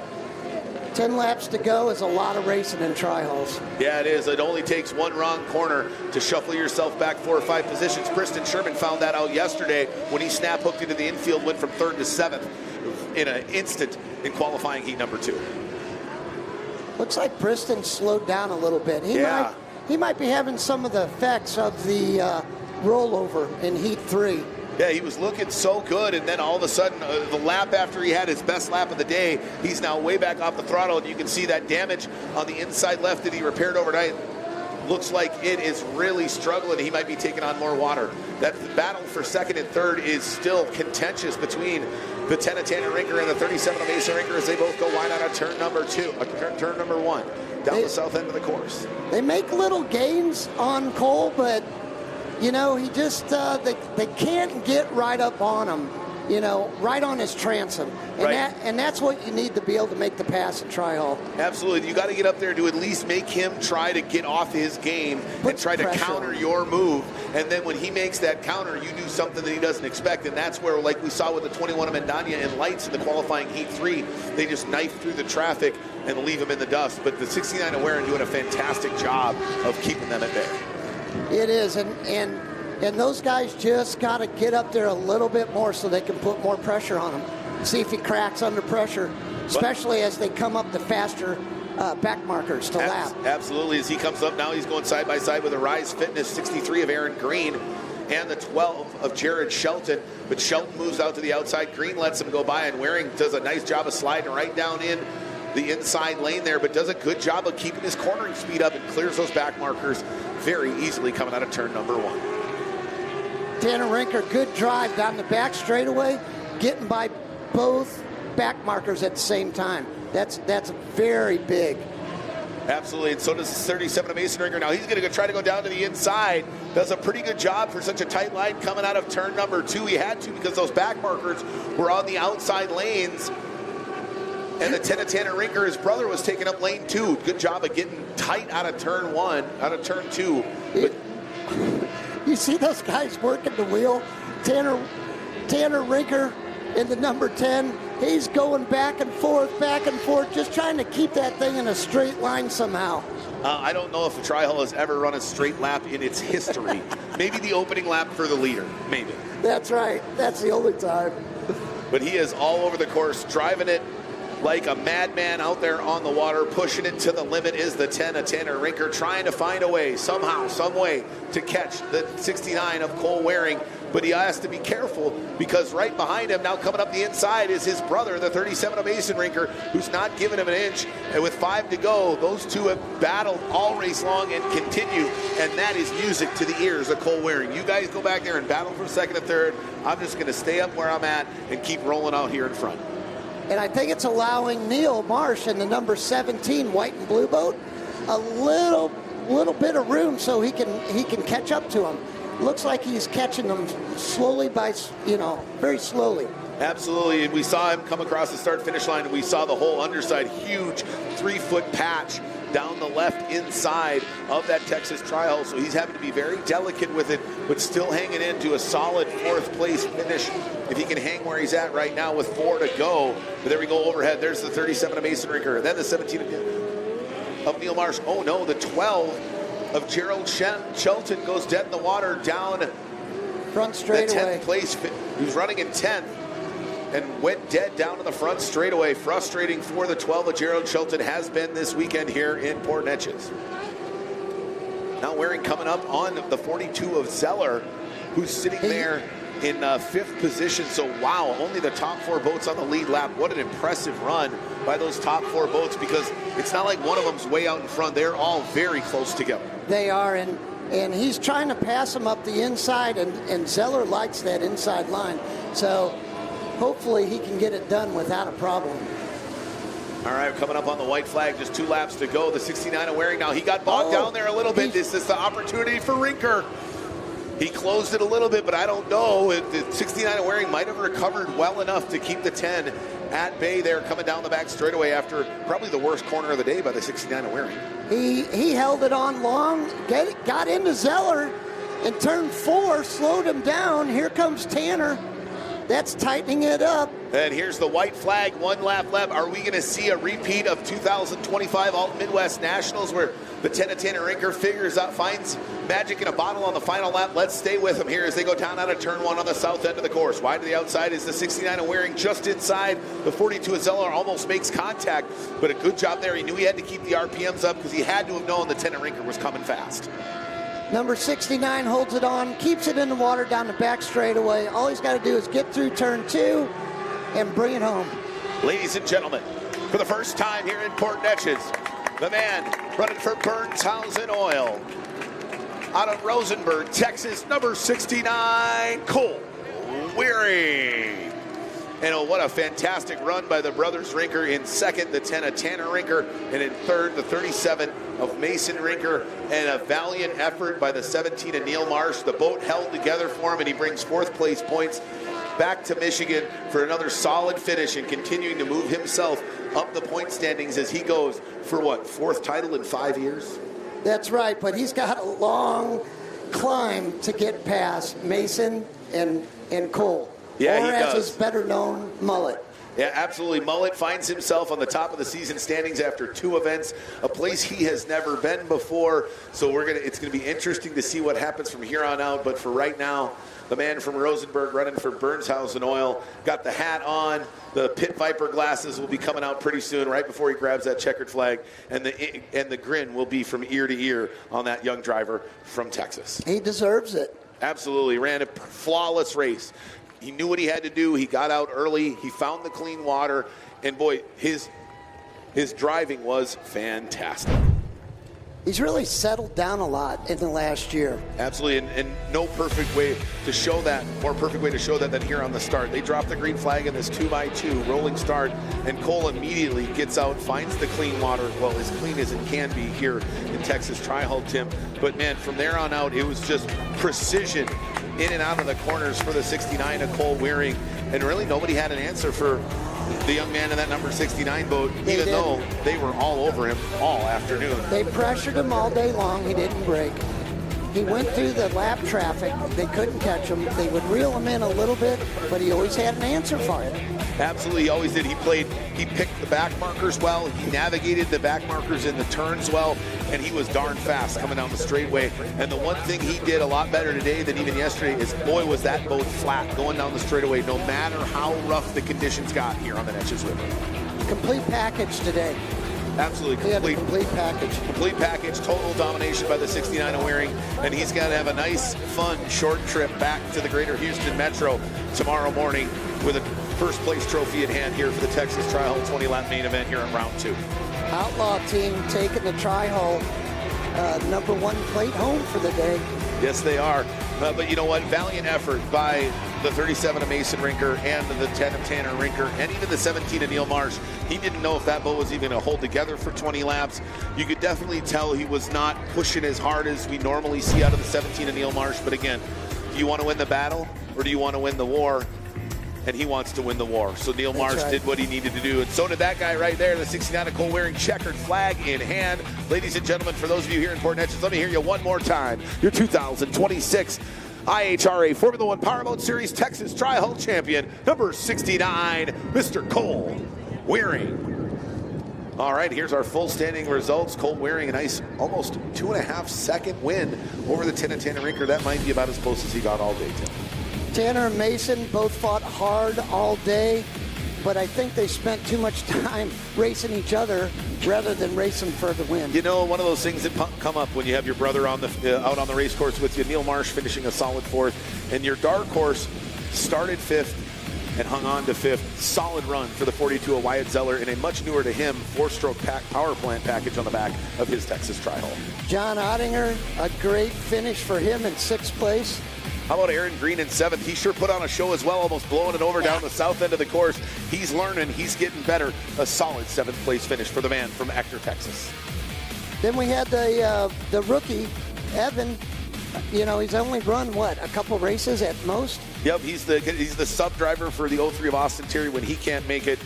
We saw the DD1 of Andy Miller make it on the front page, and then the 12 of Jared Sheldon and the 54 of Darren Ware, both not able to finish the race here in the Texas Tri-Hull main event, ran out the field here in Texas Tri-Hulls.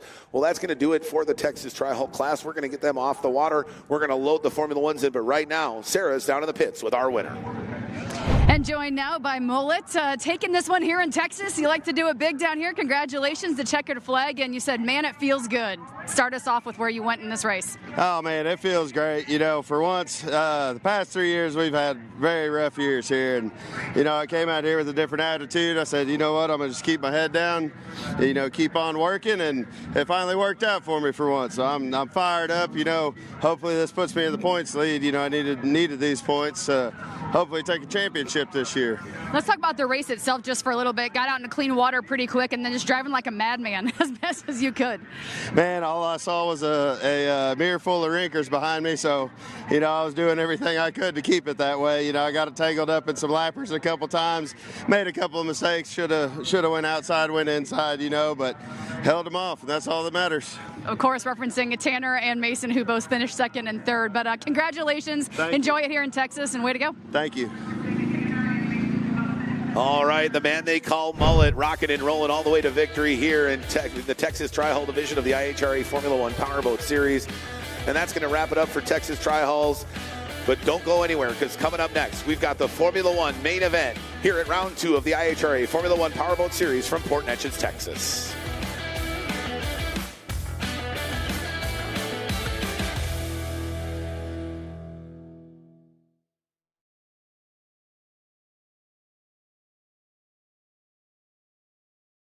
Speed Sport 1 is red hot this weekend as the IHRA Outlaw Nitro Series is back with round 3 at Tarana Raceway, Hebron, Ohio. It's the IHRA Spring Nationals. Live coverage on Thursday will be on Speed Sport 2 starting at 9 a.m. Eastern. On Friday afternoon, Speed Sport 1 will pick up the action of Pro Mod and Top Fuel qualifying at 3:30 Eastern. And on Saturday, Pro Mod and Top Fuel finals will begin at 1:30 Eastern. Go to speedsport1.com for details and viewing options. When the love of your life turns into a waste of time, when there's no peace of mind, something's wrong. When there's no peace of mind, something's wrong.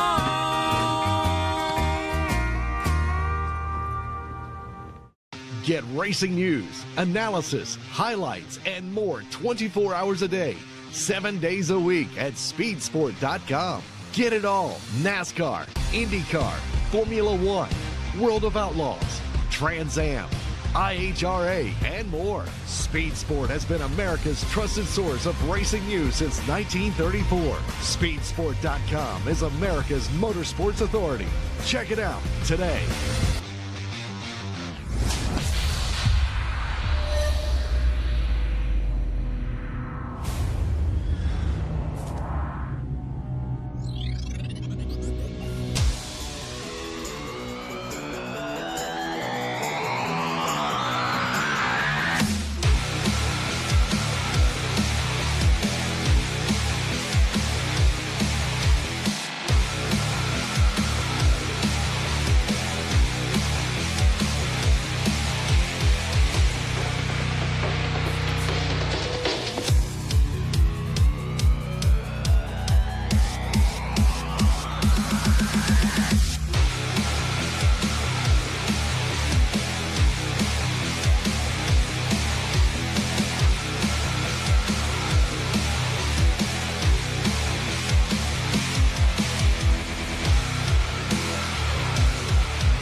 Speed Sport 1 is the place for the Hunt the Front Super Dirt Series, the premier dirt super late model tour of the Southeast. And just about 4 wide for the lead. Watch the series on Speed Sport 1 as it travels to some of the South's best tracks.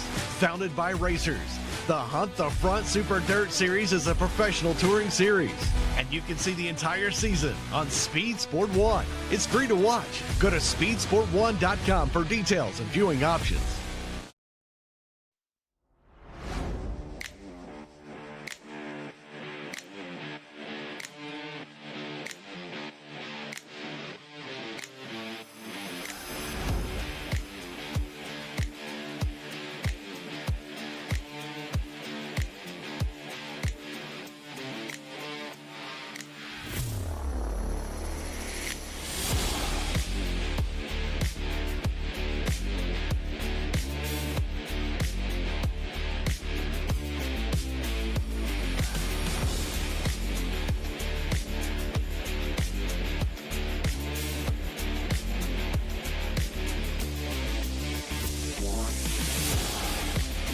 And welcome back, race fans, to the final race of round 2 here of the IHRA Formula 1 Powerboat Series.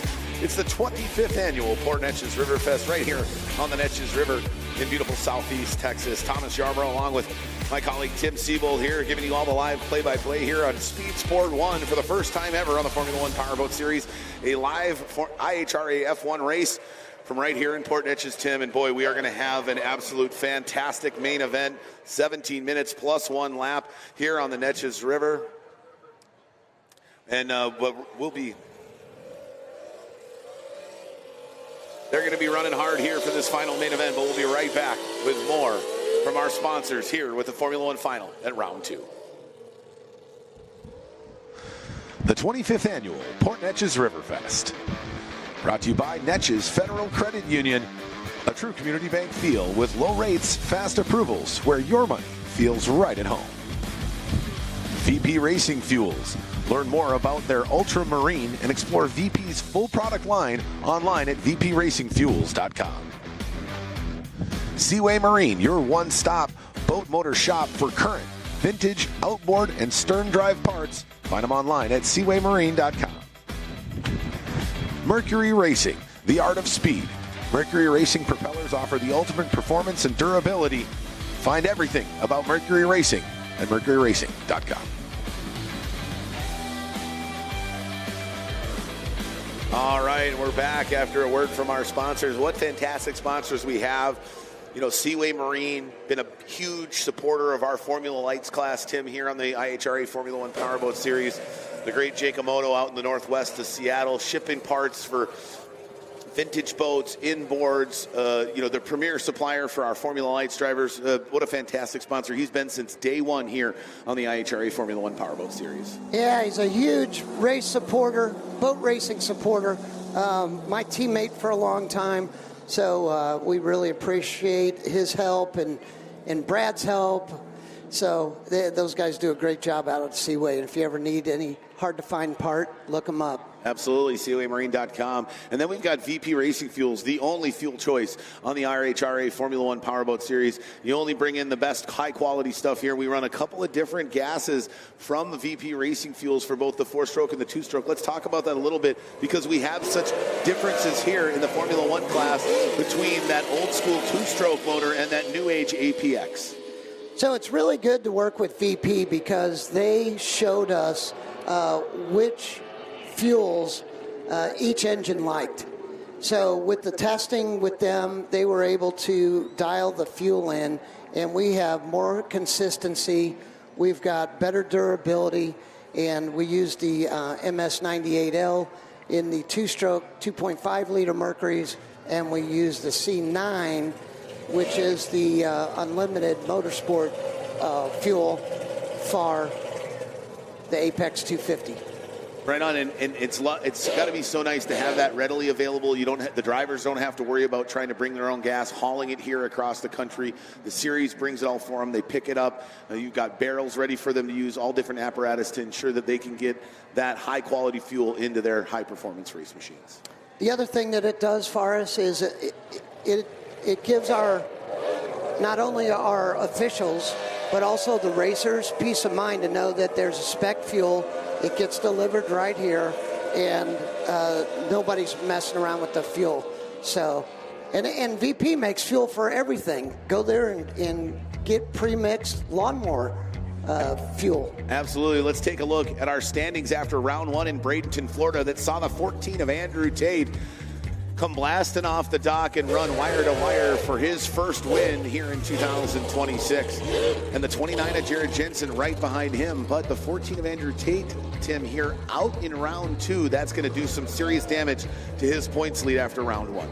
It is. So now, you know, there's a bunch of guys that are right there, though.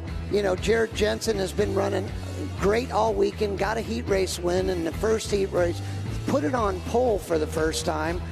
And Spencer Love has had consistency all weekend long. So he's probably, you know, he's going to be your pole setter, I believe, isn't he? It's either going to be him or potentially the 52 of Chris Rinker, who's sitting down at 6 after that win in heat number 3. But you can't count out the man who finished second last year in the season standings, Dylan Anderson, or the 8 of Jeremiah Mayo, who's always in the mix. And then you got 1 of Dustin Terry. He finished second in heat 2. He's going to be up there near the top fighting for that win. He loves this water, and he's the 2-time defending series champion. So never count out the man with number 1 on the side. No, not at all. And after that incident with him and Andrew Tate, when he brought his boat in, you could see that the motor was on crooked. So not only did he race without the rear cowling, the motor was not straight on the boat. So no wonder he had handling problems. Well, hopefully they had enough time to get everything straightened out and get that number one machine back put together so they can get on the water here and compete in this main event. They're right now on screen. That's the 71. They call him the Pickle. The 71 of Jimmy Kerr out of the great state of Michigan, one of numerous Michiganders that are a part of the IHRA Formula One Series. But the 71 of Jimmy Kerr running for Groves Equipment Rental, Ray C Extreme, and Superior Marine and RV. And that French-built Moore Hull, paint on that thing, beautiful, was done by Superior Marine and RV. The man from Traverse City, Michigan. There's the 22 of Kyle Maskell. Now, this might be the fastest guy we haven't seen run fast all weekend long, Tim. That Barrett Custom Marine machine, our Arcadian ambulance, has been scary fast in testing, but it seems like at every chance a bad thing could happen, it does here this weekend for the 22 of Maskell. He has not had very good luck this weekend, and they are way better than what they've been able to show. So we'll see what he can do in the final. You know, he's a veteran, so he has traveled a long way to get to Texas from Vancouver. So I know he wants to be out there, and he's going to do absolutely as good as he can do. Absolutely. Then you got a couple of those outlaw F1 teams who are not only going to be battling the rest of the field, they're going to be battling each other, the 13 of Grant Schubert and the 8 of Jeremiah Mayo, a 4-stroke versus a 2-stroke. You always love those internal outlaw F1 battles because even if they're in 9th and 10th, they're going at it. Jeremiah's been, you know, he seems like the longer the race goes, the better. And he made the last lap pass in the 3rd heat on his teammate. Grant got, finished a high of 2nd in one of the heats? I believe he was right up there, I think, in qualifying heat number 2. He might have actually won heat number 2. He was blistering fast, but then if you remember, he did so well, but last night he had to spend multiple hours reshaping his propeller because he took some damage on that really fast prop that propelled him out in front in heat 2, and it doesn't look like maybe the shaping work got that thing to live back to its potential here in qualifying heat number 3. Struggled a bit, but we got a long 17 minutes plus 1 lap here in the final. Well, the propellers on these boats are only 10 1/4 inch in diameter, and they are very small blade area. They are very sharp. So if you hit something as small as a pencil out on the course, it's going to do damage to that prop. And once it does, it's hard to get it back to, back to perfect. Yes, and he tried mightily, and hopefully maybe he did a little bit more in between qualifying heat number 3. Might have had to go to a different prop, but he's sure hoping that he can find a rabbit, pull a rabbit out of the hat here in the F1 final. There's the 98 of Aiden Menton. He rolled over in qualifying heat number 3 on the opening lap. He was pushing hard, lost the lost the lid to his cockpit there, so he's going to be doused down if he can get it back running. They had to tow him to the start dock here while we wait for the rest of the drivers to load up for this Formula One main event here in Port Neches.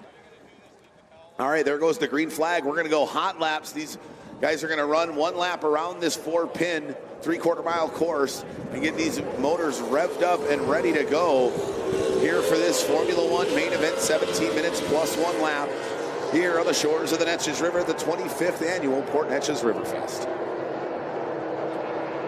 You know, one person we haven't talked about a whole lot is this man coming down the front straightaway in the Anderson Marine number 17. It's Dylan Anderson.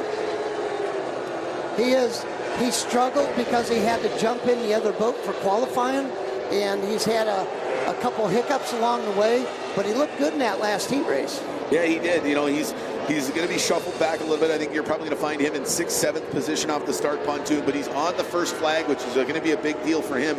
The question is can he find the clean water wide to the outside where he likes to run and pick off some of those boats that are all really, really fast? That's the tricky part. Everybody's so fast that passing can take a lot longer than you think, and you only have 17 minutes plus 1 lap to make all your moves. Well, it's one thing to catch up to somebody. It's another thing to pass them. So with the way the wind's blowing out of the southeast, I think that's going to make turn 1 and 2 extremely difficult. So it's going to be who can keep their boat in the lane that, you know, because a lot of times when it gets rough, you'll skip out. So these guys got to make an adjustment, and that'll include dropping the motor a little bit. The other thing is when it gets real rough like that, you've got to not trim up as fast.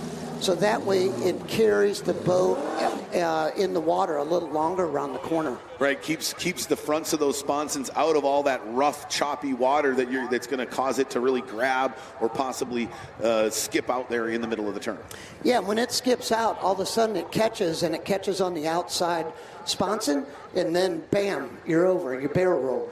Right, and that's the last thing any of these drivers want here in this 17-minute plus 1 lap main event. But there's the man who's right up there near the top, the 24 of Spencer Love. We're going to get him and the rest of the drivers lined up on the start pontoon for this modified Le Mans start here at round 2, the IHRA Formula One Powerboat Series.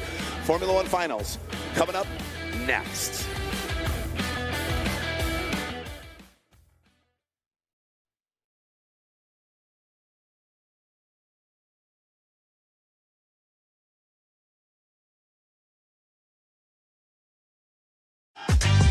Looking for a quick fix of motorsports news? The Speed Sport Daily is what you need. It's a free racing newsletter delivered directly to your email every day. We'll cover the winners and the losers and tell you who's making news off the track. It's NASCAR, NHRA, World of Outlaw, IndyCar, and so much more. Go to speedsport.com today and get signed up for America's free racing newsletter and get your daily motorsports fix. The Speed Sport Daily. Speed Sport 1 is your home for IHRA Outlaw Nitro Series. All season long, feel the thunder of 12,000 horsepower, Nitro top fuel dragsters, and Nitro funny cars. Witness the excitement of 0 to 300 miles per hour in seconds. The IHRA Outlaw Nitro Series delivers heart-pounding action with every run. Follow the entire season on Speed Sport 1. It's free to watch. Go to speedsport1.com for details and viewing options. Race fans have a home on Speed Sport 1. Feel the roar of IHRA Outlaw Nitro Series. Experience the power of American muscle with the Trans Am Series presented by Pirelli. Speed Sport 1 has a wide variety of motorsports competition that will satisfy your inner racer. From IMCA Dirt Track action to Ferrari Challenge North America. Speed Sport 1 is 24/7. Go to speedsport1.com for details and viewing options.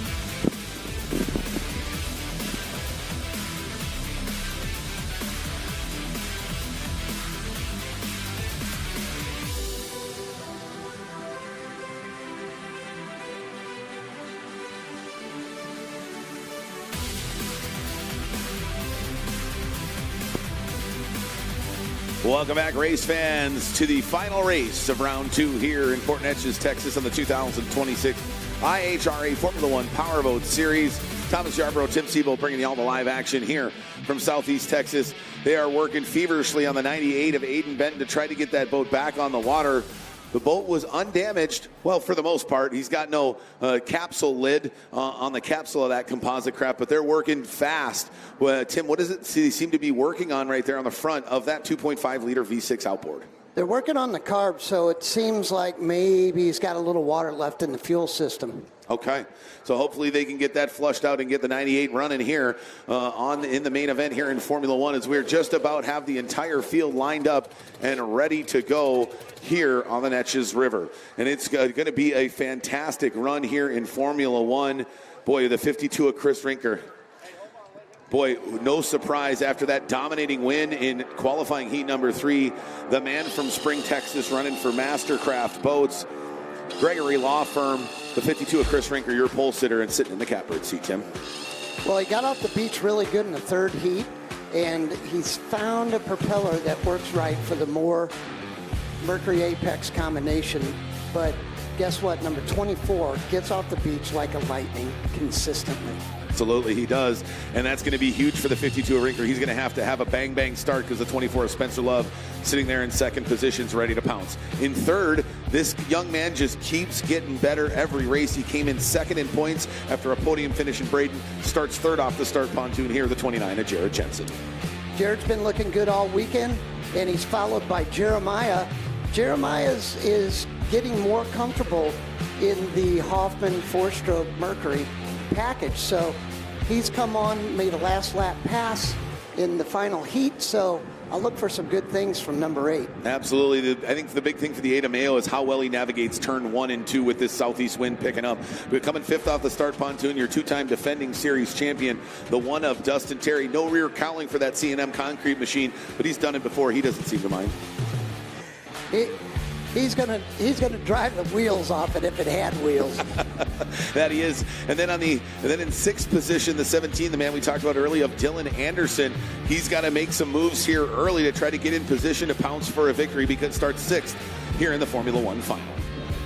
Grant Schubert is coming in on 4th row.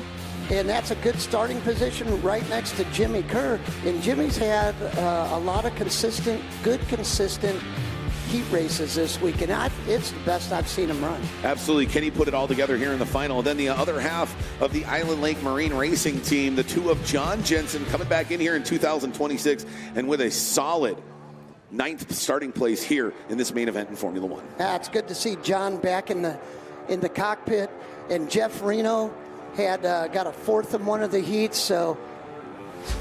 Absolutely. He's got one of the best sponsors there, Strippers, things made of strips, as well as the Neches Federal Credit Union. Now we take a look at the second place, 14 of Andrew Tate. He would have lined up there in 11th, but he's done for the day. So the 9 of Johnny Fleming moves to 11th, the 99 of Travis Yates up into 12th, the 22 of Kyle Maskell into 13th, and then the 98 of Aiden Benton is going to go back of the dock here if he can get that number 98 machine with River Sports Recreation and Dr. Stephen Hall on the side fired here in this Formula 1 main event. All right, it looks like we've got them lined up here and ready to go. We're just waiting for Chief Referee Doug Ray to make sure everybody's lined up properly. All our drivers here in this modified Le Mans start, we try to have absolute equal spacing between the boats to give them enough of a lane, because the first 10 boats are going to take off on the first flag, and they're going to be split. 5 to the left of a set of buoys, 5 to the right. All right, ladies and gentlemen, here we go. We're coming up on the 1-minute gun here in the Formula 1 final. Let's crown a champion and wrap up racing here at round 2 of the IHRA Formula 1 Powerboat Series. Here's the 98 Aiden Benton finally scrambling to get that motor cowling back on so they can fire here in the main event and try to make some hay from 14th position off the start pontoon. Well, hopefully they get that all buttoned up, so they're going to make the start, and they've got their problem solved.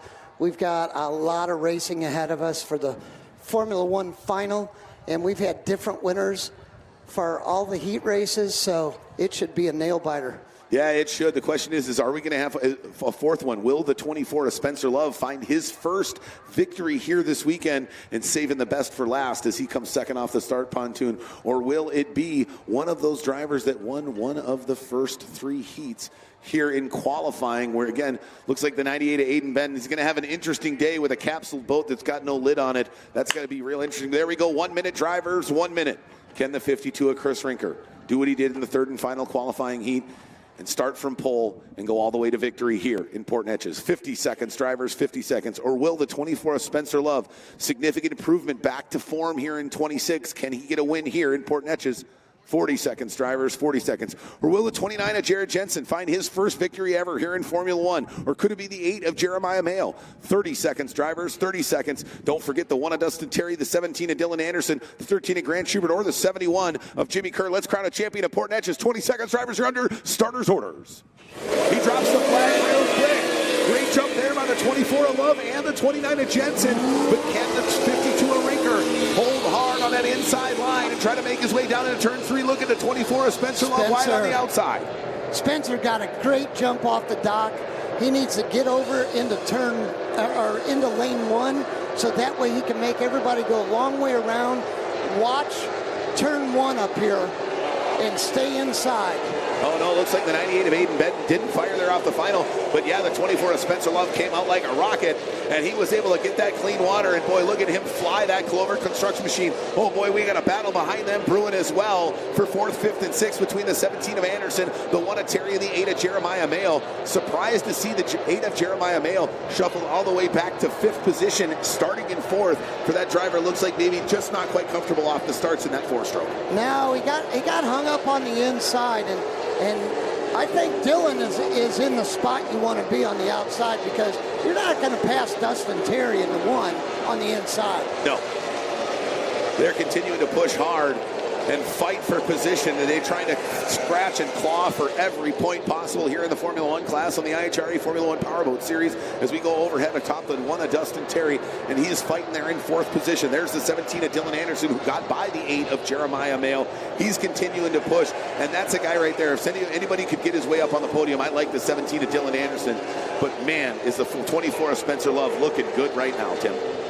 Spencer's running a really good line right now. He can push it all the way to the pin in the corners. And what he needs to do is he needs to lay down absolute fastest laps he can, so he can pull a little bit away from Chris, so that way it makes it better for him going through traffic. Absolutely, because they're going to come up on some of those back markers. The problem is those back markers aren't very slow, and it's going to be a very tall task to get by them in the first place. So I totally hear where you're coming from, trying to stretch out that lead as far as he can. But the 52 of Chris Rinker is not having any of that as he's staying with him. So is the 29 of Jared Jensen. You're going to see those guys bunch up throughout the race, and let's just keep an eye on the split between Spencer Love, Chris Rinker in the 52, and Jared Jensen in the 29. Just about almost an equal 2.5 second gap between first to second, second to third right now. And then the 1 of Dustin Terry back and forth, but not that far, just about a half a lap, a half a straightaway behind the 29 of Jensen. When they get up into markers, you could see them reel in that front group, the 1 of Terry and the 17 of Anderson. John Jensen in the number 2 lime green boat. He's running in a fantastic spot right now in 6th position. Yeah, he's fighting with the 71 of Jimmy Kerr and the 13 of Grant Schubert, starting to get in that conversation. But really impressed with the 2 of John Jensen. This is only like his, second time in that Hoffman Hall, seeming very, very comfortable in a boat that's very new to him. Looks like Chris Rinker in the 52 yellow boat is starting to inch forward and make some gains on Spencer. As we see the 71 of Jimmy Kerr right on the front straight, there's the 52 of Chris Rinker.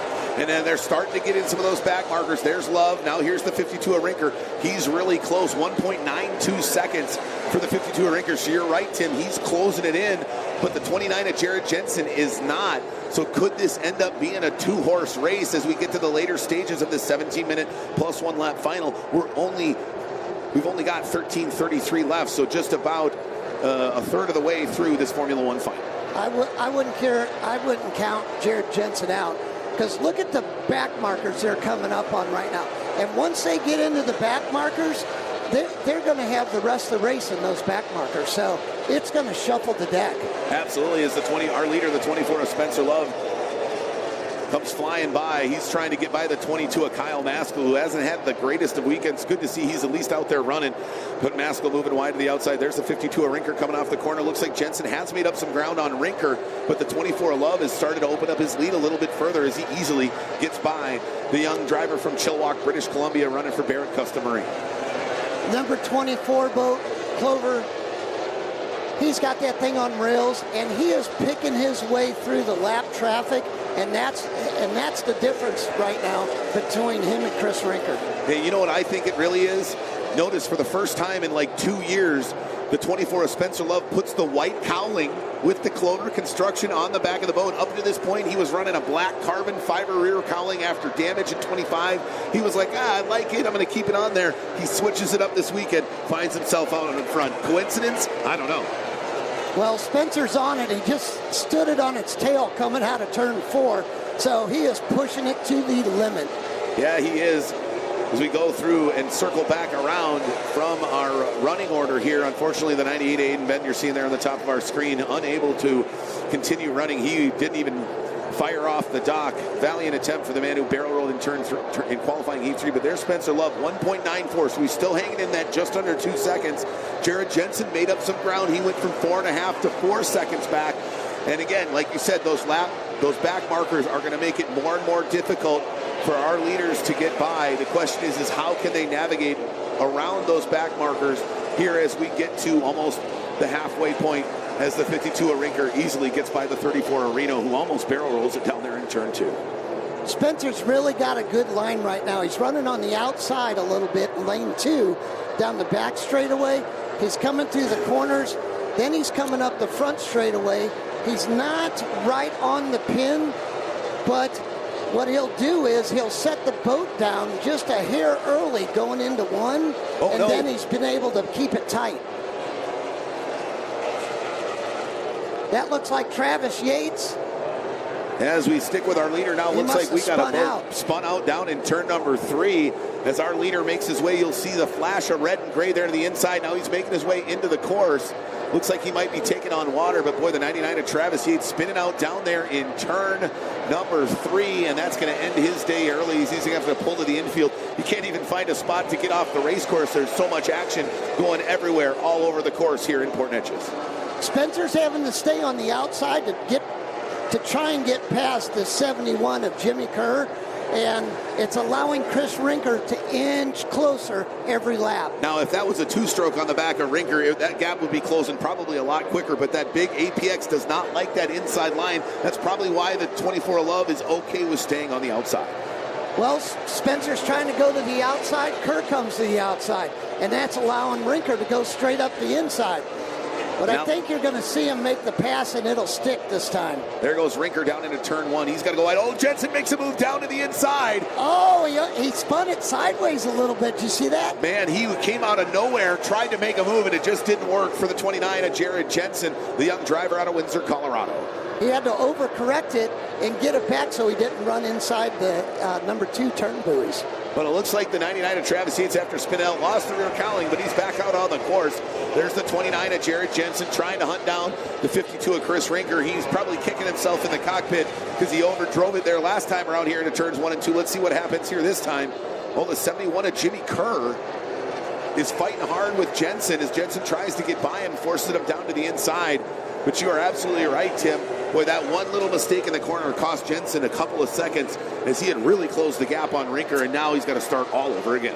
He sure does. Well, this is going to be the next challenge right here because Grant Schubert is dicing it with John Jensen, and Spencer's coming up on him. So that's going to be potentially a hard pass. Yeah, look at there. Jensen almost tagged the 52 of Rinker, had to hook it hard to the inside. So it looks like that might have been a little bit of self-preservation. He didn't expect to climb on Rinker as fast as he did. Had to make a hard dig to the inside, and now he's shuffled back, 4.5 plus seconds behind the 52 of Chris Rinker, who's sitting in second. But nobody right now has got an answer for Spencer Love. Tim, this is the best I've seen this boat run since his championship season back in 2022. He spent a lot of time getting the rest of his program put together, getting his daughter Water, Shelby, and everybody else set up. Now he's like, hey, guys, 26 is my time again, and he's showing it here in Port Neches. Well, he definitely has a renewed enthusiasm for his F1 program. He's got the Formula Lights running good, so Shelby's running good. Now he's got Addie in the Talon Cup, so he's got a lot going on, but he's got a very good team. 8 minutes remaining here in the 17 minutes plus 1 lap main event. It's all Spencer Love right now, but Chris Rinker is not going quietly into the night. That bright yellow Mastercraft machine is continuing to push as hard as he can, running for Gregory Law Firm here out of Port Neches, Texas, as he has for numerous years, trying to bring some more hardware to the great Gregory Law Firm offices here in Port Neches, as he has done before, but he has got to give it everything he's got to try to find a way to sneak by our leader, the 24, Spencer Love, as they continue to push down the front stretch. Chris Rinker went a little outside on turn 4. That allowed Jared Jensen in the 29 white and teal boat to make a little headway catching up to him. And there's the 8 of Jeremiah Mayo. He's working his way down the backstretch. He's been fighting with the 1 of Dustin Terry as they continue to battle, but he's shuffled back a little bit, and Terry's also separated himself in 5th position away from the 17 of Dylan Anderson. Here comes the 24, Spencer Love, out of turn 4 one more time, down the front straightaway, crossing off another lap with 6 minutes and 55 seconds remaining here in this Formula One final. Can he hang on for these last 6 minutes? Can he continue to push and drive a lead, a wedge between him and the 52 of Chris Rinker? Because I think he made up a little bit of ground there that time on that lap there, Tim, as that lead seems to stretch for the 24, Spencer Love. At this stage in the race, you know, these guys are probably dropping their engine height down a little bit, so that way they can hold it in the corners better.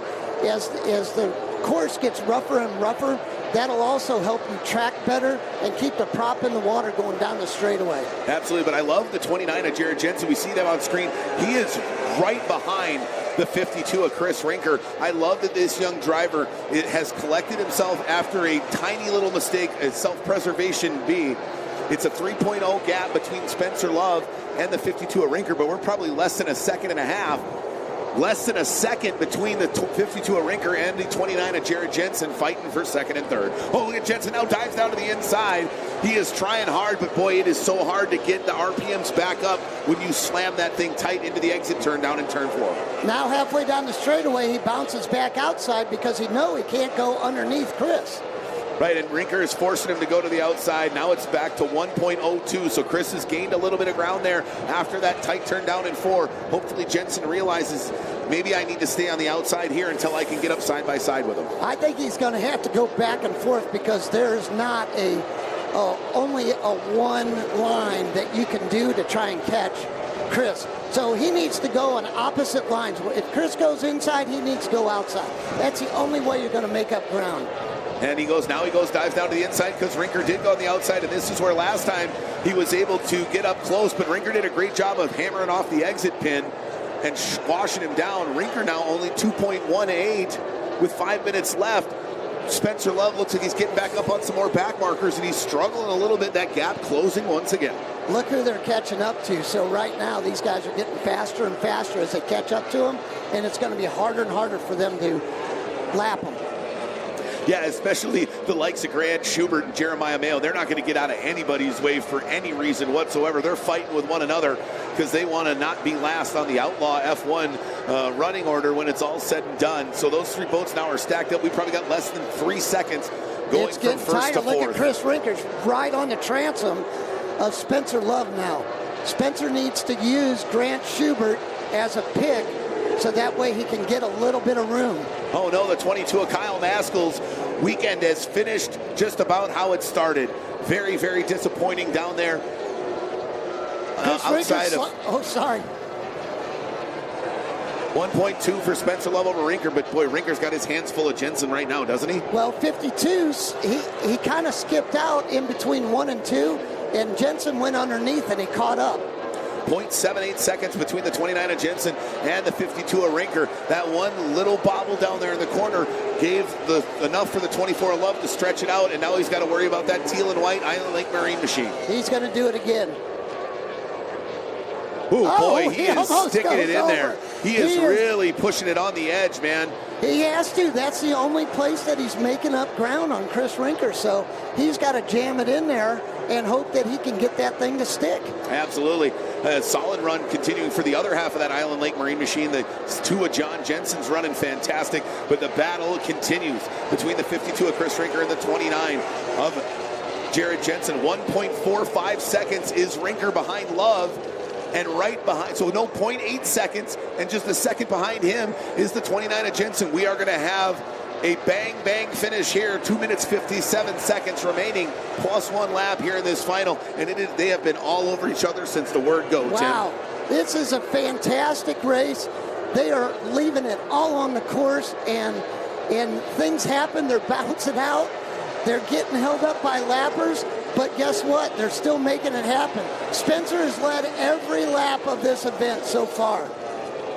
And they are continuing to push hard. Now they finally we got a 1 second lead for the 24 of Spencer Love as he finally gets by the 13 of Grant Schubert. And now Schubert is absolutely doused down the 29 of Jensen. Looks like he might have got the short end of the stick coming out of turn number 2 between those top 3 boats. Oh, Jensen got hammered right behind him. But Chris is going to the outside, and Jared's going to duck on the inside again. So I think Chris needs to stay out a lane or two so he can keep it tighter into 1 and 2. Right, but he's worried about going wide and getting in the wash the 8 of Jeremiah Mayo, because he's trying to also focus on catching the 24 of Love, who's liking that wider line, forcing Mayo out even wider, which really is messing up those lines for the 52 of Rinker. Spencer's got to stay on the inside. He's got the acceleration.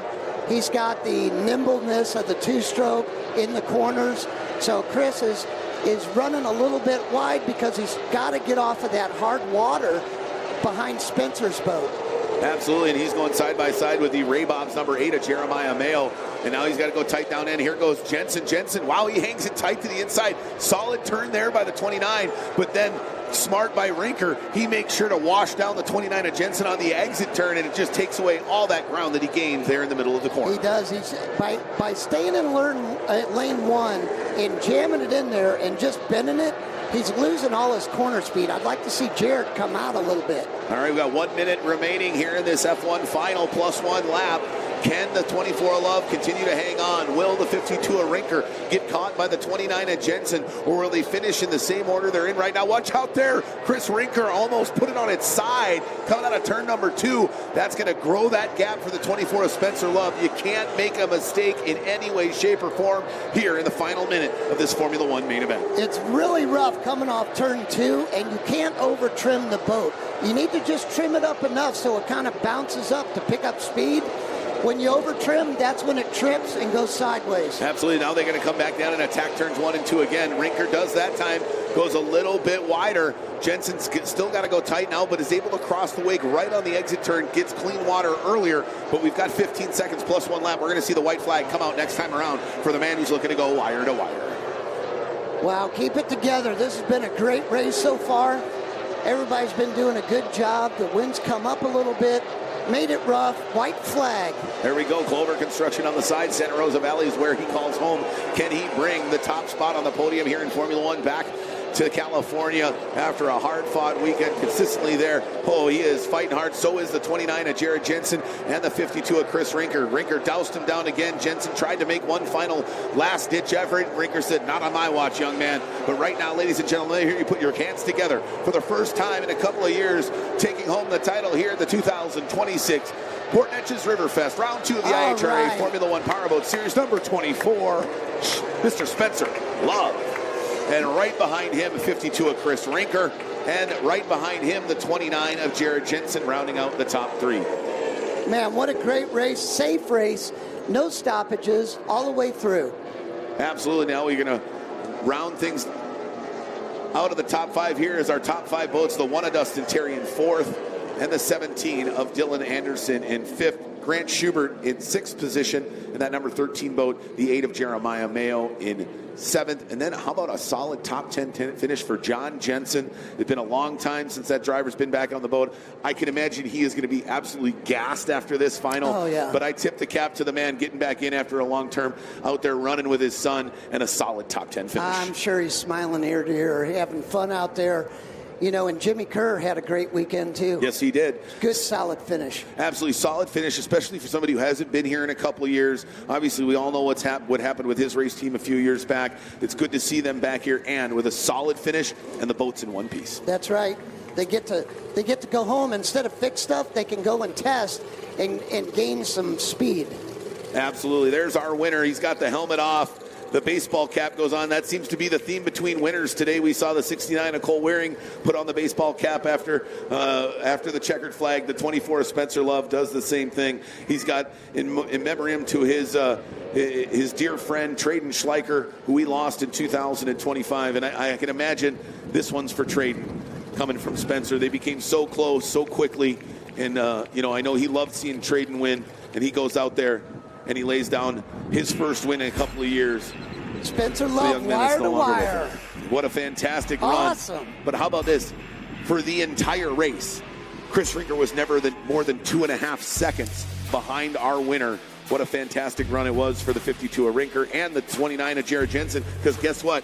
I think you might see him as our new series leader coming out of round 2. Well, right now they put pressure on Spencer the whole race. And Spencer didn't put a foot in the wrong spot. Nope. So he did just what he needed to do. When he had to run in lane 1, he did. When he had to go outside to pass lappers, he did. His Hoffman boat handling great. Bill and Troy got the motor just singing.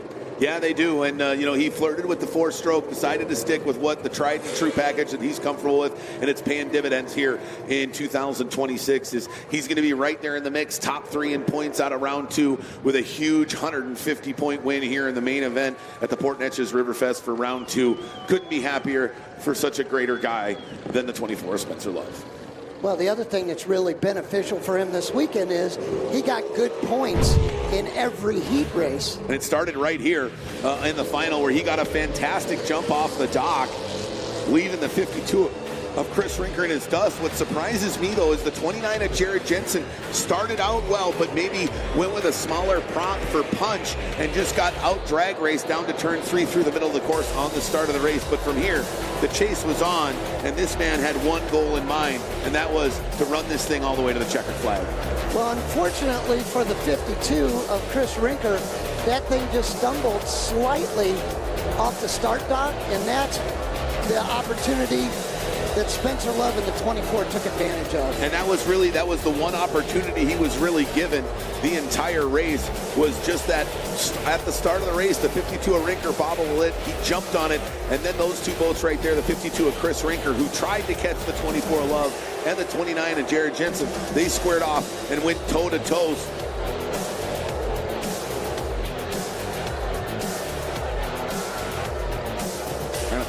And the 29 of Jensen, boy, he was in a slugfest with the 52 of Rinker all race long. Probably the best thing that happened to the 24 of Spencer Love was how tight the 29 of Jensen and the 52 of Rinker were battling one another for second and third.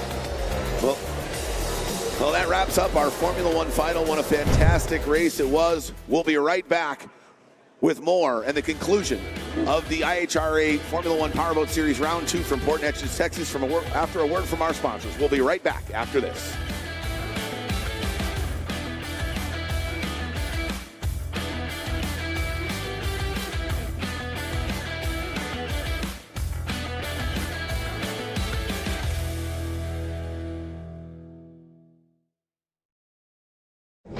Check out Speed Sport 1 this weekend for the IHRA Offshore Powerboat Series. It's the New Orleans Powerboat Grand Prix presented by Harvey Gulf and Jefferson Parish. Saturday's coverage will be on Speed Sport 2 starting at 10 a.m. Eastern. Sunday, we're back on Speed Sport 1 with the action starting at 10 a.m. The IHRA Offshore Powerboat Series is on Speed Sport 1. It's free to watch. Go to speedsport1.com for details and viewing options.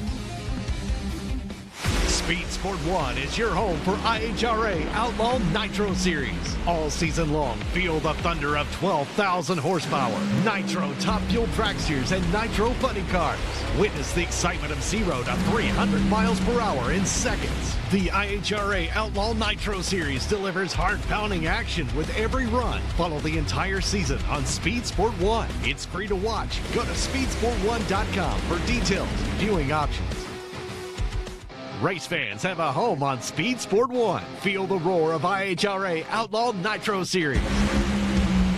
Experience the power of American muscle with the Trans Am Series presented by Pirelli. Speed Sport 1 has a wide variety of motorsports competition that will satisfy your inner racer. From IMCA dirt track action to Ferrari Challenge North America. Speed Sport 1 is 24/7. Go to speedsport1.com for details and viewing options.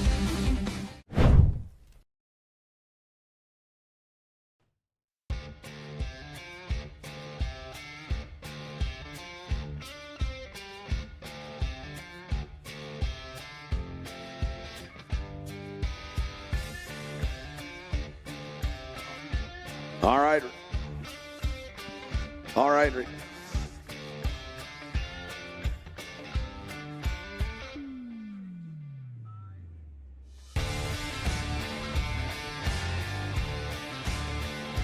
Welcome back, race fans, to wrapping up here round 2 of the IHRA Formula 1 Powerboat Series here in 2026. Tim, you couldn't ask for a better final. I think all 3 finals were fantastic, and in reality, there wasn't anybody that really ran away outside of maybe Chris Rinker in that one Formula 1 heat all weekend long in all 4 classes here on the IHRA Formula 1 Powerboat Series. It's been super competitive. The IHRA motor parity throughout it all it just shows how good the rules are right now. The drivers have all stepped up, and they're getting more competitive race by race. Yeah, they are. And it was a doozy out there today. And we're going to send things down now to Sarah. She's got more of what happened out there on the water. Sarah? All right, joined now by Spencer Love. And, of course, taking the big win here in Texas. Your daughter, Addie, doing a little bit there, too, with the Cup earlier. And then, a couple things there for Shelby. But overall, good day for you guys out there. Yeah, no, we had a good day. We got a lot of stuff to work on Shelby's boat. But, I don't know. This one's for trading. All right. Yeah. And so what are you guys looking forward to next time? What are you guys going to do to maybe just keep gaining some points here in this tour? Just try and stay consistent and not try and overreach. I mean, that's kind of what we did all weekend, and we knew if we could get close to the front, we had a good chance of winning, but we knew if we were starting 4th or 5th, it'd be pretty hard to win. But we knew if we started in the top 3, we had a good chance. We were lighting off the beach pretty good. All right. Well, congratulations. I'm going to let you go enjoy it with your crew. Thank you.